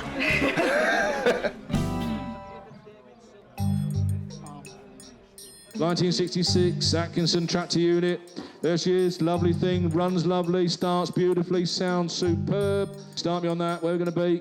8,000, 8,005, 8,005, 9,000, £9,000, £9,000 for the Atkinson, £9,000, £9,000. £9,000 for the first, provisional only, 9,000 second, third and last time, 9,000, but we'll always talk. 4,000 off reserve. Volvo, F88, the Wrecker, got a bid on my books, got some interest from people supposedly coming, here we go. What do you need? Start it low, 15, 16, 17, 18, 18,000, 18, 19, 20 on the phone, 20, 21, 23 grand, 23 on my right, 23, 24, 24, 25, 25, 25,000, 26, 26, 27, 27,000, 28, 28,000, 29, 29,000 in the hall, selling, 29 on my right, 30, 30,000, 30,000, obviously knows it, wants it, 30,000, 31, 32, 32, 33, seat in there, 33,000, it's going, he's buying it, 33 and a half, 34, 34, 34, and I'm selling it, gentleman in the hall, 34,000, does he want 34 and a half, be sharp, selling it, 30, 34 and a half, 34 and a half, maybe, 35, 35 he says, 35 and a half, 35.5, you sure? 35.5 on the phone. What do you think? 36. 36. 36. Are you done? You sure? 36. Well done, Chair. Well done, fella. Well done. 9865. 9865. The highest bid was from John and Samantha, now reunited with their love truck after 30 years. When it was sold from the family business, I think it went up north. I thought it went to Holland at one point, but I knew it definitely was in Ireland. And I thought, well, I can't see that coming up for sale ever. But when I saw this, I thought, yeah, got to have this back, I think.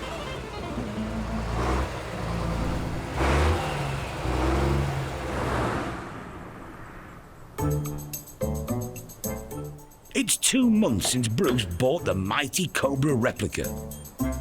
It's quite a lively vehicle. It really does go well. I was quite impressed. But there's a problem. Beautiful it is. I do like it, but there's just not enough leg room for me to be comfortable in it. The plan to drop a big V8 engine into it has been shelved. Bruce has no regrets, though. Sometimes I just can't resist buying something. It would be nice to use it, but, you know, if somebody comes along with the money, it's going. As for other sales in the auction, bidding was brisk for the Royal Enfield Constellation. 5,250, 5,500, 5,750, 5,750, 6,000, £6,000, 250, 6,250. On the phone and keen to make the highest bid, a private buyer who Derek's known for years. I think he's got 114, I think. He does ride a little bit, actually, but I think he maybe limits it to his estate. One owner from you, Constellation, never be repeated, £7,000. 7,000. It's nice that the vendor knows that it's going somewhere where it's going to be cherished. The go-karts went for £2,200. Brilliant. Love it. New owner, Toby from Newcastle, has Formula One ambitions for his daughter, Ruby. Are you into go-karting? No, probably be on her. You gotta start somewhere, sushi. So, be a bit fun. 2 bottles with the caps, with the product. You find them again, ever. The vintage engine oil that Perry brought along sold well. 130. Check them out, you'll find that that's cheap. As did the Rolls-Royce radio. 22, back in here, front of you. 22 pounds. 22, thank you. The Commer tipper that arrived from Ireland was eventually sold for £6,000, £2,500 under its original reserve. And after some negotiation, the mighty Atkinson was sold for £8,500 to a private collector in Staffordshire.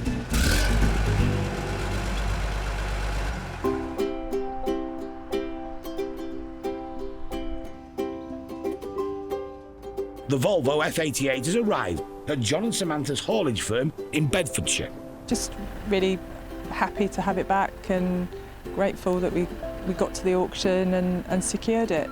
Employees have been amused by its arrival. It's become known as the love truck since the auction, so they're just waiting for the furry dice, throwback to the 80s.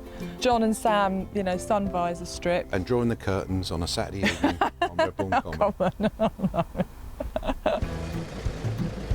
The last time they climbed into this cab, they were both in their 20s. This is weird, isn't it?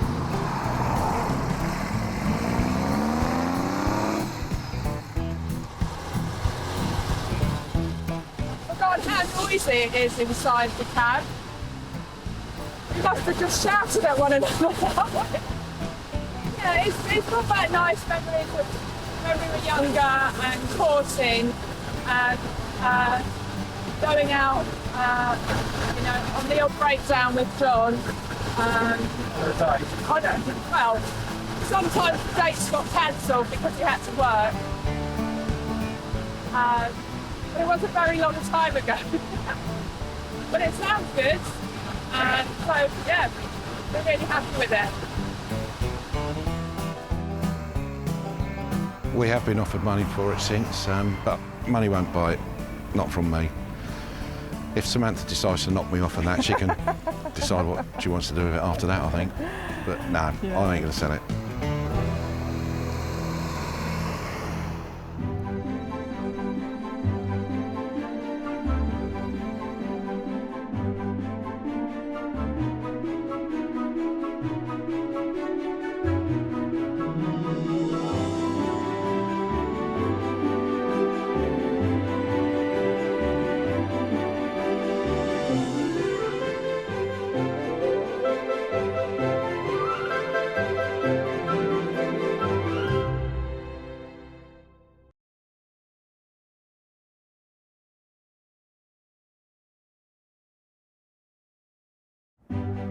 Meet the Matthewsons. They're a dynasty of dealers. It drives really well.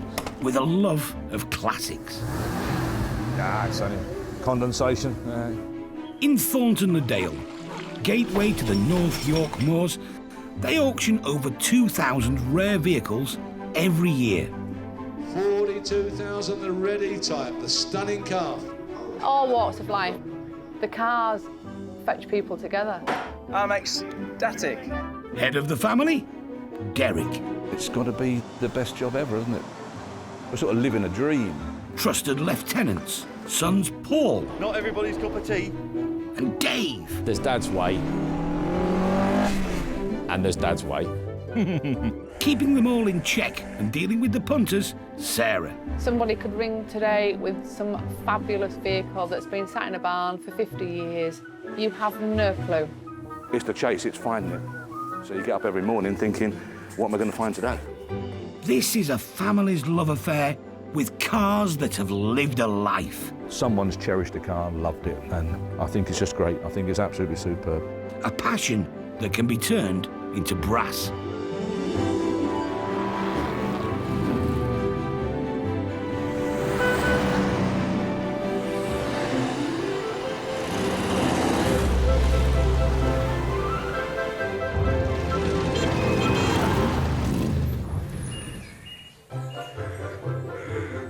On sale this week. Genuine 1987 Ford Sierra Cosworth. They are absolutely like a lethal weapon. We've got the Teardrop Caravan. I think it's 6th berth, this one, I'm not too sure. This would be good for David and Paul on a long job. Yeah, would they? Love that, wouldn't they? They would really enjoy that, keeping there together. Derek's got a lot of cars. There is babies. You can't keep them all, and I think it comes to a stage in life when you've just got to bite the bullet occasionally and realise that you've got to move some things on. He has a love affair with all his vehicles. He loves them all. They've all got a little place in his heart, so that's great. It shows that Derek does actually have a heart.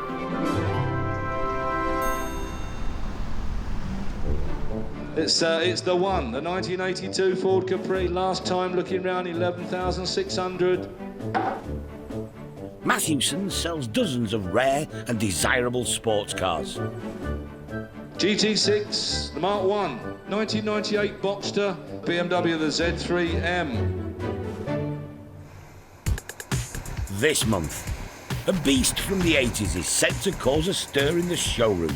It was bought by Jack the Lads. It was bought by lads who wanted a bit of flash. You could have Porsche performance at half the cost. A rocket ship on wheels. A working man's supercar, the Sierra Cosworth. Ford man Dave loves it. They put that lump in the front, which had a humongous tuning potential, and then the rest is history. Off they went. So if you could afford one, you bought one.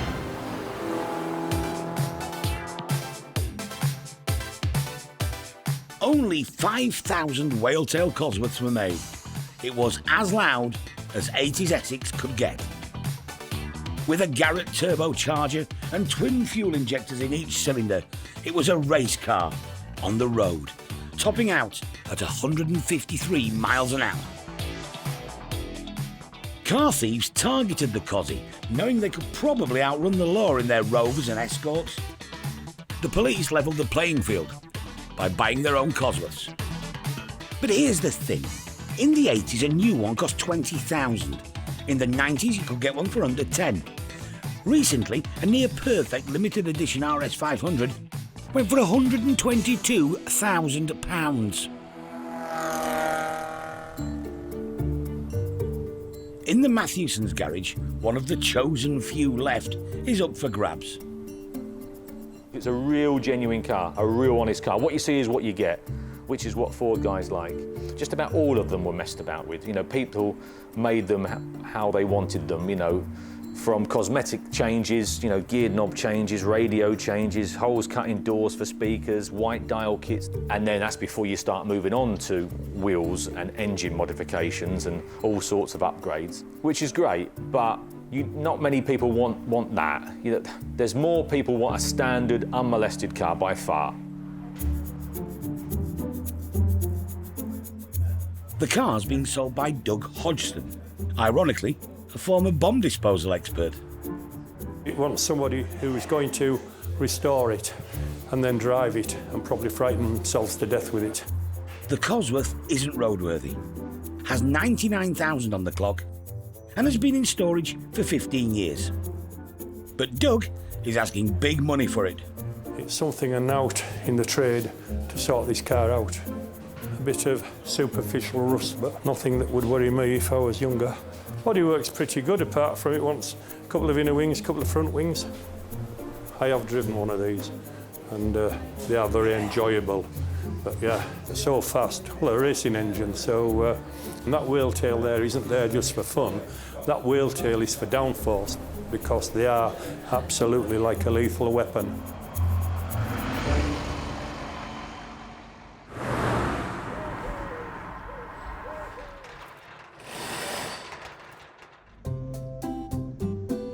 Another day, another dollar. And Derek's off to see one of his regular suppliers. Next call we're going to make is with Melvin. He's a very well-known York businessman in removals. By the nature of his job, I suppose, his business, he comes across quite a bit of memorabilia, automobilia. Something very unusual awaits. It's a little teardrop caravan, really nice, lovely condition, that it would seem he's had painted the same colour as his trike. He has the biggest trike you've ever seen, massive, great thing. Melvin, like his memorabilia, is an acquired taste. Yeah, he's a rough diamond. He's been about and he knows the score, and he's one of them guys that's much, much better for knowing. You've got to know him before you appreciate him. I can play this.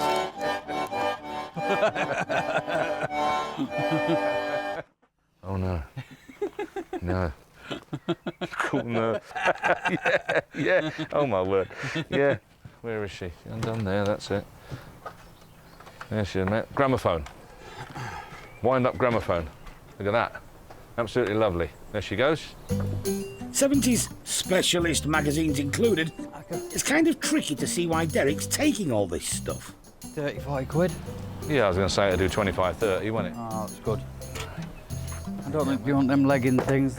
Yeah, spats, yeah. You're getting old. Who's getting old? But it draws customers in, and car buyers in the mood for spending can't get enough of it. These are popular, but guys use them in the workshop. Side lamps or whatever you want to call it, I don't know. But they're very, very popular. There's 2 or 3 of them, aren't there, in here? But what Derek's really here to see is the teardrop caravan. Well, I bought it for the back of my trike. We used it once or twice. Wife doesn't like it. It's a little bit small, a bit claustrophobic. So I've decided to sell it and see if I can buy a bigger one, really. Oh, she's nice and light, isn't she?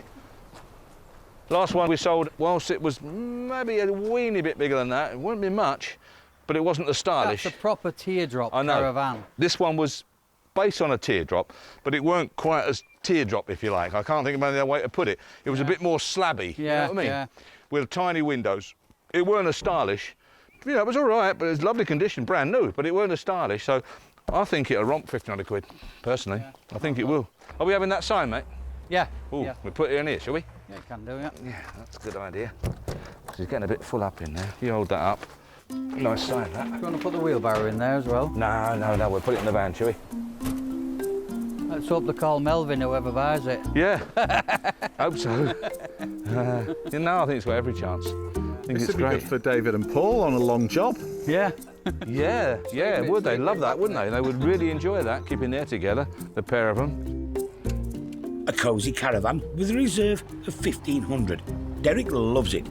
We'll see if the punters agree when the hammer comes down.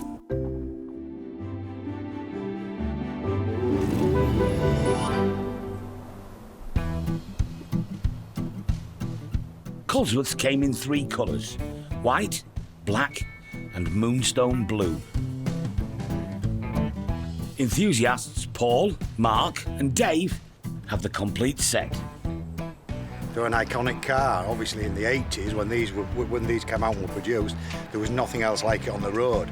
You were buying supercar performance for a working man's budget. All totally standard. It had most of its original parts on it when I did buy it. In the youth I did put a stainless exhaust on it, but now it's all back to its original exhaust, just as it would leave the factory in moonstone blue. I've owned this car a year to the day. Done nothing with it, just parked it in garage, and that's about it really. Just always liked them ever since I was a kid. It's this car to have when I grew up. It was, don't know, for want of a better word, council estate supercar at the time, weren't it? So just always liked them, liked the look of them, liked the whale tail. Nice car. News of an unrestored Cosworth at Matthewson's has piqued their interest.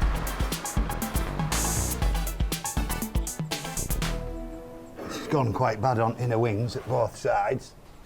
I think seat's got a bit of driver's wear on the driver's side. Passenger seat's remarkably good. Only on cloth though, the rest of it feels fairly good. What's headlining like? Paul Linfoot is the Cosworth expert. He also restores them. It's very, very original though, isn't it? Everything's there. It's all the original bits are still intact, which is a bonus. And may bid for it. Normally we spend hours and hours on the internet, eBay, wherever, trying to source original parts for the restorations. So although it needs a lot of repairs and a lot of work, a lot of our time is saved for the fact that it is original and all there. The body shell's a big problem. You've got quite a lot of welding work to do at the front. In its current state, Paul reckons it's worth $13,000, way short of what the owner wants. We often say we're only going to pay X amount, but on the day, you know, your heart takes over, and quite often you do pay too much. But the good thing with these cars at the moment is they're very much in demand, and obviously if it's restored to a high standard and looks good, it could be worth quite a lot of money once finished and done properly. It's auction day, and the Yorkshire heavens have opened. It's the snow and ice that put people off, really. Most of us just put a coat and hat on, don't we, when it starts a bit of rain, bring out the brollies. So fingers crossed, this'll do. Look, the sky's bluing up now, it's brightening up a bit, so it'll be all right. Over there, look, behind you. Blue sky of Rydale. Oh, what? That'll have them flocking out, won't it? If only they all knew. If only they knew. Hey? You going to put a bid in? No, I've no money. I've just bought an Escort, so I've no money. But it's certainly a project. It's going to be at least probably 10 grand to get it back. And a lot of hours. It's a nice motor though. I remember when I was younger, I paid £3,800 for a Sapphire Cosworth. Not a bad car. I ran it around for a bit and I sold it for £3,800. But them days are long gone, aren't they? 1987 Ford Sierra Cosworth, heck of a car, got the makings of a lovely car, genuine, wants some work, we know. Owner Doug's here to see the Cosy go. Whereabouts going to be? Whereabouts on this? I've got 15 here, 15, 16, 17, 17, 17, 18, 18, 18,000, 250, 18,250, 18,500, 18,005, 18,500, and you're out, I'm submitting 18,500. 18.5 submitting. 18.5. Bit short, but just enough. I'm a Yorkshireman, so I'm never happy with the amount of money that I do with deals, but at the end of the day, you know, it'll sort of put a bit of jam on the bread as well as butter. Coming up, the Cosy's long road to restoration begins. I liked the idea when we heard that we were coming down that I was going to be working on a Cosworth, because you know, it's sort of like it's an 80s car and I'm an 80s guy, so.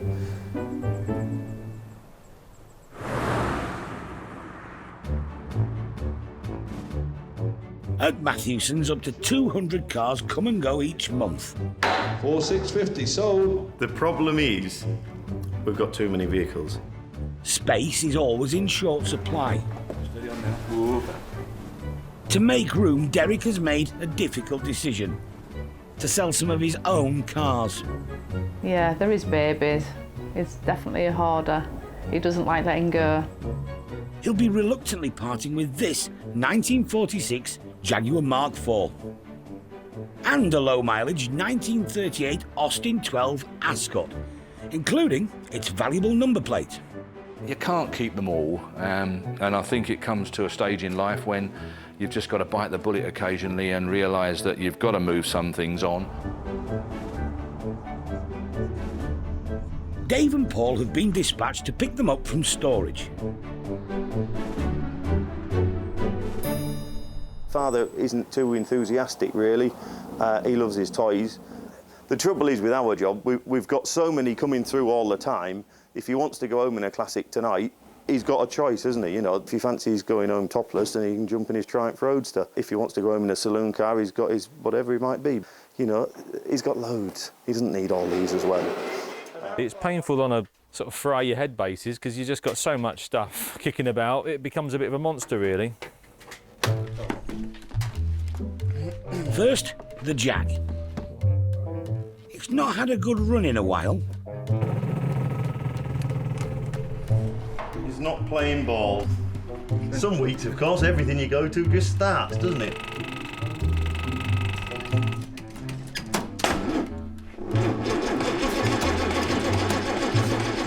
I think you better give her a squirt. All right. The expert diagnosis? It won't start. The fuel's evaporated, the valves in the pump aren't shutting off, so the pump's going backwards and forwards and just moving the same block of air backwards and forwards all the time, you know. Eventually, the Jag is brought back to life. Next, a very original Austin 12, as in horsepower, with a number plate that's worth a few thousand. You go to a show next week, you can see 2 or 3 of them, can't you? But you won't see one with one family from new and unmolested. That's the difference. This one is also temporarily mechanically challenged. A little bit. Yeah, a little bit more. Whoop, whoop.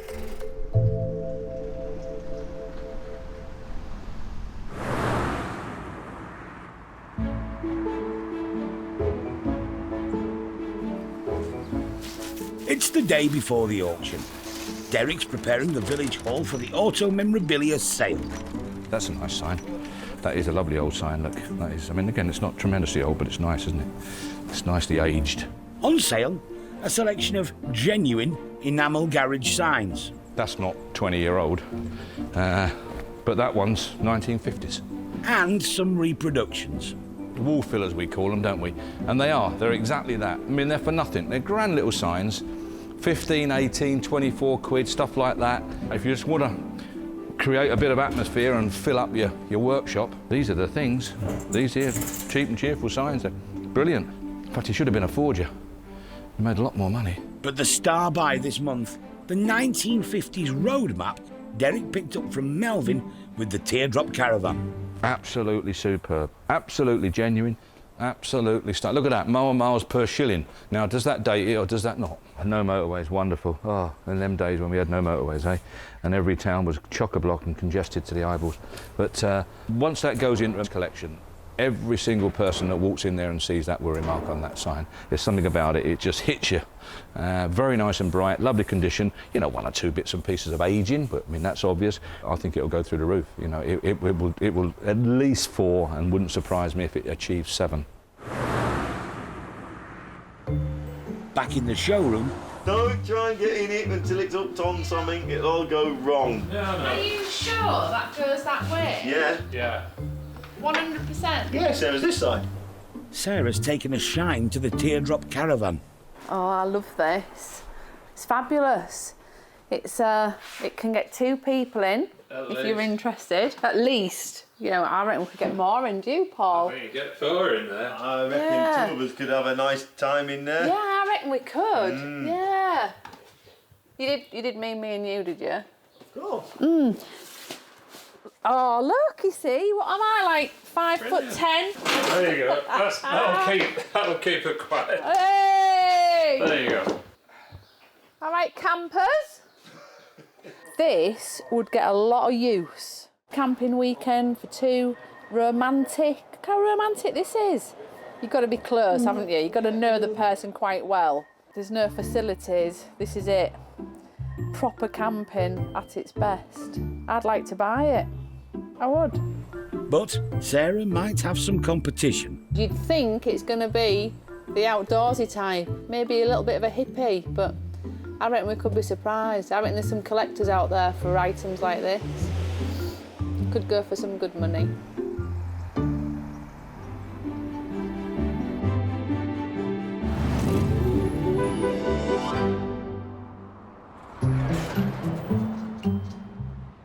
A rare and pristine classic has arrived at the garage. Stan Smith is a highly trained mechanic, and this is his 1966 Sunbeam Rapier Series 5. Watch the front number plate and tell me that it's all right, because it's very low. Stan never stops renovating cars. This one is number 52. I enjoy restoring them, and we run them a little while, most of them, and then pass them on. That one I specifically bought to bring up here, because we like Derek so much that we love him taking money off us. Is he good at that? Oh, aye. Yes, he's a genuine Southern Yorkshireman.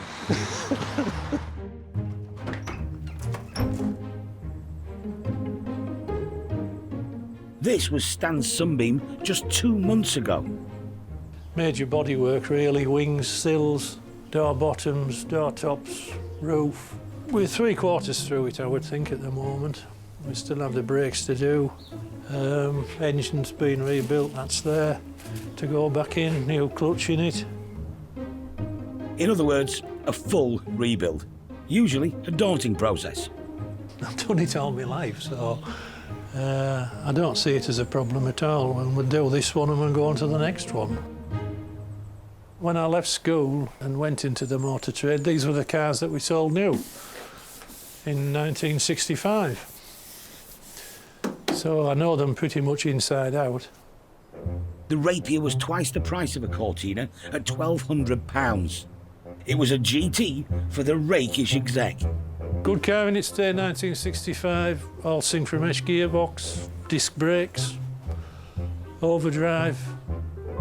There are some good reasons why this car is now very rare. Like everything in the 60s, they weren't under seal, they had no rust protection. They tended to fall to pieces. Did they sell in the hundreds of thousands, or? No. But the Sunbeam Rapier's day has finally arrived. Now they're in high demand.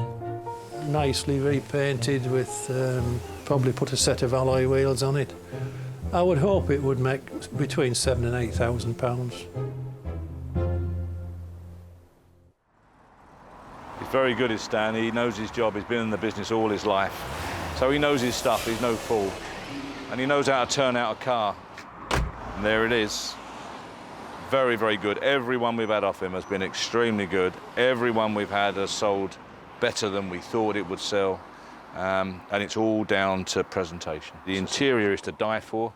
Really, really pleased with that. I wish it were a convertible, and we could then be talking about 12, 15,000. As a saloon, I think pushing up towards 10. For Stan, though, there is a downside to renovating classics like this to such a high standard. Oh, Stan doesn't do it for a profit. Absolutely. No, if he worked out what he spent on it and in materials and such like and what have you, he'd probably still be losing money, I would think. But he loves it. It's a hobby to him. And if he weren't doing this, he'd be out chasing women. So far better for him to be in the workshop. We need guys that can turn out cars to that level, love doing it, and do it all the time.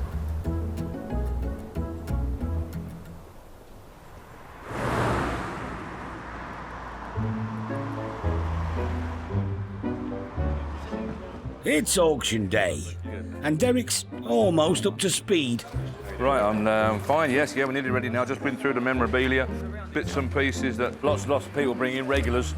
And when I say reserve, what's it going to make, they say, I'll leave it to you, which is really nice of them, isn't it? So I have to then make a decision. What have you got there, mate? Loads of stuff. There's a Land Rover, a couple of cast plates, and some wall fillers.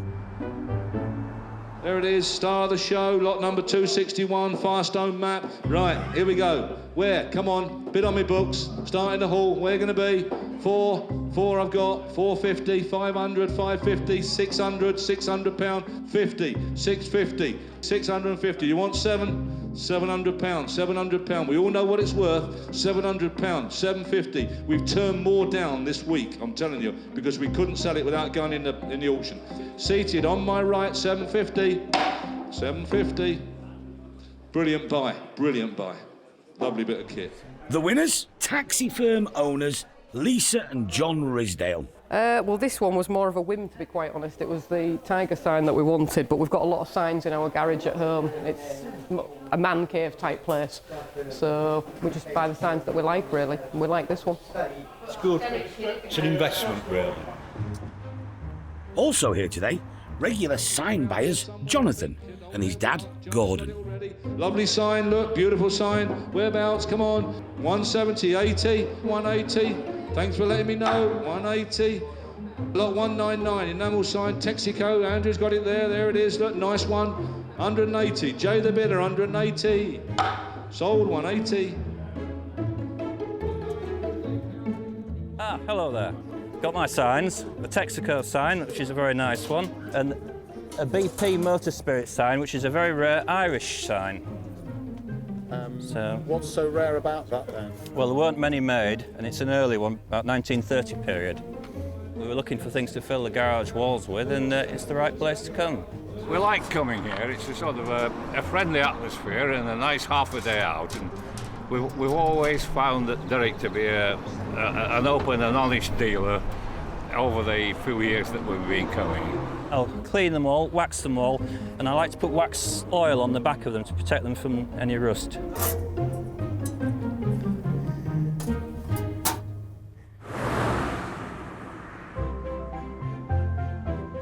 On the left of the bridge is the busy city of Hull.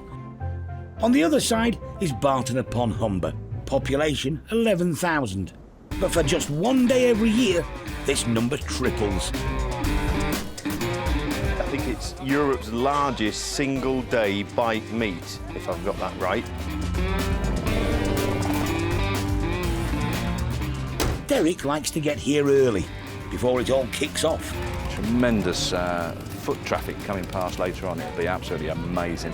One of the premier events, I think, without question. The organisers call it the Barton Bike Night. They bill it as a two-wheeled overdose, and they're not wrong. Basically what it is, it's grown from like 20 or 30 lads who came with bikes on a Wednesday night 21, 22 years ago. We're not quite sure which now. We think we get between 20 and 25,000 people into Barton. And that's not including the 10,000 bikes they bring with them.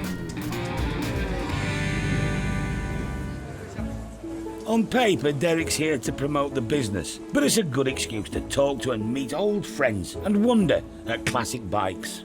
This trio is worth £750,000. This is very, very special. It's three Works MV Augustas, very special machines. Very rare where you see three Works MVs in one hit like that, unless it's on a race circuit. Derek's also quite taken by organiser Rob's Gilera 150 Sport, which he bought from the auction a few years ago as a wreck.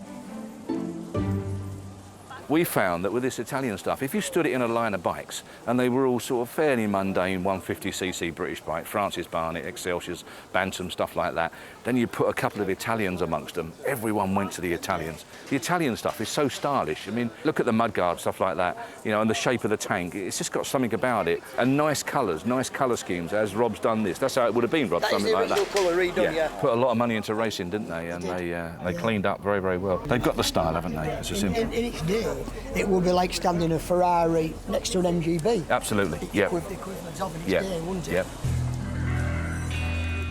This bike was just one of a huge collection, originally owned by a Lancashire businessman, Dale Winfield, who died 3 years ago. Derek organised their sale. Oh, I felt very privileged to be able to offer the whole collection. Very, very privileged. We were very, very pleased to do it. We had a lovely working relationship with the family. They're super people, lovely, genuine people. Many of the bikes in the collection, like this one, also an MV Augusta, needed a complete renovation. But here it is today, in all its glory. Out of that 180 bikes or thereabouts we sold, most would be in that sort of condition, riding about and on display at shows like this. I think that's a tremendous achievement. Derek and the family have their own collection of about 60 bikes. Today, they brought a couple of historic racers. They've got tremendous racing pedigree. One there for Steve Crawford, as you can see, another one Phil Reed. Well, everyone knows Phil Reed, one of the most famous bike racers ever. So that's one of his old machines.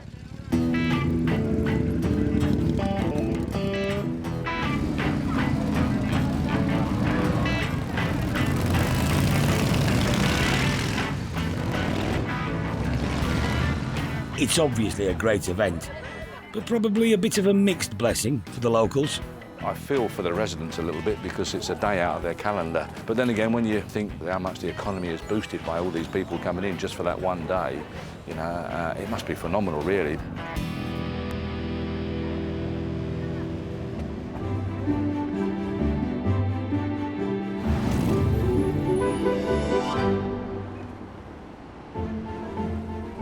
Derek can't delay it any longer. It's time to get rid of some of his stash of cars.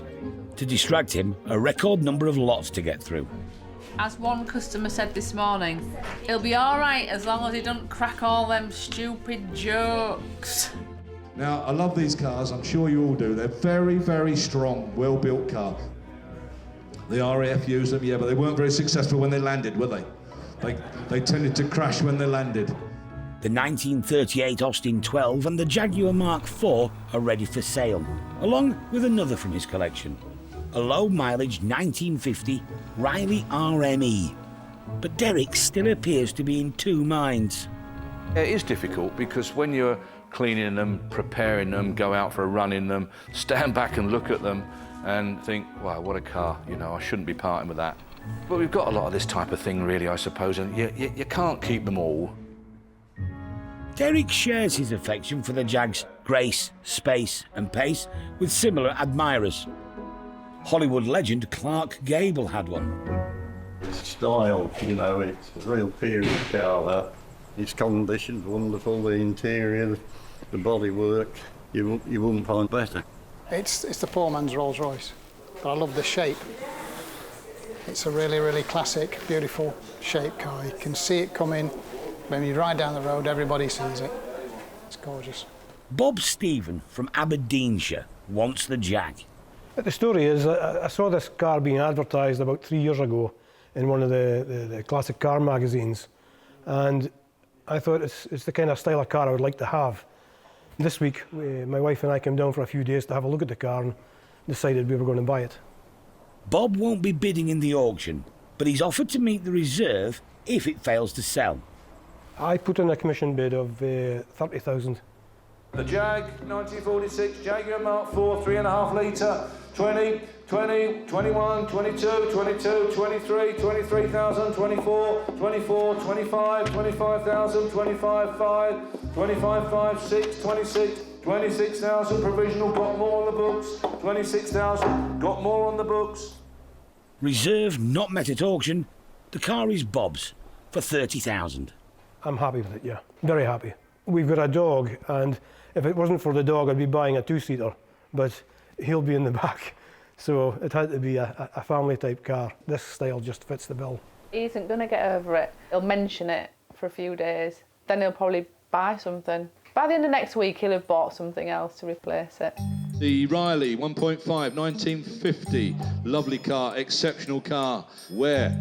8, 250, 5, 750, 9, 250, 9,250, 9,500, 9,005. On my left, 9,750. Do you want 10? She's away, 9,750. Are you done? 9,750. 9,750. Sold to regular Mark Springett. One of the busiest days of the year continues with a rush on auto memorabilia. I bought a Michelin Man just for Christmas. Santa's come early. What do you like about Michelin men? They remind me of my mate Bob, who's behind you. They're nice, round and smiley and fat. That's me. £900, £900. Go and have another. Provisional on it at the moment, sir, so... Sales are looking good. Lovely. Okay, It was lovely doing business. Nice to meet you. Me and Jeff upstairs, we've been flat out. And who's in charge? Who keeps tabs and everything? What do you think? I can't believe you actually had to ask that question. There's a showroom full of beautiful classics, but it's the Sunbeam Rapier that's now attracting a lot of the attention. How would you sort of class this sort of restoration, Rob, on this one? Oh, it looks absolutely top-notch, but until you really get up on ramps, you can't tell. But from first appearance, it looks amazing. Looks like it's had a lot of money, hell of a lot of money spent on it. Rob is a dealer. And the success of his business relies on finding quality cars like this. They don't come up that often, so you got to pounce while you can, you know. That's nice. This is a beauty. You never see them. 66 Sunbeam Rapier, 2-door. Owned and entered by a retired route specialist. Start me on it. Where are we going to be? Where? 8, 7,000 down here, 7,000 down, 7,002, far right, 7,2, 7,4, 7,004, 7,4, submitting, 7,6, 7,006, 8, 7,800, 7,008, sound down here and submitting, 7,800. You want 8? 7,800, 8 he says, 8,000, 8,000 pound, 8,1, 8,002, 8,200, 3, 8,003. Going and away, 8,003. Are you all done? Last time looking round, 8,300 for the first, second, third and last time. 8,3. 700 less than reserve, but it's enough. Dealer Rob is the new owner, but not for long. I had to buy it. It was one of those cars I couldn't leave the auction without buying it. You know, my hand was going to stay in the air. It was one of those. I bought it, and as I predicted, it sold very, very quickly. Making Rob a tidy profit and keeping the wheels of business turning. I love the cars. I love the people. It's like a hobby. It's more of a hobby than a business. It's fabulous.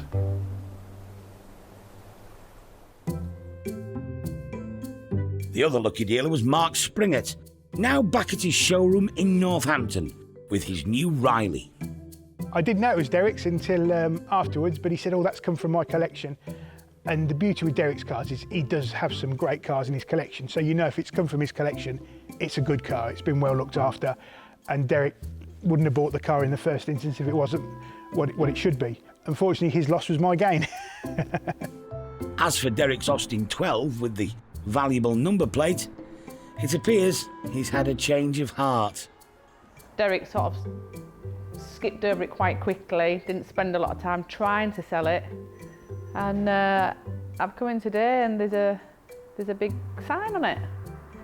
He has a love affair with all his vehicles, he loves them all. They've all got a little place in his heart, so that's great.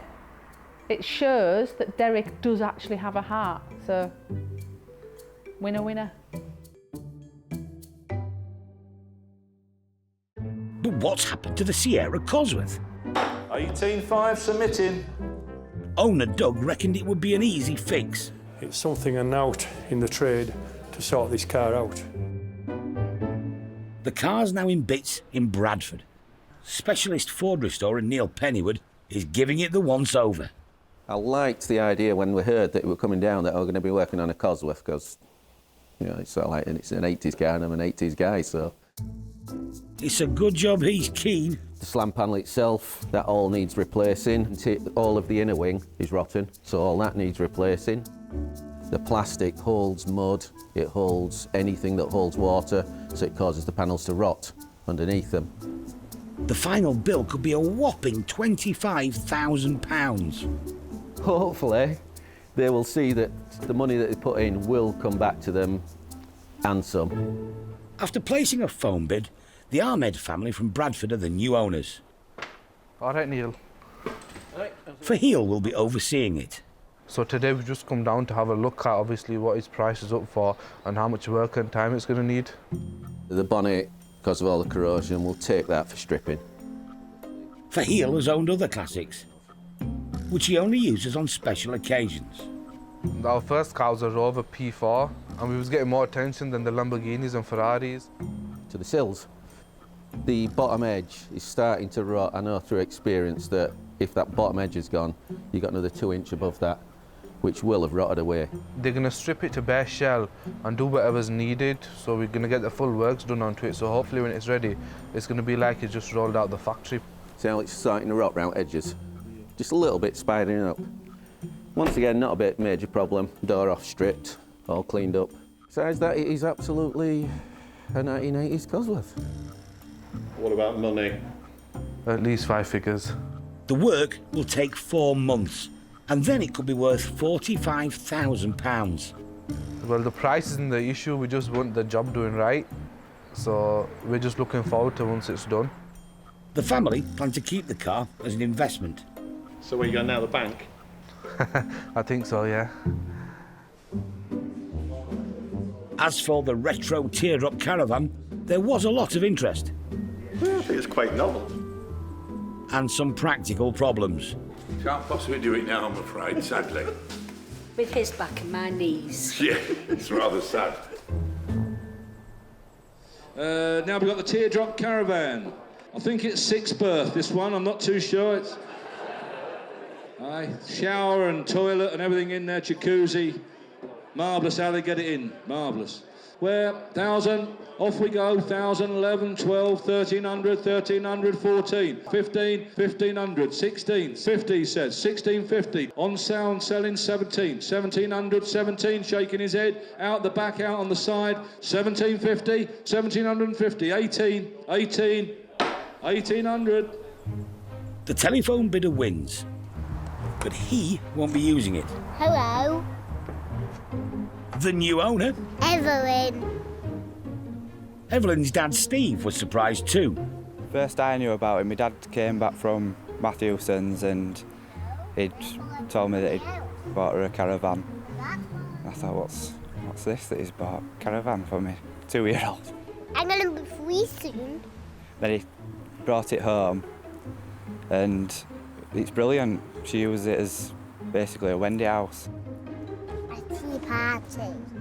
I've been making watermelons, cups, and everything. I think the idea is, rather than just a Wendy house that she can play in, through the day, when she's a bit older and she's wanting to do things like camp out in the garden and things like that, I'll be able to do it. I love playing with my caravan. And Sarah is disappointed. I'd love to have had something like that when I was a small child, but I think my idea of making it into a gin bar was much better.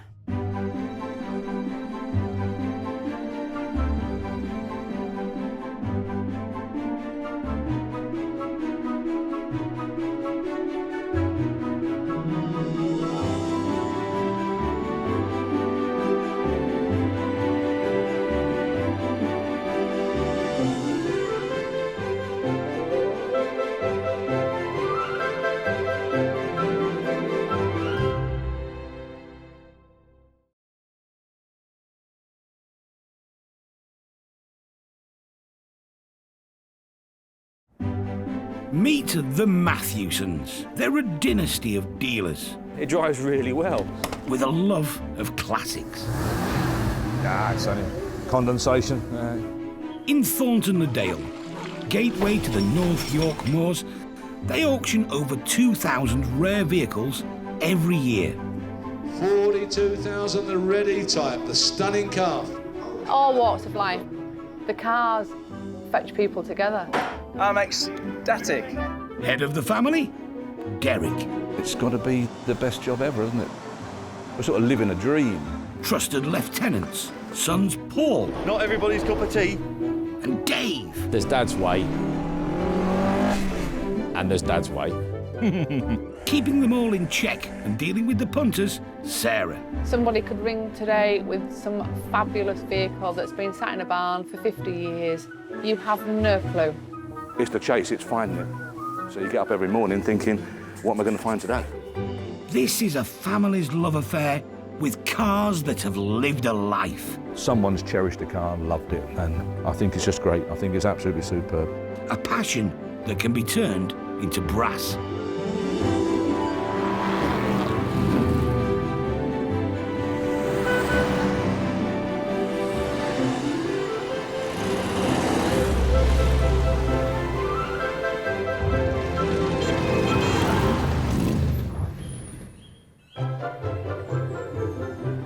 On sale this week. Now we've got the star of the show coming up here, 1986 Moskovich.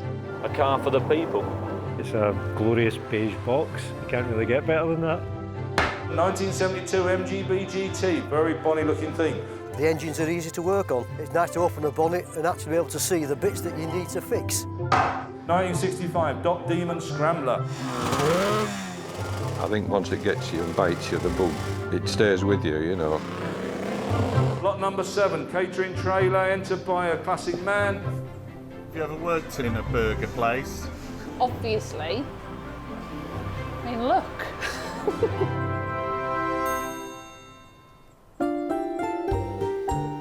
On a patch of wasteland, somewhere near Newcastle, a Cold War classic from the Soviet Union awaits its fate. This is a Moskovich, very strong, big heavy old car. 4 million of these iconic Russian cars were made, but only a handful of people liked them. Yeah, it's an 86. Justin Ray Brayshaw owns this Type 412. I just saw it and fell in love with it. The charm is that they're very basic in the way that they're built and constructed. So if you look at the door panel here, you can see they've got the old style window winders which operate correctly. No electric windows there.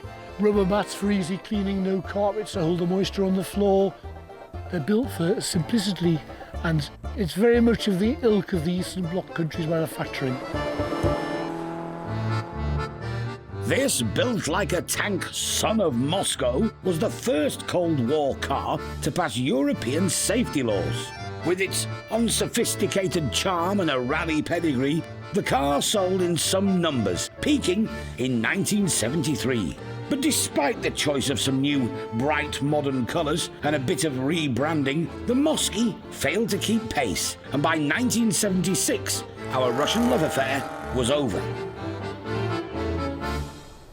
The appeal nowadays is the rarity of this type of thing in this country, because at one stage a lot of them were being re-imported back to their home countries because the car was worth more for spare parts in its country of origin than it was as a car in the UK to drive around in.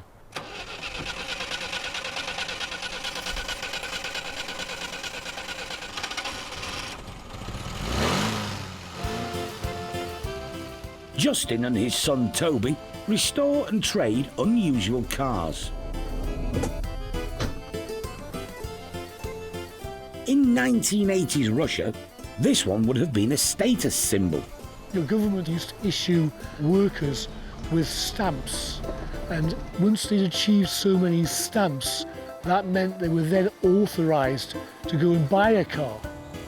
Certainly to own a car like that was a little bit of a reward that the government gave you for being a hard worker, behaving yourself, sticking to the rules and bringing your family up with the same ethos as your government, basically towing the party line, I suppose.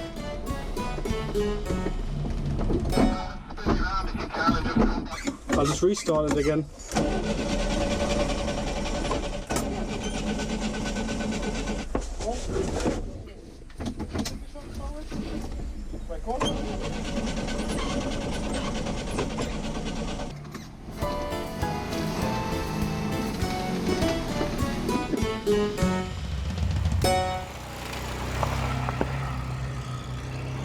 Justin thinks now is the right time to sell his Moskovich. There's a lot of collectors of this type of car in this country who will pay reasonable money to buy them and will restore them and keep them as part of their own collections. Dave's heading up to Tyneside to collect Justin's emerging Soviet classic. Cheap, cheerful, a car for the people. What would be the equivalent UK vehicle? Something mass-produced like the Mini or the Ford Escort or something like that, I would think. They were always built fairly sturdy to stand the rigours of Russian winters and Russian roads. The Moskovich is ready to go. Oh, are you all right? But Dave seems more interested in Justin's other cars. 90,000 miles, full service history, one owner. He paid 11 grand for it. It was cheap. Oh, well, we were away.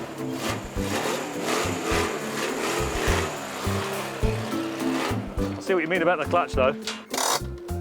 When you're on, aren't you? Yeah, that makes an exciting drive. While he's here, Dave's also taking a 50-year-old Mercedes. It's a 1966 200 diesel. It's a manual car, so it's manual on the column. not on the floor. Justin's son, Charlie, hasn't got the time to restore it. It's got the full-length sunroof with the leather seats instead of like a vinyl. To us, I think it's a little bit special. Who would have had something like this then, Jimmy? You'd have to have a few quid, I'm guessing. Oh, I hired powered people. I don't know, maybe one's on the wrong side of the law with a bit of cash to burn. The Mercedes comes with a choice of 2 engines, petrol and diesel. The Mercedes is a fair restoration project. You know, the giveaway is the fact the engine's in the boot. Dave's not that happy about the Moskovich either. They're not worth a fortune.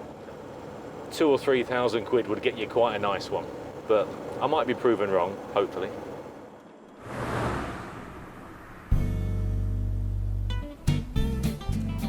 These are record-breaking times for Matthewson's. Yeah, that'll be fine. Yeah, no problem at all. With the business in its 50th year of trading, more cars are going into each auction than ever before. We've got about 170 vehicles in this auction, so we're pretty well full up. Yeah, what would it take to burst? I don't know really. We're about there now, really. We can't really handle any more. Is this to go in this sale? All this train stuff? Yeah. Great. It's very, very chocker block. Can only just get into the toilet. Sales depend on the website being in order a few days before the auction. I do most of the website stuff, but I have to hound Derek to do the running order. He does the running order, nobody else. We're getting better and better at it, aren't we? I'm further behind than I've been ever since I started working here. No running order on the website means the catalogue used by bidders on the day can't go to print. I'll keep telling them constantly, get on top of the job and get things done as they come in. Thing is, we always leave things to the last minute, don't we, Sarah? That's our trouble. And as such, we have to catch up. Even the dog don't agree with you. Yeah, that's right, Oscar. You tell him. What is he talking? So, what better time for Derek to have said yes to a massive refrigerated truck? As you know, our policy, Steve, is we never say no. Adding it as a late entry is a favour to regular buyer John. I'm not going to bid on this car, no, because I already have one. If somebody comes along with something that we shouldn't have here, not our sort of thing, if he's a good customer and we've dealt over the years and we think a lot of him, we'll do it. But there are 25 more vehicles this month than last. There's 25 more of everything to do. 25 more collections, 25 more descriptions, 25 more photo shots. A massive extra load on all of us, yeah. If anything else turns up today, it could be a bit tricky.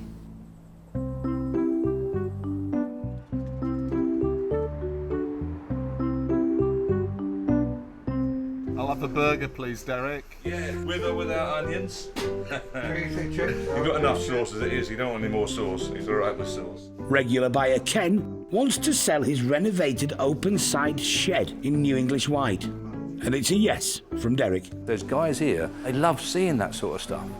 I've heard them say, and just echoing my thoughts, is that when you go to certain sales, you never know what you're going to see. That's great, isn't it? Different. I think it's mint. I'll go get some cheese slices from the village shop. What can I get you, love? Have you ever worked in a burger place? Obviously. I mean, look.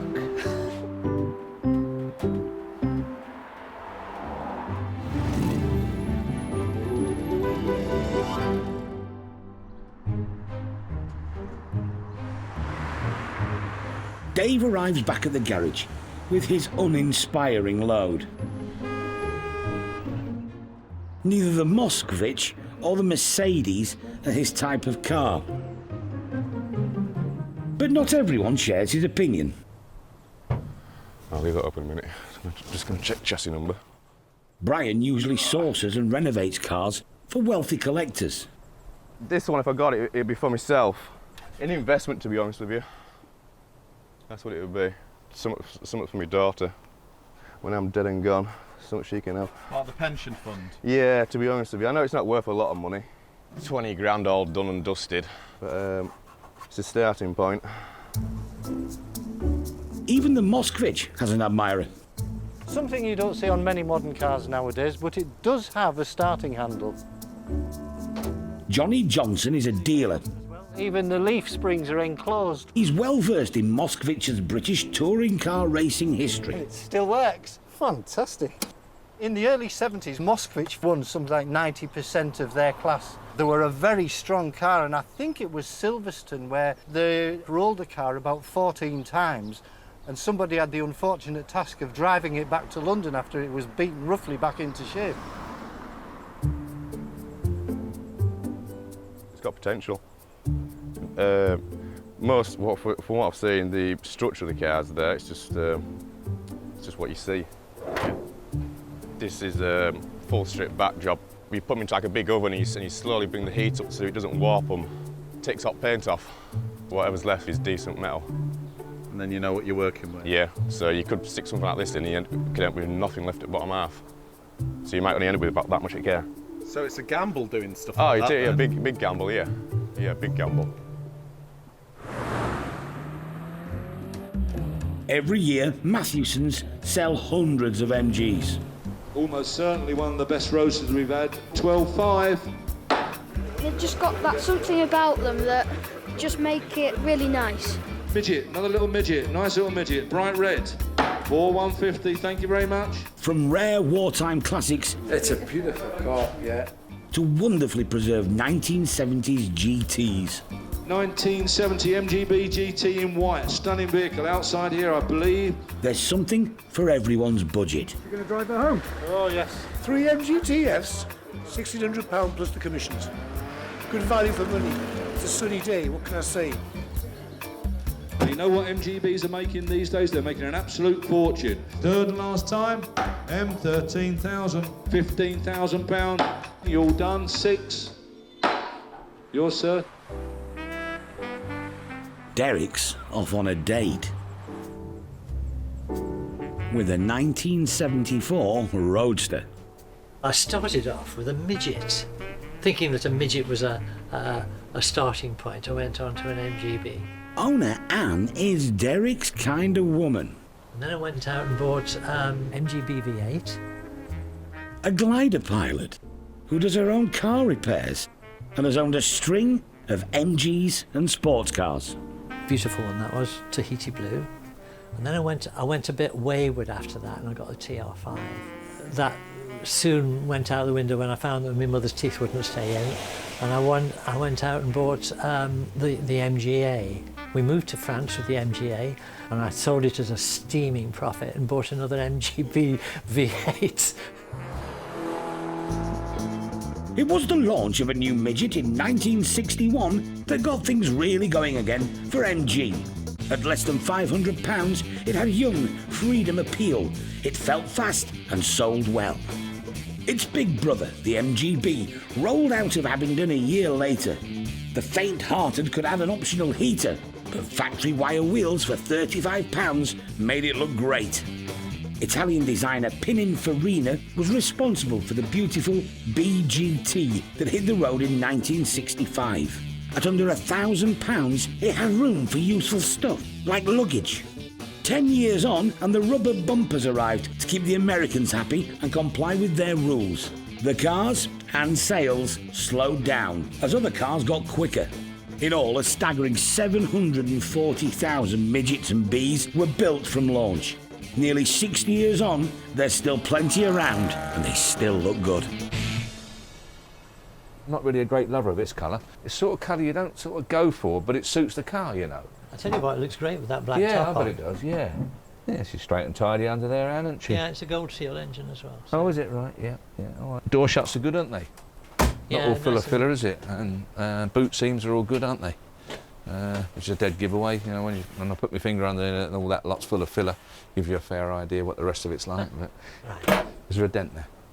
Yeah. I thought there might be. The only time you put a GB badge there is if it's concealing something. And it just struck me. And Anne's kindly admitted that there's a dent there, but very little, I would imagine. On the plus side, the car is being sold with a hard top. See that piece in there? That's called the Surrey end of it, which fits on the back here. It's split, as we can see. Can you have one piece on at a time, then? Yeah. You can. She does know her stuff. She's very, very knowledgeable about vehicles in general, and certainly her flying, brilliant, I think, really. The glider pilot, by crumbs. When you get to my age, this is the only way you get whistled at. Derek normally doesn't let customers load their own cars. Lovely. Bang on. Anne drove on, full of confidence, typical glider pilot. Brilliant. Very, very good.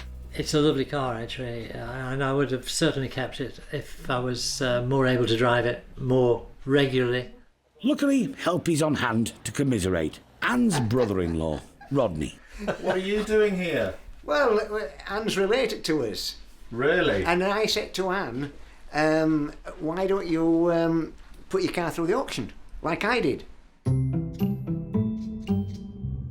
Rodney recently sold his standard Ensign with Matthewson's. Lovely car, 3.9.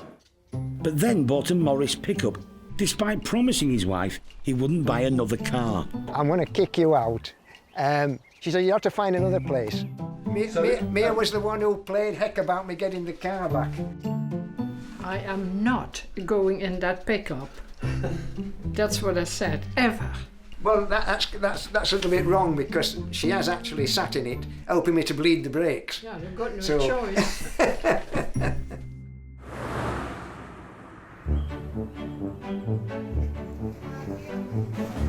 What's your secret for surviving auction day? Drinking lots of gin the night before and the morning of. It's the day of reckoning for two underappreciated classics. Right, thank you for your attention. Where's my notes? Here we are. Brian is here to bid for the wrecked 66 Mercedes 200. Any vehicles that you're interested in that you would like starting up, please go and see the guys. There'll be only two pleased to do it. It's unclear whether or not anyone wants the Moskovich. Well, I think I've brought some small change in my pocket today, so we might be lucky. Spare a thought for Andrew. He spent the 70s sitting in the back of one. It was a time when British Leyland were in turmoil. The Austin 1100s were replaced by the Allegros, and my father refused to pay the price for an Allegro. He went for a Moskovich, which had a far bigger engine, much more space, and an awful lot more kit. But they were as rough could be at the time. Moskovich, anyone? Andrew now runs an accountancy firm. His staff might be in for a surprise. I've been in touch with my work colleagues this morning. I don't know whether we can run it as a pool car in the office. I don't know. 1966 200D. All sits out there. Don't worry about moving it and loading it. We'll soon move it and load it. Don't you worry about that. You'll have that on your garage floor before you know what's happened. Very, very rare bit of kit. Make a beautiful motor. We're going to be with it. Come on. Come on. 15, 1500, 16, 17, 17, 1800 pound. Replacement engine. 19 up there on the right. 1900 pound. We'll talk. We'll try 1900. Provisional only. 19. Brian puts in the highest provisional bid. He'll negotiate with owner Justin later. Now we've got the star of the show coming up here. 1986 Moskovich, the four-door deluxe. And all those years we were worried about the Cold War, about all this lot getting to the channel. They'd have never stood a chance, would they? Because they'd have all broken down if they were like that, wouldn't they? But it's got a lot of character. So it will find a new home today. It will find a new home. And Derek knows this because someone has just phoned in with a strong offer. Your chance. Whereabouts? Is it 500 to start? 500, come on, 500 straight in, 500, 5, 6, 7, 800, 800 there, 800, the Moskovich, 8, 9, 900 pound, 950, 950, £1,000 there, 1,000 pound, 1,050, submitting, 1,100 in the seats, 1,100, exactly the same as I've got, 1,100, 1,150 is going to buy it, £1,100 for the first, 11 for the second, third and last time, there it is, 1,100 sold. Fellow accountants back at Andrew's firm breathe a sigh of relief. The anonymous pre-auction bidder wins it for £1,100. And although the Merc didn't reach its reserve, Brian still got it for £1,900. When my wife saw it, she said it's Scrapheap with this thing. Many people would put it straight through crusher this, but I think it's been saved. Hopefully it's been saved.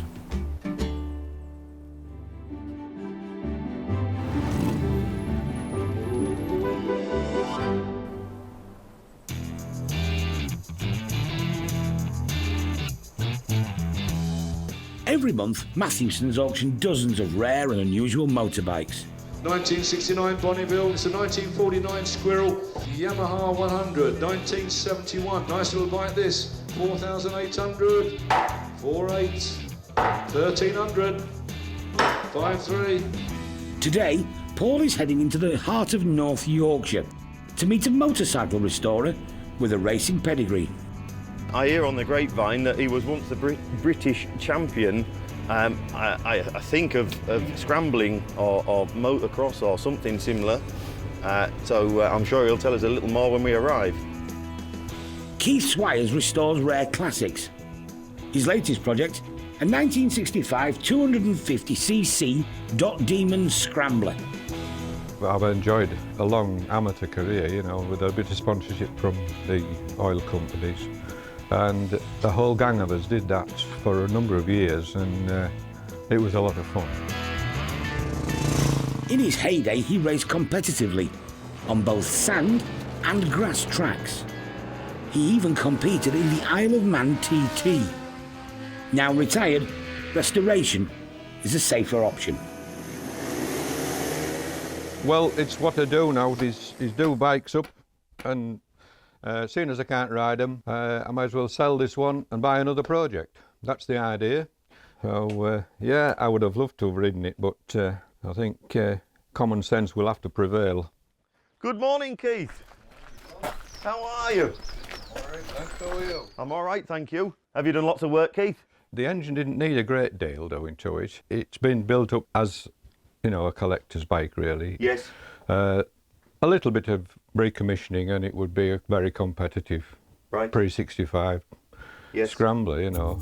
Founded in Manchester in 1903, the Dot Motorcycle Company was world-renowned for making superbly engineered and competitive scramblers. Although they never did win a British Championship, they did very, very well, you know, especially up north here. Keith couldn't afford a Dot when he was younger and suspects he may have competed against this very bike.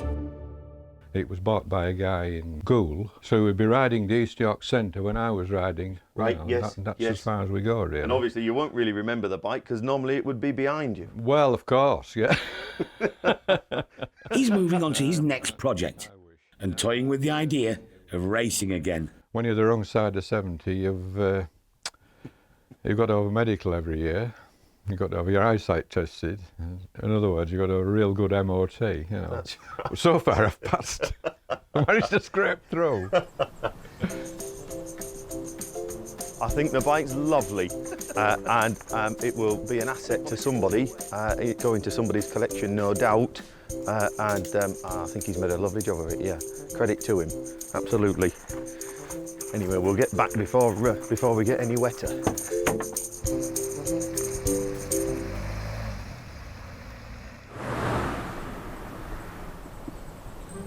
The Matthewsons family have their own tea shed. Today, there's a medical emergency. It's swollen up. It's all going to be fine, though, because Paul is a trained mechanic. It's in 3 bits. Don't press on my finger because it hurts. Does it, really? Yeah. Are you going to nip me? No. Let go of it. Put it on top of that one, look. Hey, they're quite tight. That one's off. Oh, mate. Ah, they're only plastic, cheapy little things, look. Best silver, that. Yeah, I'll bet. Can't get me. I can't get into It's that gonna one. feel like when you go out in a really tight dress and you have to wear them Spanx, and you spend all night doing that I don't know what and she's not talking breathing, and then you take them off when you get home and you go, oh. That's what this ring's gonna feel like when it's cut off. There you go, mate. Look at that. Oh. Right, and you think that wasn't swollen? Look at that. Oh man. Do you want to keep them bits? Yeah, I'll make them into we can all have a nose ring each. No. Done. No, I knew you would. There you go, dear. That could be of service.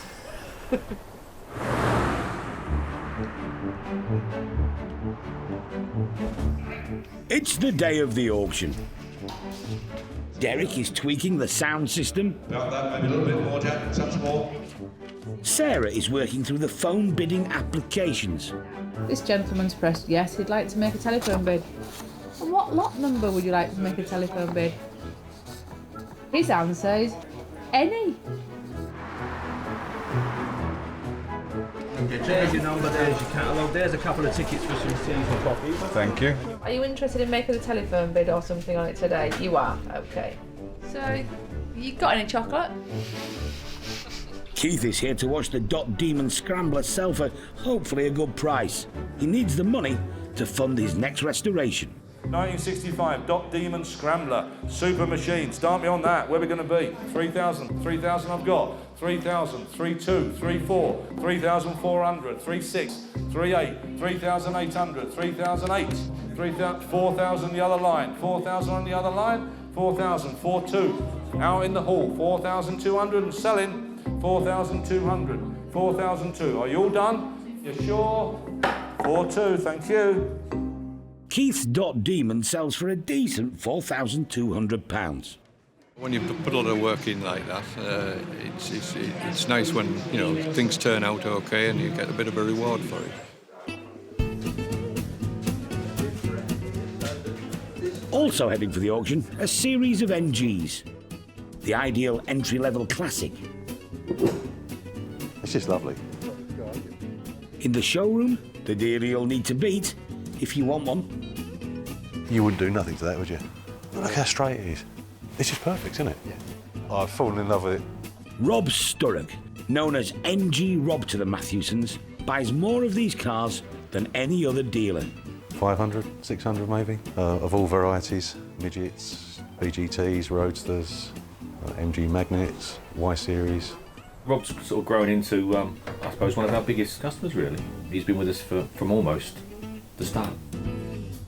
On Rob's shopping list today, a 1972 GT in damask red. Traditionally, MGs are British Racing Green or tartan red. This is just something a little bit different. A 1975 MGB GT Jubilee Edition. They're just a lovely, basic starter classic with a massive following. He also has his eye on this low-mileage white 1980 MGB GT. They tend to go all around the wings, inside the wheel arches, in the boot. So just generally looking for corrosion. You know, it is a limited market because it's rubber bumpers and it's got basically deck chair interior, but it's 24,000 miles. It looks like it's been just so well maintained. And of course, Anne's MGB, also on Rob's hit list. But first, an MG user's guide to getting the most out of a Yorkshire summer. This pair of seasoned owners have been known to flip the roof in December. Ken Coughlif's pride and joy is this 1973 MGB. Well, let's face it, this car is the quintessential English-British sports car. It's the best and most produced sports car in the world. It's a good car for a man like me to run around in, spending the kid's inheritance. Also hoping to spot the sun is Joe Waterhouse. His 1981 car was one of the very last made. The engines are easy to work on. It's nice to open the bonnet and actually be able to see the bits that you need to fix. Ilkley Moor is naturally their favourite spot for a spin. It's got lots of appeal for going out on good days out.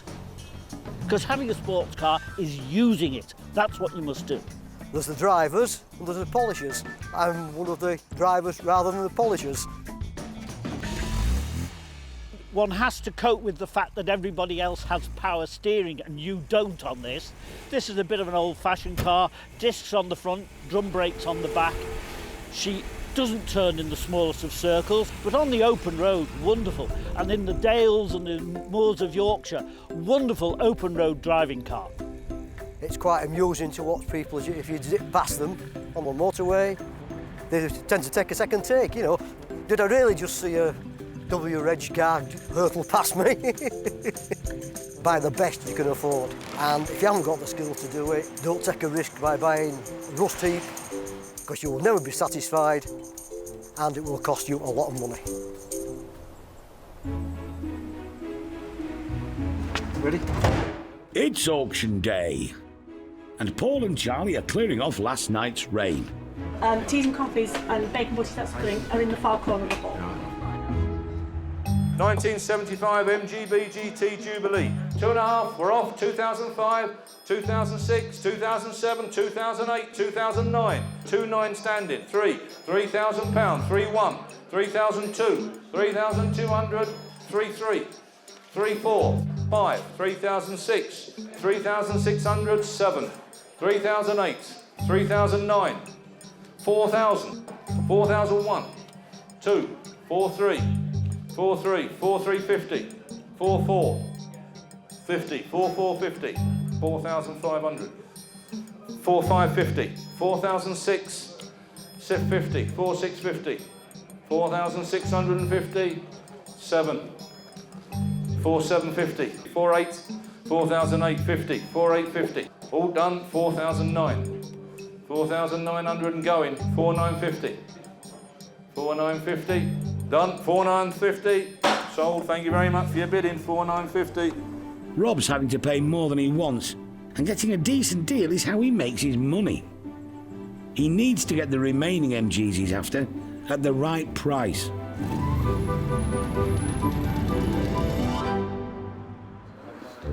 There's plenty of them about, but good quality MGs are hard to find.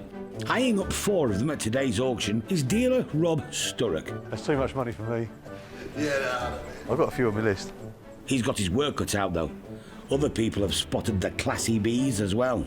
Don't see many MGB GTs in this condition, 1980, where 5, 1, 2, 5, 2, 5, 3, 5, 4, 5, 5, 6, 5,006, 7, 5,007, 5, 7, 5, 8, 5,008, 5, 9, 5, 9, down the middle, 5, 9, 6,000, £6,000 both out, 6, 1, 6,001, standing, 6,100, 2, 6,002, 3, 6,003 on the right, 6, 4, 6,400 on the left and going, 6, 5, dare sell it, 6,005, 6, 6 on the left and selling, 6,007 he says, 6,007, 6, 8, 6,008 on the left, 6, 9 he's back in, 7 there Pidgey, 7,000, 7,000 back in, 7,001, are you done? Do you want 2? 7,002, 7,3, 7,300 on the left, 7,3, are you all done? 7,003. 2 down for Rob and a lesson in covert bidding. Oh, tin aircraft, the lot number 55. Memorabilia has been selling well. What have you bought today? So we have a Richard Garrett. What's that? Enamel sign off, well, it'd be off a steam engine, something like that, I would think. I have a small museum, like tools, nameplates, that type of thing. Nostalgia is the order of the day. Brings back lots of memories. I just think it's really sweet. I saw it in the brochure, I just thought it was just a nice little sort of decorative item type of thing. Might do a little cheeky bid, but not too much. 15, 18 pounds. Yeah. Racing car rocker, it says, like on the one front. Oh, that's nice. I saw that this morning. Unusual little thing. £30. £30. Artifacts from the pre-computer era. When you had to repair cars regularly, every 2-3 weeks, you know, you had to check the oil every week, you know, check the tyres, clean the plugs and the points. But it's just great, you know. And the things you don't know anything about, grease guns. That's true. Lot number 67, 1972 MGB GT. Very nice, bright car. Very bonny looking thing. 4005, 4006, 47, 48. Third and last time, 4800. On my left, third and last time, 48. Provisional 48. 3 in the bag for Rob, with Anne's Roadster next up to complete the set. MGB Roadster. Now, collected this myself as well. Lovely lady, very switched on lady. 4,000 straight in, 4-1, 4,001, 4-2, 4,002. Goodbye. 4,200. Last time looking round. 4,200. MG Rob gets a full house. All in all, it's been a good day. There's also good news about the much maligned Moskovich. Having been given a stay of execution, it's now running better than ever. It works, that's a bonus. New owner Stuart knows a bad thing when he sees it. Just like terrible cars, so I thought these will be the best version of terrible cars. His cousin Dave, a mechanic in Leeds, has been trying his best to make it less terrible. Been parked in this unit for the last couple of months, waiting for parts to come from where they're from. Ukraine. From Ukraine, delivered to Germany first, to another friend and then on to us. The plates only came yesterday to get it registered and now off it goes, thank God. What don't you like about it? Everything. The shape, the colour, how it drives. I like classics, but not this one. Would you go as far as saying it's embarrassing? Yeah, definitely. Yeah, as quicker it gets back to Glasgow, the better. It's a glorious beige box. You can't really get better than that. With a new alternator purring under the weapons-grade bonnet, Stuart's ready to show it off. Going to the Wartburg and Trabant Club, so going to a meet down in Withall and then going down to Bicester on the Sunday. So, and then another 400 miles home on the Sunday night.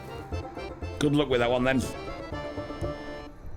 1965 Dot Demon Scrambler, super machine. 4-2, thank you. The vintage Scrambler now has pride of place in a large private collection of classic motorcycles. Owner Keith was sad to see it go, but it has funded his next project. And at 75, he's back in the saddle.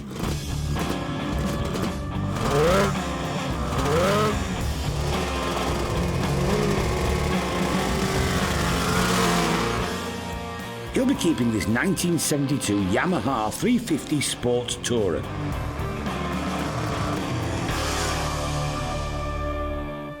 Yeah, it's a popular little bike, and it's made a nice little sprinter, a hill climber for me. Easily worked on, being a two-stroke, there's not to it. You can strip your motor out in less than half an hour and strip down in another hour and a half, you know. So they're easy to work on and very, very well engineered. I think once it gets you and bites you, the bug, it's not literally, but it is fatal. It stays with you, you know. Sell one, buy one, and keep going. It's a winning formula. I just don't seem to be able to give it up, so we're doing these little sprints as a bit of fun, you know. Having successfully renewed his racing licence, Keith will use it at quarter-mile classic bike sprint events. Those few seconds, you'll live more than you'll live all the rest of the week, you know, in those few seconds of acceleration. And I suppose, yes, it's a rush. That's why we keep trying to do it. I mean, how we'll go on, we don't know. But Talking of grease... Lovely thing, fully equipped. 2,800. The new owner of the burger van is yet to fire up the hot plate, but Derek never doubted this business on wheels would be snapped up at the auction. Van, we sold it, and whoever bought it's very pleased, and maybe if they get fed up with it or decide to move it on in whatever time, 18 months' time for argument's sake, it'll come back in and someone else can have a go at it. And I think it's great, it makes the world go round, doesn't it? Sarah was disappointed to see it go, though. She had plans. We were going to sell burgers with just half a bread bun and call it the topless burger ban. We thought it would have really hit off. Maybe not at children's parties, but stag do's.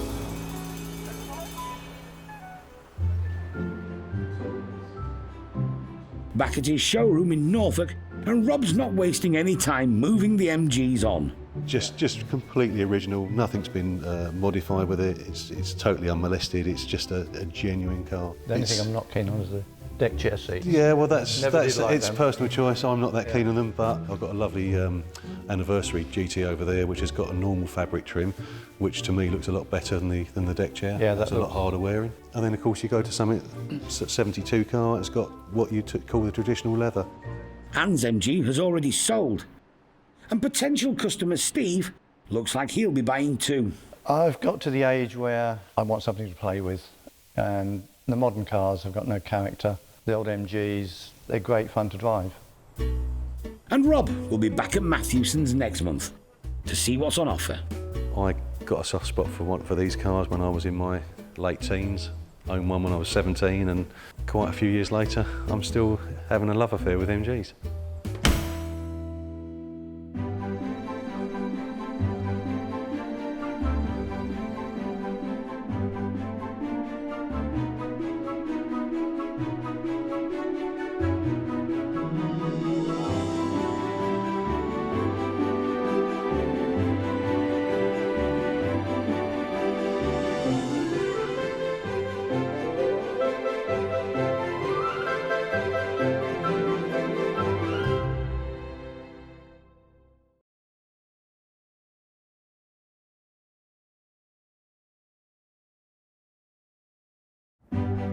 Meet the Matthewsons. They're a dynasty of dealers. It drives really well.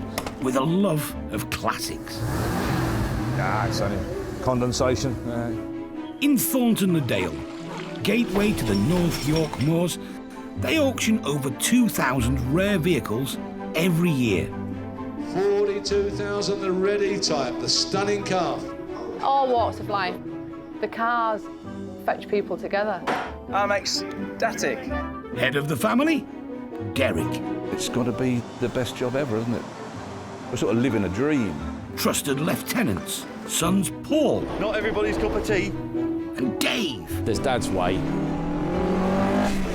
And there's Dad's way. Keeping them all in check and dealing with the punters, Sarah. Somebody could ring today with some fabulous vehicle that's been sat in a barn for 50 years. You have no clue. It's the chase, it's finding it. So you get up every morning thinking, what am I going to find today? This is a family's love affair with cars that have lived a life. Someone's cherished a car and loved it, and I think it's just great. I think it's absolutely superb. A passion that can be turned into brass.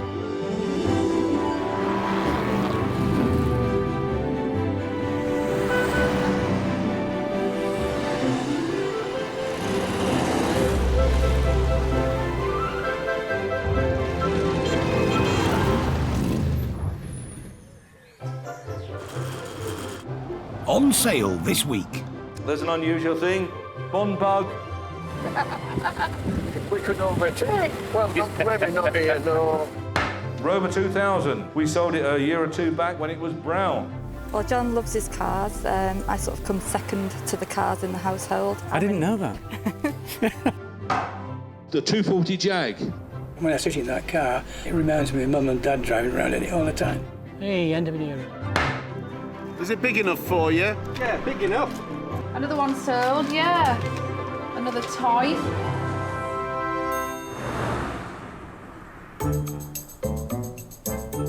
A strange and rare vehicle has arrived at the garage. They do look like a lump of cheese, don't they? Let's be fair, really.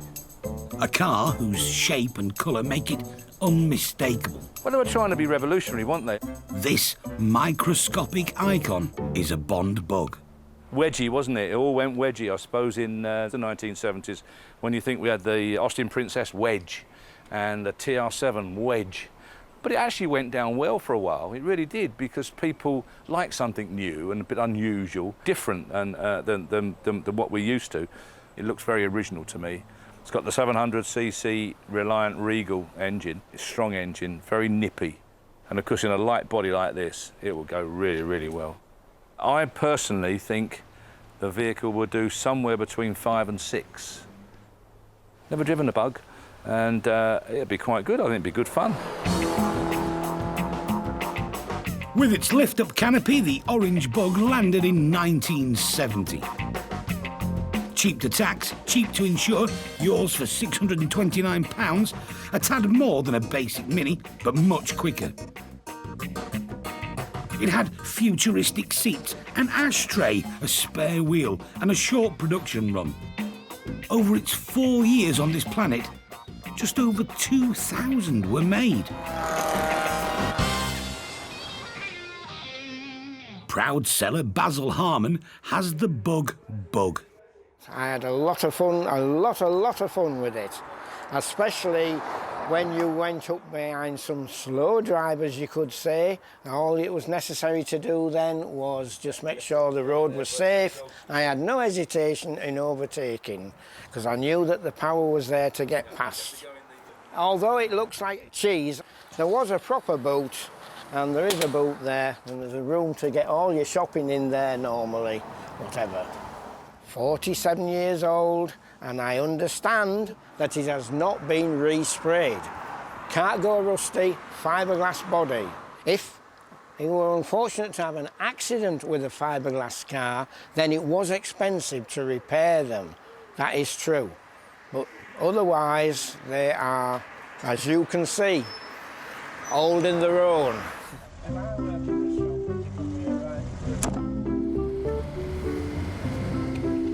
The Bugs came with motorbike suspension. When they were actually doing the testing of it, I think it surprised a lot of journalists who were testing it and how it held the road, considering it was only on 3 wheels. First time you've been in it for a while? Yeah. And they haven't been in the passenger seat. Obviously pretty noisy with the engine being just there. Yeah, they are noisy, yeah. There's a modern car in front holding us up. Yeah, we could overtake. Well, maybe not here, no. Oh, look, someone has to do it, didn't he? If this car weren't in front, I'd chase him. Yeah.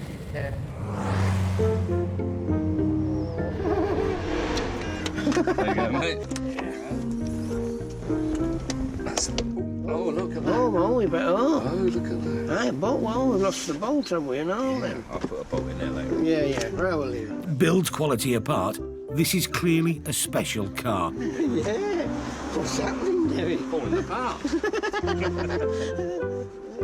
Its rarity should result in a lot of interest when it goes to the auction.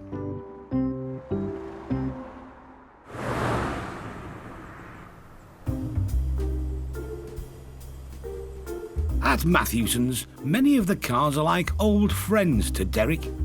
That's a lovely car. And I remember we done some paintwork on it. I think we done the grey from memory. Having been sold at auction, they can reappear years later to be sold again. We have lots and lots of our vehicles back, which I'm really pleased about, because it obviously shows that the car's been okay and the buyer, the owner, has been happy with it. Mark II Cortina. Now that went to a customer up country who has loved it and improved on it. I think it was about 5 years ago. It's a nice car. I don't see many Mark II 1300 Supers, which are a very, very rare bit of kit. Oh, the MGB. Sold it before, I think about 18 months ago. Lovely colour, and it's a rubber bumper converted to chrome. Nice leather seats fitted. The A40 went to a cracking guy. Nice metal visor he's put on it, a lovely white steering wheel. Very many sales that we do, we've got 6 or 7 or 8 cars that we've sold 3 or 4 years back. Most of the reasons that we get when guys bring stuff back is, I've loved it, I've enjoyed it, but just recently I've had no time to use it.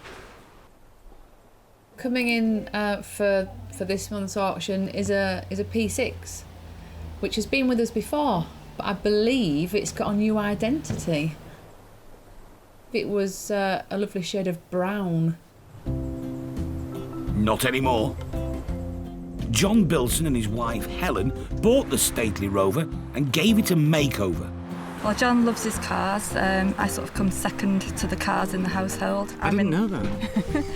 I stay in the house and John buys his cars, disappears for a few months, spends ages on eBay and whatever, getting all the bits, and then this comes out the garage. I got this from Matthewson's in the auction last September. And it's only done literally about 1,000 miles in the last 6 years. It's not gone far at all.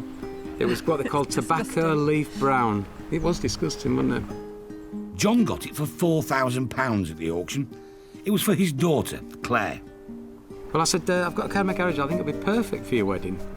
It doesn't need too much doing to it, just a quick polish and... A few flowers on the seat. Yeah, and we'll clean the interior out, and then it's horrible. It's a horrible colour. I think Claire's heart dropped when she saw it. That's when we had to start to renovate. With the wedding just 6 months away, John had to work quickly. But it was a labour of love. It really is a fantastic thing to do. He bought a second, cheaper Rover P6 as a donor car for the spare parts he needed. Then finally, the essential respray. That's what if it's white. They used to have white police cars like this. So it might look like a police car, so that's why we went with ivory. Spent 7,000 on it.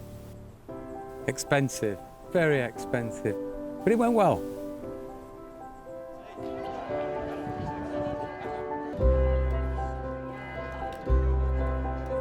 It's all right, if you like, we enjoyed it.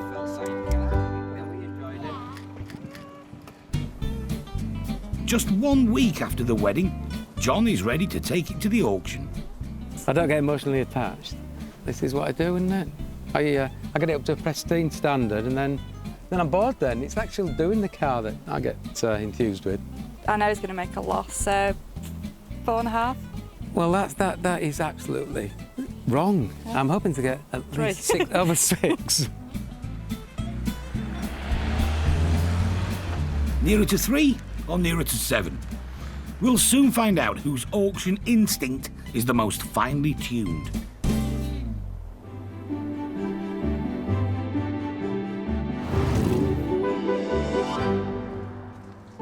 Morning, Jojo. All right, you.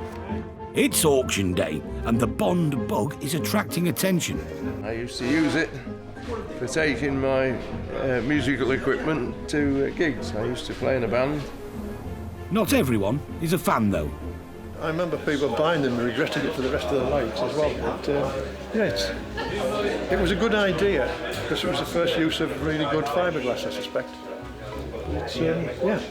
I'm surprised anybody bothered to keep them. Can you get in? Yes, but you can't get back out. That's the problem. I'm not into lumps of red Leicester cheese. Why don't you like it? I just don't like them. I don't like three-wheelers. One wheel too few or one wheel too many, but I do not like them. You don't know till you tried it. Have a go, you might like it. I've been in one and once is once too often, honestly. I used to have a guitar in the back and a speaker cabinet in it, and it used to go down the road like this. You don't fancy it? No. I think it might kill me. 32 on the right, 32.5. In the hall, auto memorabilia has been selling well. Going, 45. Have you not got the real thing in the garage? No, I've got a bike. Bought myself a petrol pump.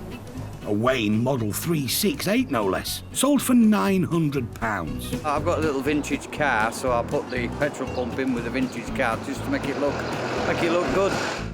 £625 secured the massive Spirit of Ecstasy statue. Is it big enough for you? Yeah, big enough. I've got 2 on the cars. I'm going to put this one on my lorry. Nothing like following the Silver Lady down the road. Bond bug. There's an unusual thing. Lovely thing, driven it myself.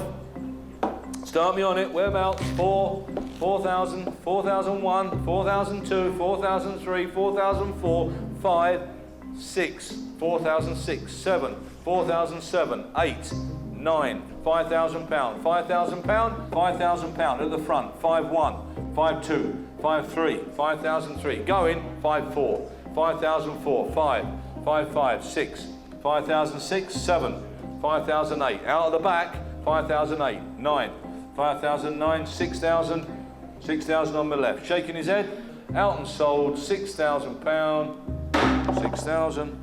£6,000 sold to regular buyer Mark. Proud owners of a Bond bug now. 1971, very few around. I paid a little bit more than I wanted to, but you know, you might not get the opportunity to buy one again for a few months, so yeah, delighted. They're going up in price, although the paint is not fantastic. Structurally, it's very good, so it won't take too much to bring it back to standard, hopefully.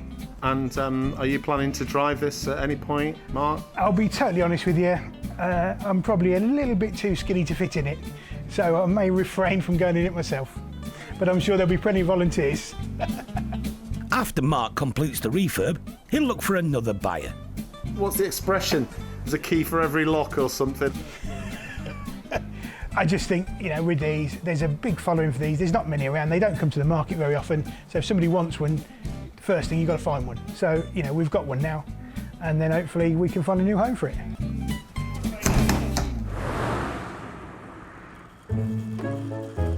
After a busy day at the office, Derek usually stops off in nearby Langdale End for a pint at his local. They've been shopping in York today, Steve. Oh yeah, it cost you a fortune, won't it? Bit of therapy, it would have done actually. But it's a bit more than just a pub. It's the family home. We've got roast chicken, smoky bacon, prawn cocktail. Right. I think it's well, more do you like? You get strangers coming, and it's funny really. We're all sitting there talking or playing dominoes or whatever it might be, and bar billiards next door, and people come in and they say, "Oh dear, have we? Is it a pub? Shall we? Are we all right coming in?" I said, "Yeah." And they said, "I've never seen anything like it." I shouldn't show you the shop, but I'm going to do it anyway. There you go. Eric and his wife Sue used to live in Luton. They first visited this pub when they were on holiday in the 1970s. I couldn't get it out of my mind, and I thought sooner or later I've just got to go up there. You know, it's just one place I want to be. They initially bought a farm, but moved to the pub in 1990. Derek restored it in the same way he renovates his cars. We spent a fortune keeping it as it was. It would have been a lot cheaper to have flattened the thing and started again, but it was worth it. I think it'd be fair to say, really, we've never really run it as a proper pub. We open up every day at 11 o'clock in the morning or whatever it might be. We've never actually done that. It's always been a sort of a hobby thing. Oh, yes. Put it harder. We just operate it on a sort of a laid-back basis. Payment is made entirely on trust. It's a bit odd, isn't it, really? It's a strange sort of pub. And, no, I prefer people serve themselves because it just saves me getting up, doesn't it? They're all right and they pay at the end of the night. Most of them, I think. I've not seen much money changing hands. Oh no, we don't pay for anything. Anyone out there that wants to sort of run a pub like the Moorcock, don't, whatever you do, think you're going to do it for money and make a fortune, because it ain't going to work.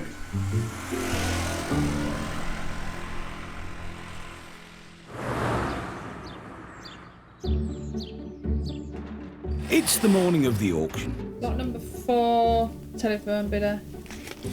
Yeah. Sarah and family friend Abby check the paperwork. 43, 45. Yeah. In the garage, Derek gets a chance to assess the 1972 Rover P6. Renovated, resprayed, and ready to go under the hammer. Lovely car, nice thing. It was brown. Generally speaking, the rule of thumb in the trade is you never, ever change the colour of any car. It's just no, it's a no-no, full stop. But in this case, I must admit, it's worked. The presentation is superb. I think the interior, the fact that he's changed the interior with very, very good condition leather, very, very tidy order all the way round. I think it's just an absolutely superb car. So I expect it to achieve very good price. Sadly, on top of buying it, he tells me he spent something on the lines of £7,000 on it since he's bought it, which is going to go to prove what we all know, the more you spend, the more you lose. Potential buyers arrive, keen to give their verdict on the cars. It's not immaculate, but it's what you could use without worrying too much about getting damaged. Looks absolutely spot on, mate. It's been nicely done. It's top finished and the interior's all nice, but as we all know, it's been redone recently. I never like colour changed cars. It would have been better left brown. Rover 2000, interesting one this. You've no doubt read all about it. I won't bore you with it all. Lots and lots of history and bits and pieces about it. John thinks it will meet the reserve. Helen's estimate was as low as 3,000 to 4,000. Looks far superior now in its colour than it did before. Start me on that. Where are we going to be? Kick it off at 4,250, 4,005, 750, 4,750, 5,000. Standing, 5,250 down the middle. 5,250, 5,250. 5,500, 5,005, 5,005, 750, 6,000 pounds, 6,000 pounds, 6,250. He's thought about it. 6,250, 6,350. Gentleman standing. 450, 6,450 at the back. 6,500, he said. 6,500. 6,500. You sure? I'm selling it. You'll be kicking yourself on the way home. 6,500. Sold. 6,500. Thank you. £6,500. So nearer to John's estimate than Helen's. The new owner, Andrew Hickford. Pretty pleased, I think. It's what I came for. It's about the money I wanted to pay for it, and just hope it's as good as it looks. Another one sold, yeah. Another toy. I owned one many years ago. I've always liked them. It's a drivable classic. You know, it'll keep up with modern day traffic. It's comfortable. Just use it for fun.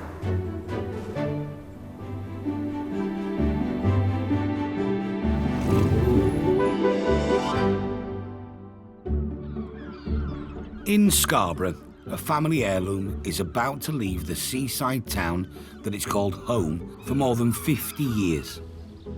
This 1967 Jaguar Mark II in original opalescent gunmetal belongs to David Thompson, and before David, it was his father's. My father bought it, and he ran it for quite a lot of years. And when he was at an age of 82, we thought he might be a bit too old to drive the car. He was only about 5'4", 5'6", and towards 82, he was looking through the steering wheel rather than over the steering wheel. David inherited it 30 years ago, drove it on the occasional family holiday, but it hasn't moved for decades. Even so, it's a reluctant sale. From 1990 was the last time I used it. When I sit in that car, it still sounds, you smell the old leather there, and it reminds me of Mum and Dad driving around in it all the time. But I would like to, if I had another garage, I wouldn't sell it, to be truthful with you. Paul's been tasked to collect the Jag. He knows from experience this could get emotional. If it's been in the family for a long time, then very often they become part of the family. I know it's ridiculous, really, but they do, you know, it's just always been there, haven't they? We shall know a little more when we get there. I'm not too sure what to expect, what it's going to be like. Hopefully, it's got a floor in it, and it's not too bad. David's man cave is well stocked with everything you'd need for a car restoration. The retired insurance salesman was also a Rolls-Royce trained engineer. Well, this is our workshop here, which I work on here. I've got a bench drill here, and this is another part where I work on with another bench drill. Pandora's box, people call it, you know. So, but he's done a good job, because I make anything, you see. I mean, most of the stuff, what I need, I can make. Despite having all the tools to restore the Jag and 30 years to do it, he never quite, well, got round to it. You can see I'm a hoarder. I mean, if I took you, I've got 4 sheds behind the house, full of stuff. Father tells me we've got no brakes. He said I haven't to touch the brakes. You haven't to touch them, no. No, that's right. Well, I think mainly because it's been stood for so long, it doesn't want to press the brakes, and then obviously everything will expand, brakes will come on and they won't release. Don't put the handbrake on, Chris. I've never put that on, luckily. Nope. Right. Well, if that just eases back into there, look. Look at that. Be careful. Fortunately, this one's fairly free, so we're okay. But of course, it's not uncommon for brakes to seize up due to lack of use, and then you can have all kinds of trouble, of course. I was expecting worse. He said it's been stood for some time, has it not? Even in its current state, the car should generate lots of interest at auction. They're a nice car. When they're nice, if you get a good one, then they drive really well. And of course, everyone knows what they are, don't they? You know, they're featured in several television programmes, haven't they? And for the sake of forensic comparison, here's a really good one. in Jaguar opalescent blue. This one is the pride and joy of enthusiast Chris Lee. Oh yeah, it's unique, it's lovely, fabulous thing. This is just, something about it. There really is. This is what Britain did in the days of individuality, and it must always be there for future generations. I've had 5 of these in my life. Oh, it's the look and it's the view, it's the walnuts and looking down that dashboard to the Leaping Jaguar. Fabulous. It's just unique. I love it.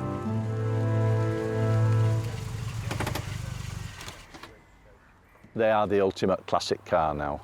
When you ride in them, when you drive in them, there's nothing like it. It literally is walnut and leather all the way. The shape for its time was totally unique. There's not a flat piece to it anywhere. Nobody's ever done that since. I think it was the Leaping Jaguar that he was trying to emulate. I was 14 when this car was made. I was still at school and I'm now 70. But everybody still thinks of this. Ladies in particular. I don't know why. If you're an enthusiast, true enthusiast, you do it for love, and I did it for love. And when I bought it, I thought, well, I'll get that, I can get that done. So we did, and she's beautiful. I had it valued actually 2 weeks ago, and I was told anything up to 45 to 50,000. Back in Scarborough, it's time to say goodbye to our much loved but unrenovated Mark II. Yeah, it's a shame. As well as cosmetic changes to the bodywork, the engine will need a lot of attention before that Jaguar purr returns. Hey, end of an era. It'll be a mixed emotions day for you. Yes. Aye, it's a shame, but it has to go. Bye-bye, old girl. David's wife, Barbara, is on hand to put a positive spin on an emotional moment. I'm quite pleased because we've got room in the garage. Our daughters keep saying, for goodness sake, you could do with about 10 skips and just get rid of it all and then move somewhere smaller. She said, why can't I collect stamps, not cars? Thanks for the cup of tea. Pleasure. Nice to All meet the you, best, David. Paul. Get the best for me. Yes, Get we'll price. do what we can. Look after her. Dad'll be watching it. Should be. What are you doing with my car? Oh, gosh. Hi. Yeah. Oh. When you've had a car all that time and it was your father, it's part of you, isn't it? Mm. And of course, you miss it, but there again, it's going to a good home, we hope, and somebody will enjoy life with it again. Mm. That's it. Oh, gone. 50 years. Thanks, now. 50 years, oh, God. How have I put up with you for 50 years? 50 years, that's not bad, is it? I can see it doing somewhere between 3,000 and 4,000. I would like, for David's sake, I would like it to go on and do a lot more, but you know, I think if it started with a 4, I think he'd be doing very well. Of course, the trouble is, back in 1990, when it had its last MOT, it was worth a lot more, wasn't it? You know, so what he should have done really was sell it then, rather than keep it in the garage until now. People have to just get round to these things, don't they? You know, he's selling off Dad's car, isn't he? At the end of the day.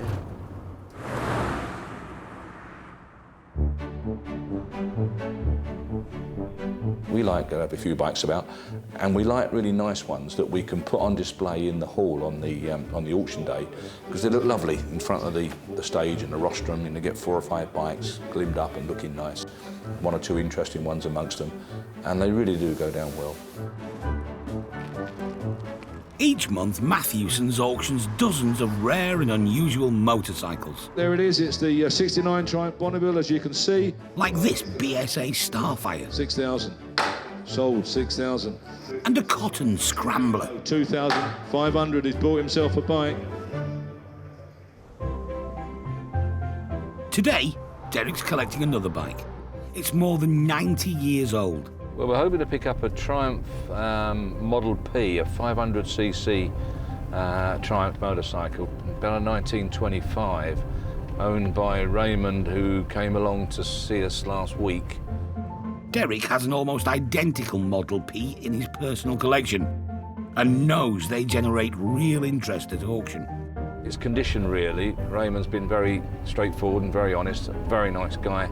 So I'm confident that it'll be a nice machine, or at least a genuine machine. A saleable machine is more important. We'll get ourselves over there. Nice house, always a good start.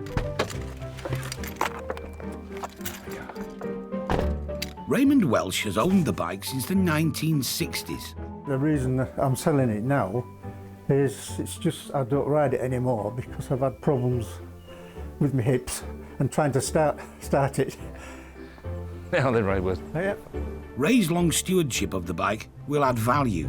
It's a very, very original little bike, Ray, isn't it? It is. As you said, it's all complete and nickel, nickel plating. Yeah. Which is nice. 1920s motorcycling had its quirks. The Model P has gas-powered lights. Yeah, carbide lamp, that's called an accumulator or generator. And in the bottom there you would put your carbide that Raymond's just going to show us now. You take the bottom off, tip some carbide in, and in the top half you put water. There it is. There it is, carbide's, there it is, sits in there, that's it. The water drips onto the carbide and produces the gas. And it'll come through to the back and the front, of course, and then light them up. Just get a match and... Yeah. And a beautiful white light, isn't it? It's a lovely light. It's a bright light. Yeah. It seems the carbide lights were less than reliable. My dad used to tell me all about these, I mean, because he was born in the era when this was it. I mean, they used all these, and they used to run out of carbide. He said time and time again they get pulled up, and they'd say, "Where's your lights? You got no lights on." I said, "Boy, they must have just gone out. They were working just a minute or two down the road there." And the copper would go, "Oh yeah," and put his hand on there, and it's stone cold and that, yeah. So he knew straight away that they were lying. Riding in the dark was the least of your worries. Controlling the Model P takes skill and concentration. It's retard to start it and advance to run it. That's accelerating this one. This is a choke. Front brake there, back brake here, gear change. And on top of that, you've got a manual oil pump. So basically you've got petrol in this side, and oil in the other. And if you're out in the wet, just make sure you brake early. Yeah. Because if this gets wet, you haven't got much of a back brake, have you? Yeah. Other than that, simple. Simple, yeah. Introduced in 1925, the Model P was Triumph's first foray into mass-market motorcycling. It didn't break new ground for speed or technology in its day, but it was the cheapest bike around, going on sale for £42, 17 shillings and 6 pence. It met a demand for robust everyday motorcycling, and 20,000 were built. Shall we get her out? I'll do the mussing if you want to control it, Ray. I don't know whether you're more used to it than me, maybe. Ray's hoping to get at least 6,000 at auction, and if it sells, he's planning to use the money to buy a boat to sail on the nearby River Ouse. Should we fire it up? Yeah, there's no fuel in it. Ooh, she fired. I don't think there's enough fuel. No, I don't think it is. No, there's nothing coming through at all, is there? No. No, not to worry, no. But you've had it running I've been since... to rallies. Yeah. You've had it running since then. I've had it. I was riding around garden yesterday. I think it'll sell. I think it'll cause some interest. It's, just want some cosmetics. It depends how far you go, doesn't it, really? I mean, it's nice as it is, like an oily rag, really, but maybe you perhaps paint the wheel, wouldn't you, or something, you know, maybe both wheels. Well, it wants this the rims, painting. yeah. There you go. You getting back end? After 5 decades, it's hard to say goodbye. Yep. Yeah, let somebody else have the pleasure of using it. That's the main thing. Instead of stuck in a garage. Somebody has to get some use out of it. Righto, are you ready? You're going to keep hold of it as well? Nearly 100 years old, isn't it, now?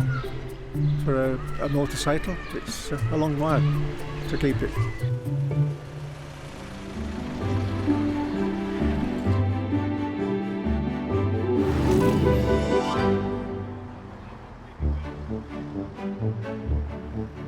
As the crowds gather for the auction, it's the moment of truth for the 1925 Triumph Model P. Owner Raymond is feeling unwell, so he's sent his son-in-law, Darren, to watch the sale. He was hoping to come today, obviously, to see if it sold, how much it'd go for. So he's asked if I'll pop down and keep an eye on it for him. Raymond's hopes of cruising down the river depend on it selling well. He'll be sorry to see it go, I think, but I think he's going to enjoy himself a bit more on his boat. Model P 1925 Triumph, picked it up myself. Gentleman's had it 50 years. Stunning machine, absolutely superb bit of kit. Original number, etc. Lighting set on it, absolutely superb. Love it to bits, super thing. Start me on that. Lot number 24 it is. Whereabouts? 5 I want, 5 I've got, 5,000, 5,250, 5,500, 5,750, 6,000, 6,250. Submitting then, 6,250, 6,500, 6,500, 6,750, 7,000. On sale, selling, 7,000 on the left, 250, 7,250 on my left, 7,500, 7,500, 7,500, 8,000 on my left, 8,100, 8,100, 8,200. 8,002, there, further along, 8,300, 8,003, 4, 8,400, 8,405, 8,600, 8,006, 8,006, Scotland, you're out, 8,006, 7, 8,700, out of the back, out on the side, 8,700 down here, 8,800, 8,800, I've got David, 8,800, 8,900, 8,009, 9,000, filled it up, £9,000 and selling, £9,000, 91, 92. 9,002, 9,300, 9,003.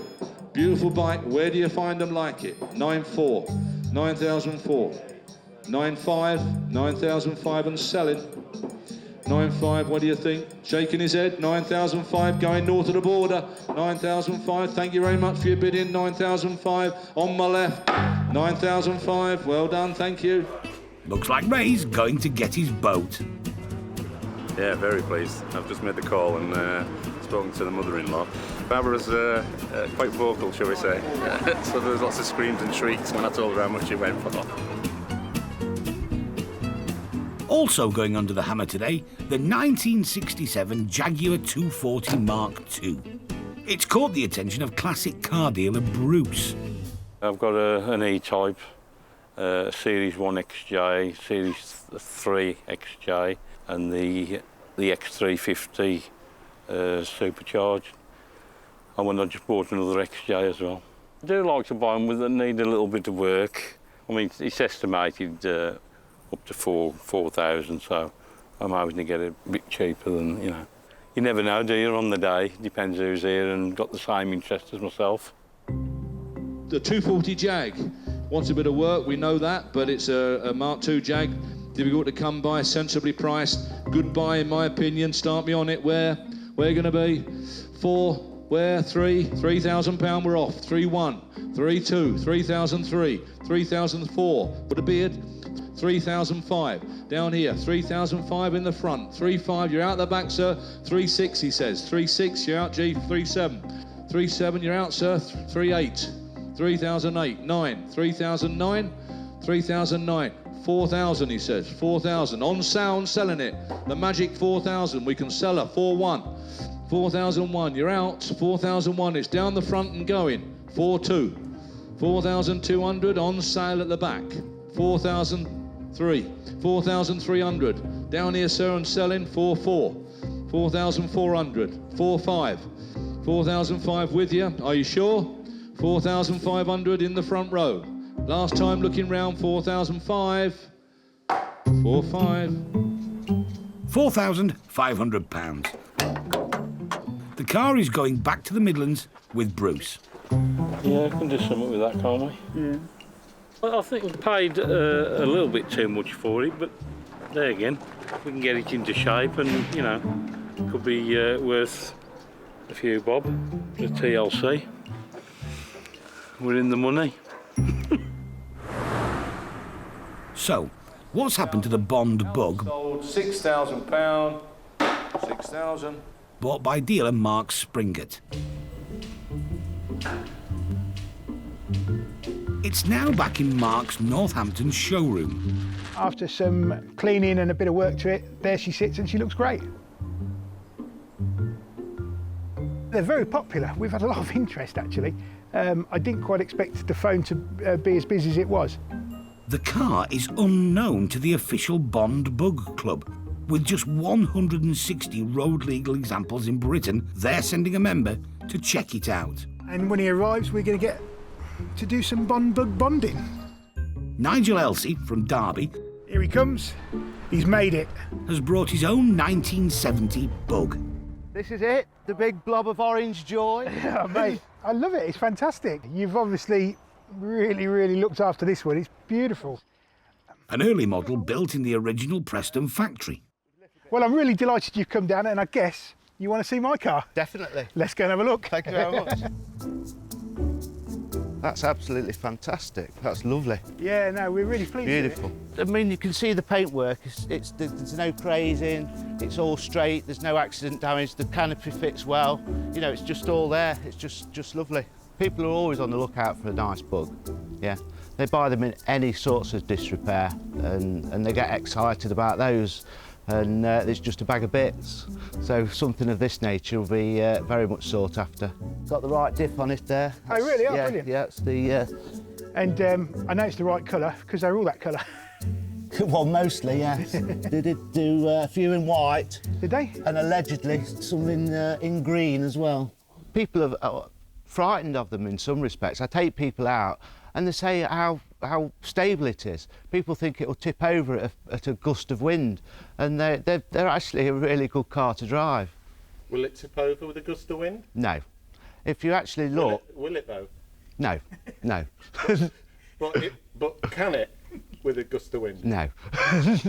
I would imagine this was made in Tamworth, because the original ones were made in Preston. Oh, OK. The first 500. Yeah. And then they moved it to Tamworth. Right. Yeah, this is a Tamworth-made one. OK. Just like driving a Dodgem on the road.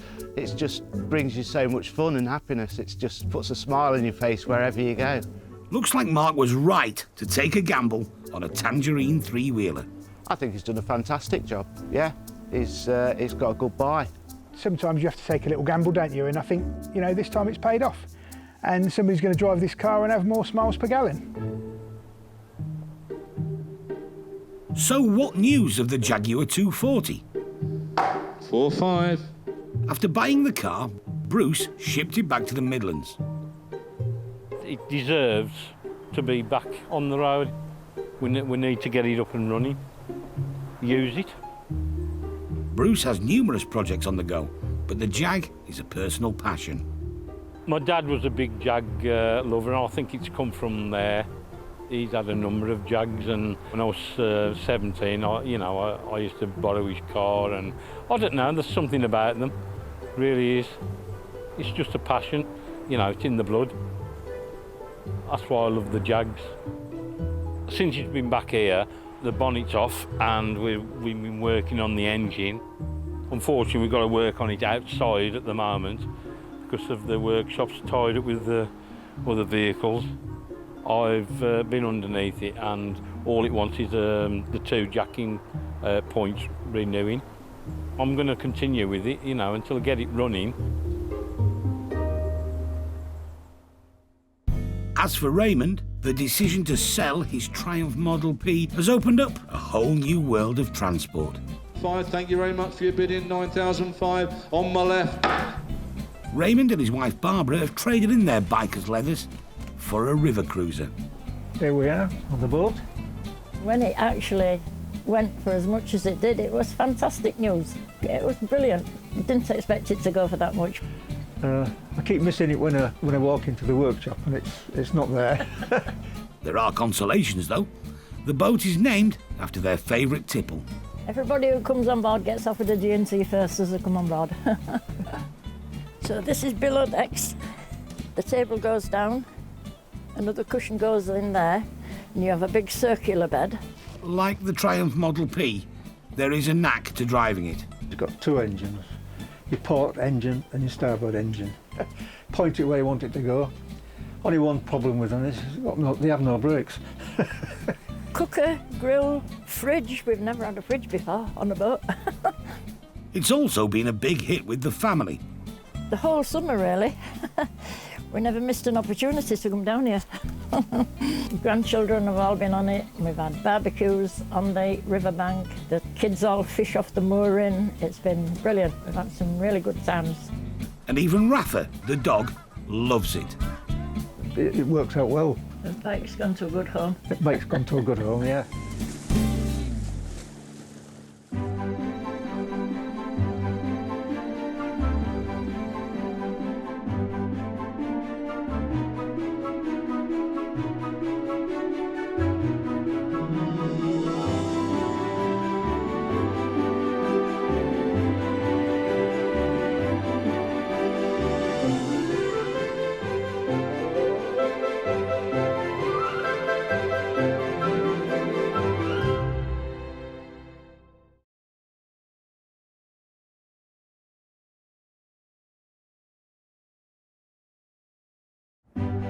Meet the Matthewsons. They're a dynasty of dealers. It drives really well. With a love of classics. Ah, it's only condensation. In Thorntondale, gateway to the North York Moors, they auction over 2,000 rare vehicles every year. 42,000, the red E-Type, the stunning car. All walks of life. The cars fetch people together. I'm ecstatic. Head of the family, Derek. It's got to be the best job ever, isn't it? We're sort of living a dream. Trusted lieutenants, sons Paul. Not everybody's cup of tea. And Dave. There's Dad's way. And there's Dad's way. Keeping them all in check and dealing with the punters, Sarah. Somebody could ring today with some fabulous vehicle that's been sat in a barn for 50 years. You have no clue. It's the chase, it's finding it. So you get up every morning thinking, what am I going to find today? This is a family's love affair with cars that have lived a life. Someone's cherished a car and loved it, and I think it's just great. I think it's absolutely superb. A passion that can be turned into brass.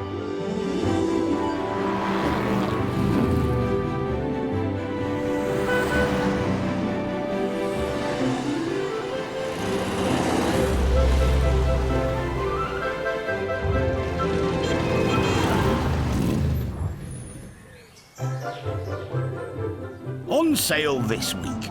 Rolls-Royce Silver Shadow, a beaut. 94 Turbo R, Bentley, the red one out there, lovely vehicle. They're an enthusiast car, really. A driver's car, that's the only way to sum it up, really. A lot of dinkies, start me on that, where? Certainly 150 quid, 200 quid in a box, probably more. Austin 7, Ulster Special, Little Sports, 1930. Austin 7s, they were just like Meccano's. I like all that's simple. Look at that, some beautiful stuff. We get very little chance to come to collections like this. I mean, it is recognised as a psychological problem, I think, really, to be fair.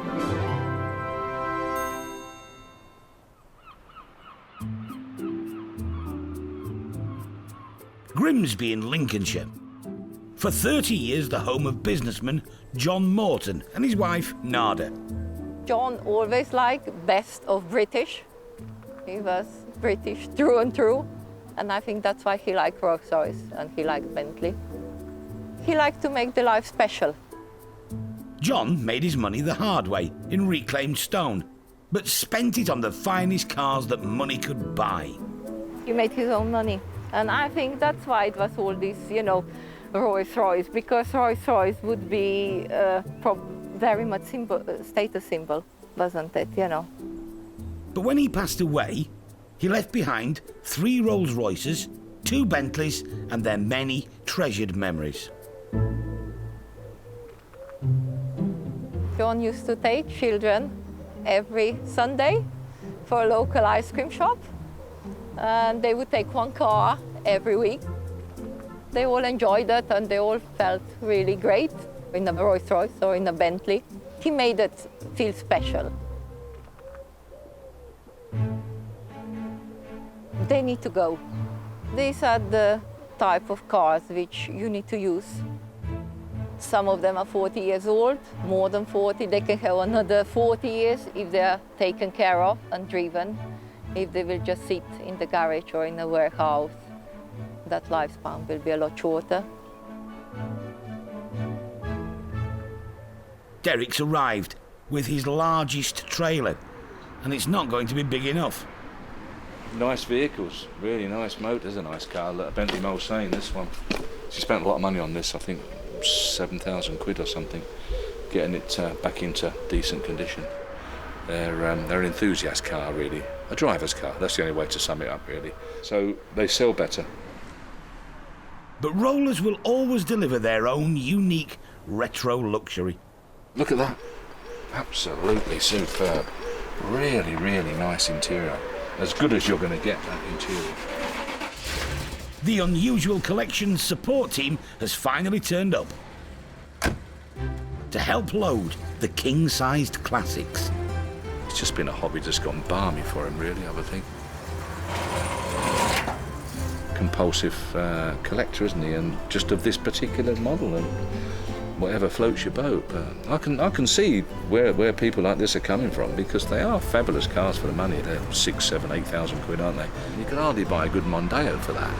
Fuel's heavy, I know, but when you think of it, really, the value for money and the enjoyment you can get out of it, why not have a go? Certainly that's what he's done, isn't he? Good luck to him as well. He's enjoyed it, I would think. Rolls-Royce advertised their vehicles as the best car in the world. They were pretty confident about that, so didn't bother with the probably bit. The model for the Flying Lady was Eleanor Thornton, the muse of Baron Montague of Bewley. Their secret love was the equation for the car's emblem of perfection. Prices vary wildly on your choice of icon. A very classy Bentley S2 Continental cost around £5,000 in 1960. Today, you'd pay £150,000, maybe more. However, compare that to a Silver Spirit. For the 80s equivalent of £150,000, you would have a car that did 12 miles to the gallon with an optional decanter. Opulence you can now buy for around £5,000.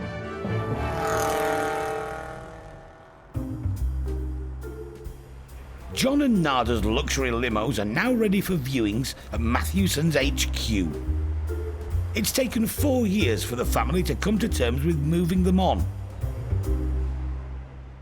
When we go and pick the vehicle up, you know, there's a little bit of sadness there very often, especially if they've had them 5, 6, 10 years and really enjoyed them. No matter what vehicle it is, and no matter if it's been troublesome or they haven't used it for 6 or 9 months, it's still a big thing for them to ring up and actually make that call and set the wheels in motion to move the car. But once they've done that, you can see it's almost like a weight off of them. It's quite strange, really. Retired garage owner Jonathan is showing early interest in the Bentley Turbo R. It's my 70th birthday next month, so something like this would be a perfect way to celebrate that. It's a beautiful looking thing, so we can only see how much money it makes. But I'd certainly be interested in getting some bids in for it, but whether I win the bids, we'll have to wait and see. Richard is more impressed by the Rolls-Royce Silver Spirit from 1981. They're still the best car in the world, to be honest. Rolls-Royce, you know, Rolls-Royce, it's the name, isn't it? Yeah, I love them. Bentley or Rolls? We'll soon find out which fares best at auction. Derek's back on the car hunt. With grandson Charlie, he's off to collect a 70s icon. But there's an extra treat in store. Well, where we're off to today, Charlie, is to see Andrew Hardy. He's a big collector, and his main building, apparently, where he keeps his collection, is something to behold. Really, really good. Over the past decade, Andrew has amassed this huge collection. He got the bug after a visit to the National Motor Museum. It started with a trip to Bewley for my 40th birthday and just got hooked. The most important to me is the signs. To me, they're like art and they're not getting made again. His personal collection has already outgrown 2 stories of a specially built extension. It just gets bigger and bigger and I'm running out of space. Right then, mate, let's go and meet Andrew. Derek's here to help him make some room. How then, Andrew?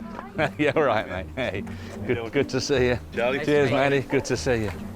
Andrew's selling his 1971 Escort 1300 GT, a restoration project that's run out of steam. Yeah, it's the one to have, isn't it? Yeah. It's been modified underneath. Somebody's put a different tool into a different gearbox. All right, yeah. But the car will have to wait, as Derek makes a beeline for Andrew's museum. Guarding the collection, a tribute to the Dad's Army TV show. There you go, Charlie. Now, as promised. Dad's Army Jones? Dad's Army Jones's van. Fantastic, eh? Look at that. Just an absolute scaled-down replica. Pull this lever here, I believe. Ready? There they go. Out 1, 2, 3, in 1, 2, 3. Do you remember? And a vintage GPO Morris van, with everything you need to fix a 1960s party phone line.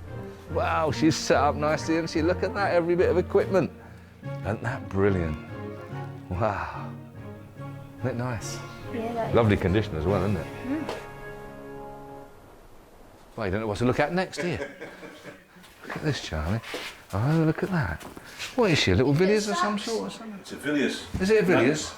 People taxed them and drove them when the petrol rationing was on. Did they really? Yeah. They made 500 in 1938. So they actually put them on the road, did they? Put them on the road, yeah. Didn't know that. Nice. I like that. We get very little chance to come to collections like this. Gorgeous, isn't it? Absolutely lovely. He's done it in the most superb manner. Very, very crammed. Looks absolutely superb, in my opinion. It is recognised as a psychological problem, I think, really, to be fair. I think we're all a little bit balmy about it, but I think it's brilliant when guys appreciate this sort of stuff, amass it and put it on display to show guys like us. I think it's wonderful.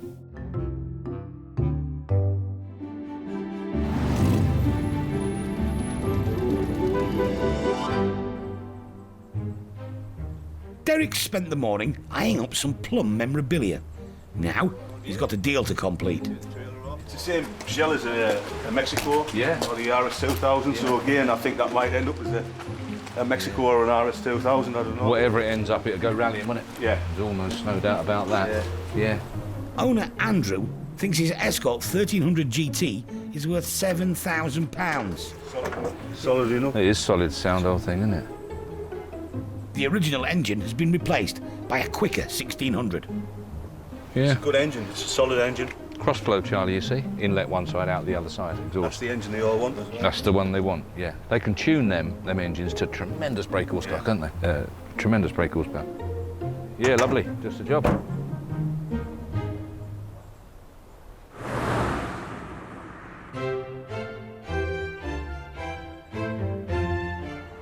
It's a good turnout on auction day, with the Bentley and Rolls Royces about to go under the hammer.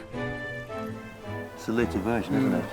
And this piping looks quite good, doesn't it? That's all the way. It's the extra work. Somebody's looked after this, haven't they? Yeah. Peter is here with his grandson.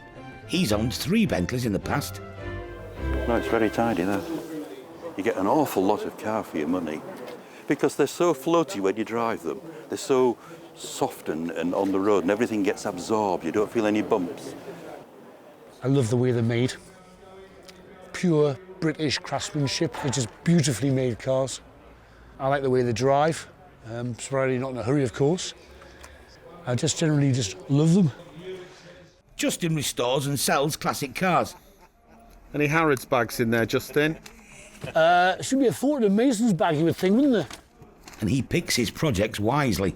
The original toolbox is still here, which is nice to have. Is that where they keep them? And it's complete, which is good. It's nice. I like these Mulsanne S's, actually. You need proper history files, you need correct mileage, and you need some sort of proof of mileage. Otherwise, you'll never sell them. Simple as that. Do you like Bentleys? Oh, I love them, yeah. Love them. I like the colour on this one as well. It's a nice colour. There's a network book there. Here we go. There's a service book. That's what we want to see. It might make it interesting and buyable. H.R. Owen, 22 Weybridge Automobiles. They're proper Rolls Royce people, so that's good. I normally have a Turbo R. I haven't got one at the moment, so you never know. If it's cheap enough, we might put our hands up. 94 Turbo R, Bentley, the red one out there, lovely vehicle. Start me on it, where are we going to be? 5,000 I've got, 5,001, 5,002, 3, 5,003, 4, 5,004, 5, 5,005, 6, 5,6, 5,7, 5,7, 5,8, 5,9 standing, in the seats, £6,000, submitting £6,000, 1, 6,001, 6,200 in the seat, 6,2, 6,3, 6,004 down this end, 6,005, 6,006 in the seats, you're out A, 6,007 back in, 8, 6,008, 6,9 is back in, 6,000, 7,000, 7,001 this side, 7,001, what do you think? Finished, 7,150, 7,150 the lady, 7,150, 7,2, 7,002 this side. 7,250, 7,250 in the seats, 7,3, 7,003, 7,350. What do you think? 7,4, 7,004 this side and on its way. 7,4, 7,450 back in. 7,5, 7,500. 7,5 last time looking round. Are you sure for the first, second, third and last time? Anthony, 7,5. Thank you for your bidding. This is the first car I bought at auction. I've always fancied the Bentleys. I mean, why does a guy buy himself a Bentley? You know, whenever I see someone driving a Rolls Royce or a Bentley, I just think there's someone with some self-confidence. Perhaps. I'm curious. I'm always curious to see the people who are driving them. They're never quite who I think they might be.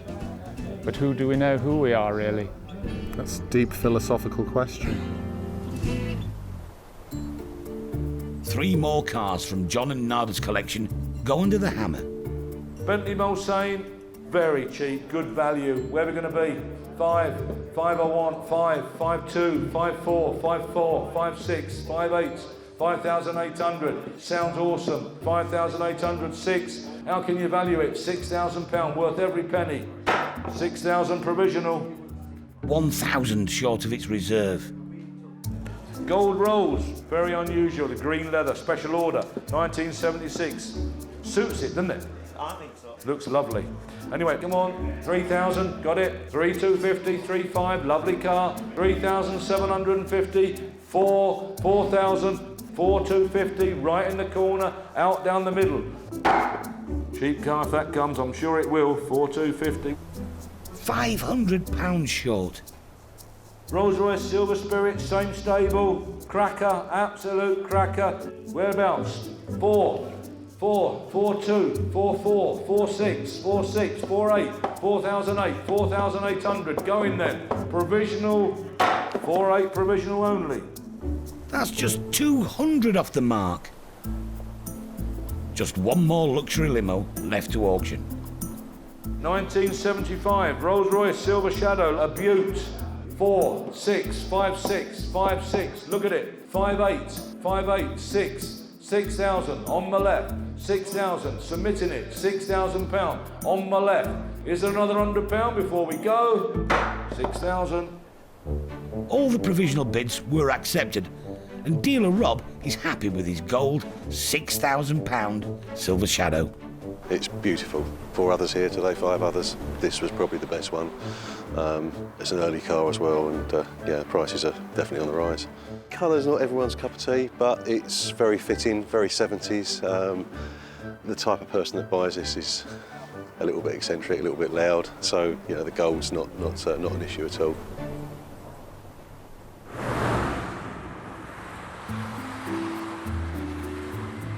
Next collection, and Paul's heading north, far north, to a remote village.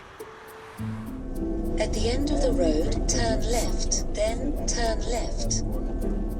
Nestled in the North Yorkshire countryside near Richmond, a beautiful 1935 Austin 7 Opel. I like all that's simple. Owner, Gerald the driver, has restored many classic 7s over the past 20 years. Austin 7s, they were just like Meccano's. You could have an engine out, strip it, repair it, and have it back in 2 or 3 days, you know.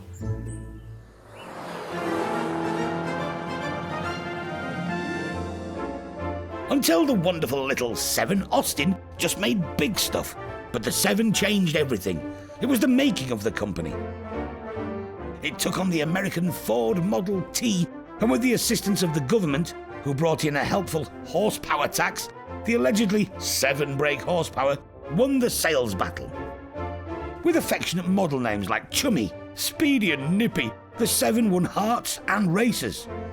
In modified form, they helped give birth to Lotus and McLaren. Above all, the baby Austin gave motoring to the masses. It was cheap, pretty reliable and easy to fix. Picnics, family holidays and happy memories. Morning, Gerald. Morning, How are then. you? Oh, right, I'm How are you keeping? You're looking fit. Yeah, I'm pretty good. Oh, well done. Right, this a little is old it. Austin, eh? Yeah. You've been painting it? I haven't done wings. Right. But I've done the blue. Not a bad looking little car, really, is it? It goes well. I mean, we've done a few long distance rallies on it. So. Have you? Oh, aye.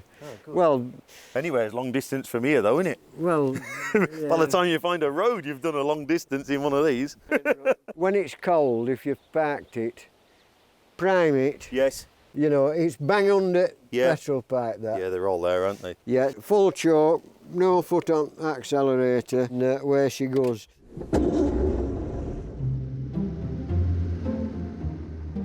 Much as Gerald loves these cars, he's decided to opt for something more forgiving. Sitting down is not my favourite thing to do. I spend most of my life stood up, so if you're sitting down on a long journey, it's uncomfortable.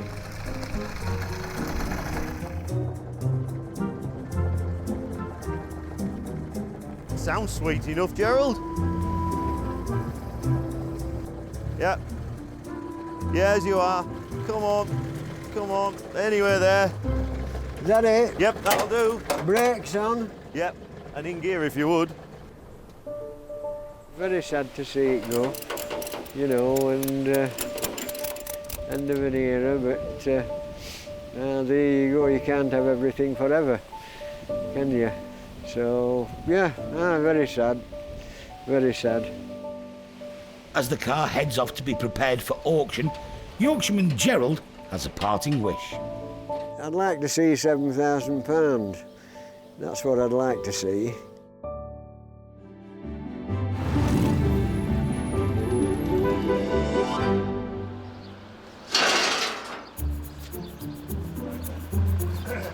Paul's arrived back at base with another familiar classic. Although he seems to have become head of Austin Sevens, he's probably not the best person for the job. I don't really understand quite what the appeal is with the little Austins. They're dreadfully underpowered, wandery steering, lack of synchromesh in the gears, but they're cute, aren't they? They're pretty, which I assume is why people love them to bits, you know. But it wouldn't be for me to run around in, I'm afraid. They're just that bit too old and slow and compact. A picnic basket, look. It must be for a family, I think. Look at the size of it. Poor little Austin's nearly overweight with that in, isn't it? They're popular, you know. The only trouble is with all this early stuff, the people that can relate to them are ageing. So there will become a day when they're really museum pieces because nobody really understands them and doesn't understand how to drive them as well, of course. So I think their lifespan as we know it is possibly a little limited, really. But there is one person on site who does understand them. I had a big 7. Is that a big 7? That is a big 7, yeah. I had a big 7. Yeah, there you go. Yeah. It wasn't a very good karting car, though. No. I could get in the back. Ex-bank manager and engineer Jeffrey, also known as Bubbles, is a volunteer at Matthewson's. I think I paid about, in old money, £12, 10 shillings for mine. And you'd run it as young lads. And when it went wrong or the engine blew up, which it would do because we had no respect for them in those days, take it to scrapyard, get a couple of quid for it and go buy another one or buy something different. A big 7 like this is now worth about £5,000. There's a lot of interest in them. You know, modern cars, they all look the same to me, but these have got a bit of character. They're good fun. I wouldn't want to go to London in it, but I wouldn't mind. I'd go to York in it, quite happily.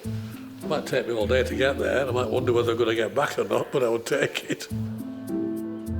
With the auction just around the corner, we'll soon find out if anyone, other than Bubbles, is still interested in these cute classics. Number 47, a lovely quirky little thing there. It's a Singer sewing machine tractor. Every month, Derek auctions off lots of old toys. Selling 52. Nostalgic. We only wanted the Wallace and Gromit one, but the others are fun. Do you like cheese? Yes, actually I do. And collectible. Oh, they're getting better all the time. The Dinky Americans, lovely little lots, £75. You've got your Mark III, your Mark III carters. What I've had a few when I was younger, loved them them days. Got your Vauxhall Novas, your Capris. I prefer to look at one or two in the boxes and then really get to them and have another better look and you either get a really nice surprise or you think I've just bought a load of rubbish. Everything's there, your Datsuns, your Minis. At home, I think I've got about, realistically, I think yesterday I was looking for about 500 cars, corgis and dinkies.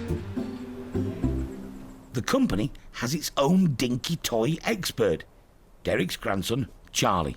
I suppose I just got a few given off of my dad and then that just clicked and then I started collecting them. He's even got his own showroom. They're different, aren't they? I mean, it's the shapes that get me on the classic. Just the shape of the moderns are just bland and they have all these stupid little air holes cut into them and stuff. Whereas the classics are just normal. Like these are really nice, just because they're matching pairs. They're both Austin vans, and they're both Austin of England service, which is different. And you don't get much of these because these are rare. I do like this one, it's nice. This is an old AEC, Eddie Stobbart lorry, that would have been used in, what would you say, 50s, 60s? At the real showroom, it's a passion shared. Beautiful works of art, aren't they? Just like enamel signs. Absolutely superb. Look at the picture on that.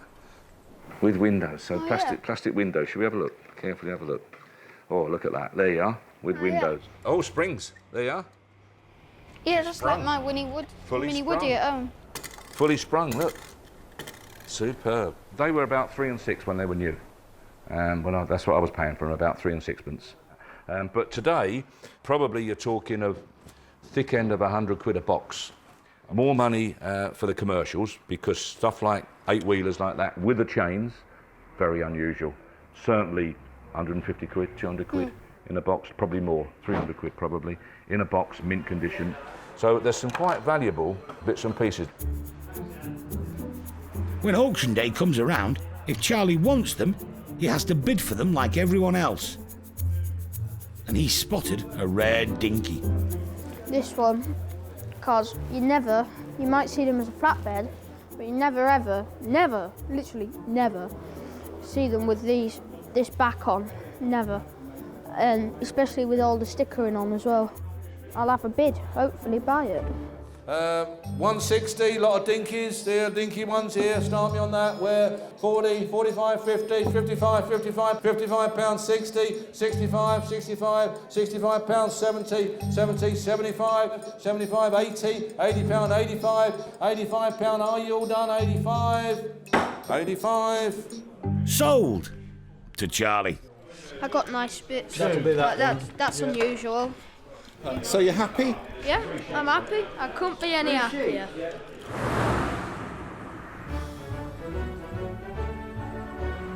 There are 2 Austin 7s going into this month's auction. Paul's not so keen on them, so he'll be pleased there's a more modern classic on its way to the garage. Derek, he knows everything about everything. Really? Yeah. 2 of you then. David Chappell, along with his wife and their friends, is having a ride out in his high-powered Pride and Joy. This is a 1989 Sierra Cosworth 4-wheel drive. Absolutely immaculate. It's done 16,000 miles from new. That's over 30 years. And this is the first time it's been out this year. Derek has one of his own in his private collection, but it's not as good as this. It's so forgiving. If it twitches, you don't have to straighten up very quickly. No, it's gorgeous, yeah. David thinks the Cosworth is worth around 30 grand. That'll double in 2 years' time. Yeah, I know, it's daft, isn't it, you know? But he's not here to sell it. A few days ago, he brought in the car he does want to auction. It's another Austin 7, but it's very rare. It's a 1933 Austin Ulster. It's a replica body on an Ulster chassis. I liked it, but I didn't like it. I couldn't get anything out of it. But it's a lovely little car. I used it a couple of times and then I stored it. There's no hood for them, so basically you put a Mac on. David sold his chain of fish and chip shops a few years ago and invested heavily in what he hopes are appreciating classics. I've got a 1920 Studebaker, which I bought from Australia, soft top. I have a Hillman Minx 1933 Aero, which is up in Durham having all the wood body done. I have an SS1 1933. I have an XJS V12. I have a Mark II. David has a lot of cars. And this one will appeal to motorsport fans, especially hill climb racers. You've got amp meter, speedo, oil gauge and a timepiece. The petrol tank is in the rear, the spare boot is in there, where you put the tourniquet. The exhaust is more or less a straight through exhaust. It's been extensively modified. A very different machine to the standard Austin 7. That's your regulator for your dynamo. You've got electronic ignition down there. This is your oil, this is your fuel pump, which is non-standard. That's an SU carburettor. This car will do 60, 70 mile an hour easy. The first of the 7s to go under the hammer is the 1935 model, restored by Gerald. Leads us on to a lovely little car, little Austin 7 Opel. Start me on that, 1935, lot number 119. Whereabouts? Come on, where are we going to be? 4,500, 46, 47, 4,007, 48, 49, 4,900, 49, 4,900, 49. Going then, 4,900 is the 5. 4,900 last time, 49. £1,600 off the mark. Paul's hunch about a limited market for this car seems correct. 1937 Austin Big 7. What's it worth? Where do you want to be? Come on, start me off. Is it £3,000 for the Austin? 3, come on, start me off. £3,000, 3, 3,2, 3,4, 3,4, 3,6, 3,8, 3,008. Going then, 3,800 for the 7. 3,008, 4 I've got, £4,000. Are you sure you're all done? £4,000, £4,000 provisional. A tad short of reserve, but enough. The car is sold. But there's more interest in the Ulster Sport. Dealers Rob and Mark have spotted it and can see potential profit. Yeah, it's got all new control box. Been brought up to date, hasn't it? Got amazing oil pressure, really, really strong. I can't help but think it's the wrong colour. To me, it's not a 30s colour. I'd want to rub it back to metal and have it as aluminium. We've seen them, haven't we, in that colour before? A little bit hammered, a little bit dented in places. And then I suppose you could clear coat it or something. It's cool, isn't it? And these little Ulster bodied cars are, are going up a bit now as well, so. It's the sort of thing you just fix on the side of the road, isn't it? And keep going. It's great. You've got to find somebody who just wants one that they can pull out the garage and use and have some fun in. But it certainly put a smile on your face. A good car, but a heftier price. It's up shortly with a reserve of £10,000.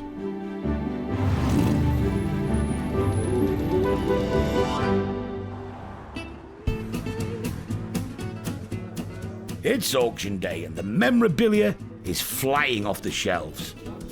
Yeah, I've grown out of cars and motorbikes. Bicycles take a lot less room up. Do you like wearing Lycra on a weekend? I do actually, yeah.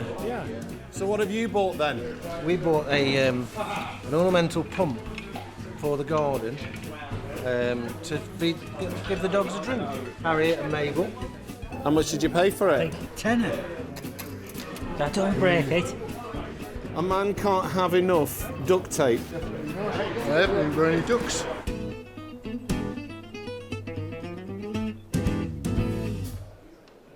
But next on the block, a very rare classic.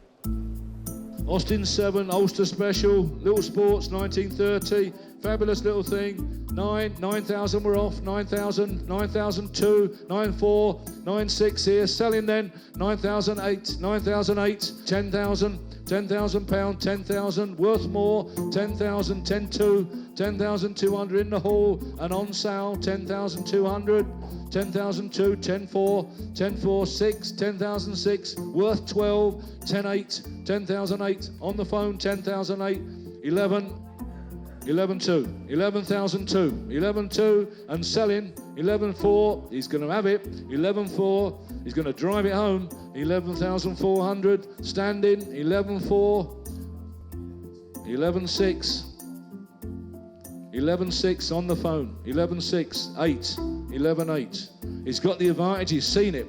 11,008, what do you think? 12, I thought it would do it, 12, 12,000 on the phone, 12,000, 12,000 and going. What do you think? 12,2, 12,200. 12,002, thank you very much for his bidding, thank you. 12,002, well done, thank you very much, sir, just the job. 9,459, thank you. Proper things make proper money. Over £2,000 above reserve. The highest bidder, Peter Clark. Been looking for one for a while. Not something that was all polished and pristine, because you never use those, do you? I had one a long, long time ago when I was a student, which is 50 years ago, nearly. I thought I'd done well. I bought it for 20 quid and sold it for 120 a year later. So slightly different prices now. There's quite a few things that aren't quite right about it, but it's a good basis to improve. Not a major project, not another lifetime's work. I've been through that cycle, and you get to an age where you think, I may never finish this one, so we'll start from here.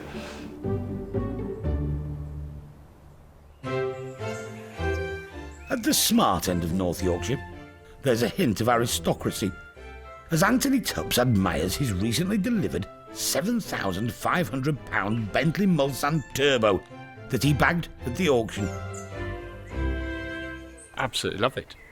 The colour combination is fantastic. Polished veneer, walnut, all the fittings. Lovely comfortable in the back. Our children bought me that lovely rug when they were in Edinburgh not so long ago. I just think the proportion is just stunning. It's just absolutely stunning. The combination is just a winning one for me. I don't think I've ever seen anyone so happy with a car.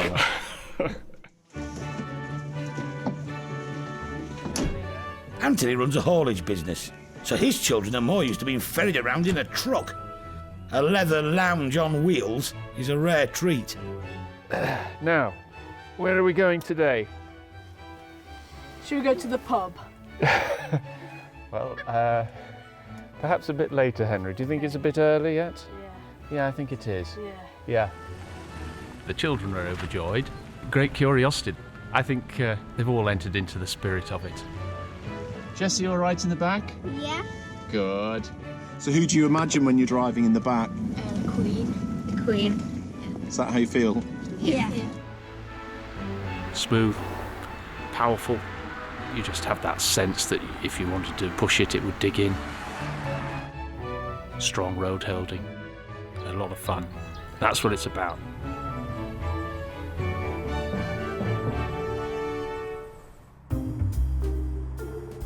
After Derek and Charlie collected the 1971 Ford Escort 1300 GT, it was down to Paul and Dave to prepare it for auction. Dreadfully, that's just my luck, that is. They both raced classic fast Fords. Competition lads love them, don't they? They're still very good, aren't they? Now, very competitive. It's ridiculous, really, isn't it? When you think how old they are and why they should be so good. Nobody really knows. It's just down to weight distribution, I think, balance. Even today, put them up against some turbocharged four-wheel drive stuff, and they're still there, aren't they? They still finish in and amongst that group, don't they? Fabulous, really, isn't it? I can't see anything there. Yeah. So this sort of thing generate a lot of interest then? Should do, mate, yeah. They're not on every street corner anymore. Ford Escort 1300 GT 1971. Going to make a very nice rally car for somebody, this one. Start me on that, whereabouts? I want 5 to start. Come on, there's the 5 to start. There's no point in going on. 5,000 anywhere, 5,000 or we'll pass on it. Is the 5. 5,000 anywhere? Nope, there's not, so we'll pass on that. No sale. But a week later, retired boatyard owner Richard offered 6,000 for it, which was accepted. Interior-wise, I quite liked, because the back seats are all original and there's no rips, they're all good.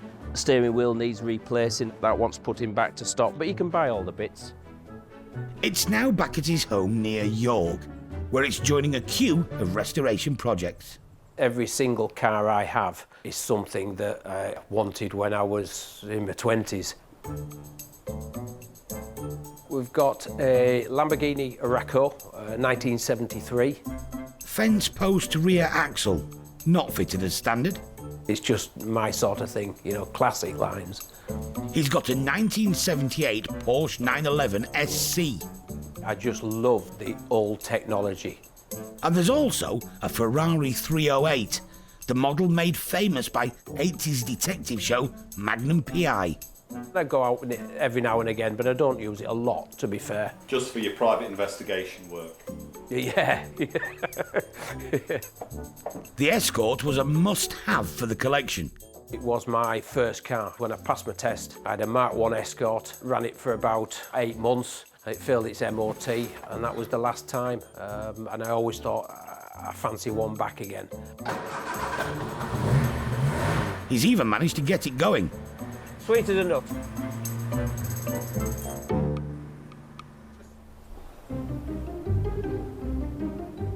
As for the Austin 7 Ulster, it's now in the care of new owner Peter Clark, and he hasn't kept to his plan. I originally said I will just keep it and look at it for a bit, and then, as you can see, it was only about a fortnight before it was up on the ramp and spreading bits everywhere. Well, this is the modified front dampers. These are split into 2 parts rather than the original one, which was a single one. Will give a whole lot better damping and less roll than the original would have. Peter has owned, maintained and renovated many cars over the years. This was his first Austin 7. My collection goes back to the 1950s and 60s, when there were a lot of Austin 7s around as cheap cars, and also people built specials. Lots of people built specials, which of course is what this is really. One of the things I've done is get hold of a set of wheels. Hopefully they'll look a bit better, because I thought the original ones didn't look right. We've moved the battery into the boot. And then silly little things like this. The lights were on a bit of tin bracketing. I decided to design and make a light that looked to 1930s. Whether you think it does or not, I don't know. Very much the car for the man in the shed. You can do everything yourself. So it's a car that's pretty easy to maintain. That said, Peter is more qualified than most to do the job. My background is engineering. I'm a mechanical engineer by training. Some people enjoy driving them, some people particularly enjoy the social thing. I mostly enjoy the tinkering, the restoring, particularly rescuing something which might not be here if people like me didn't decide they were going to bring it back to life. But do spare a thought for Peter's family. My wife has tolerated it for many years and remembers the original one. My daughter's come to accept that's just what Dad does.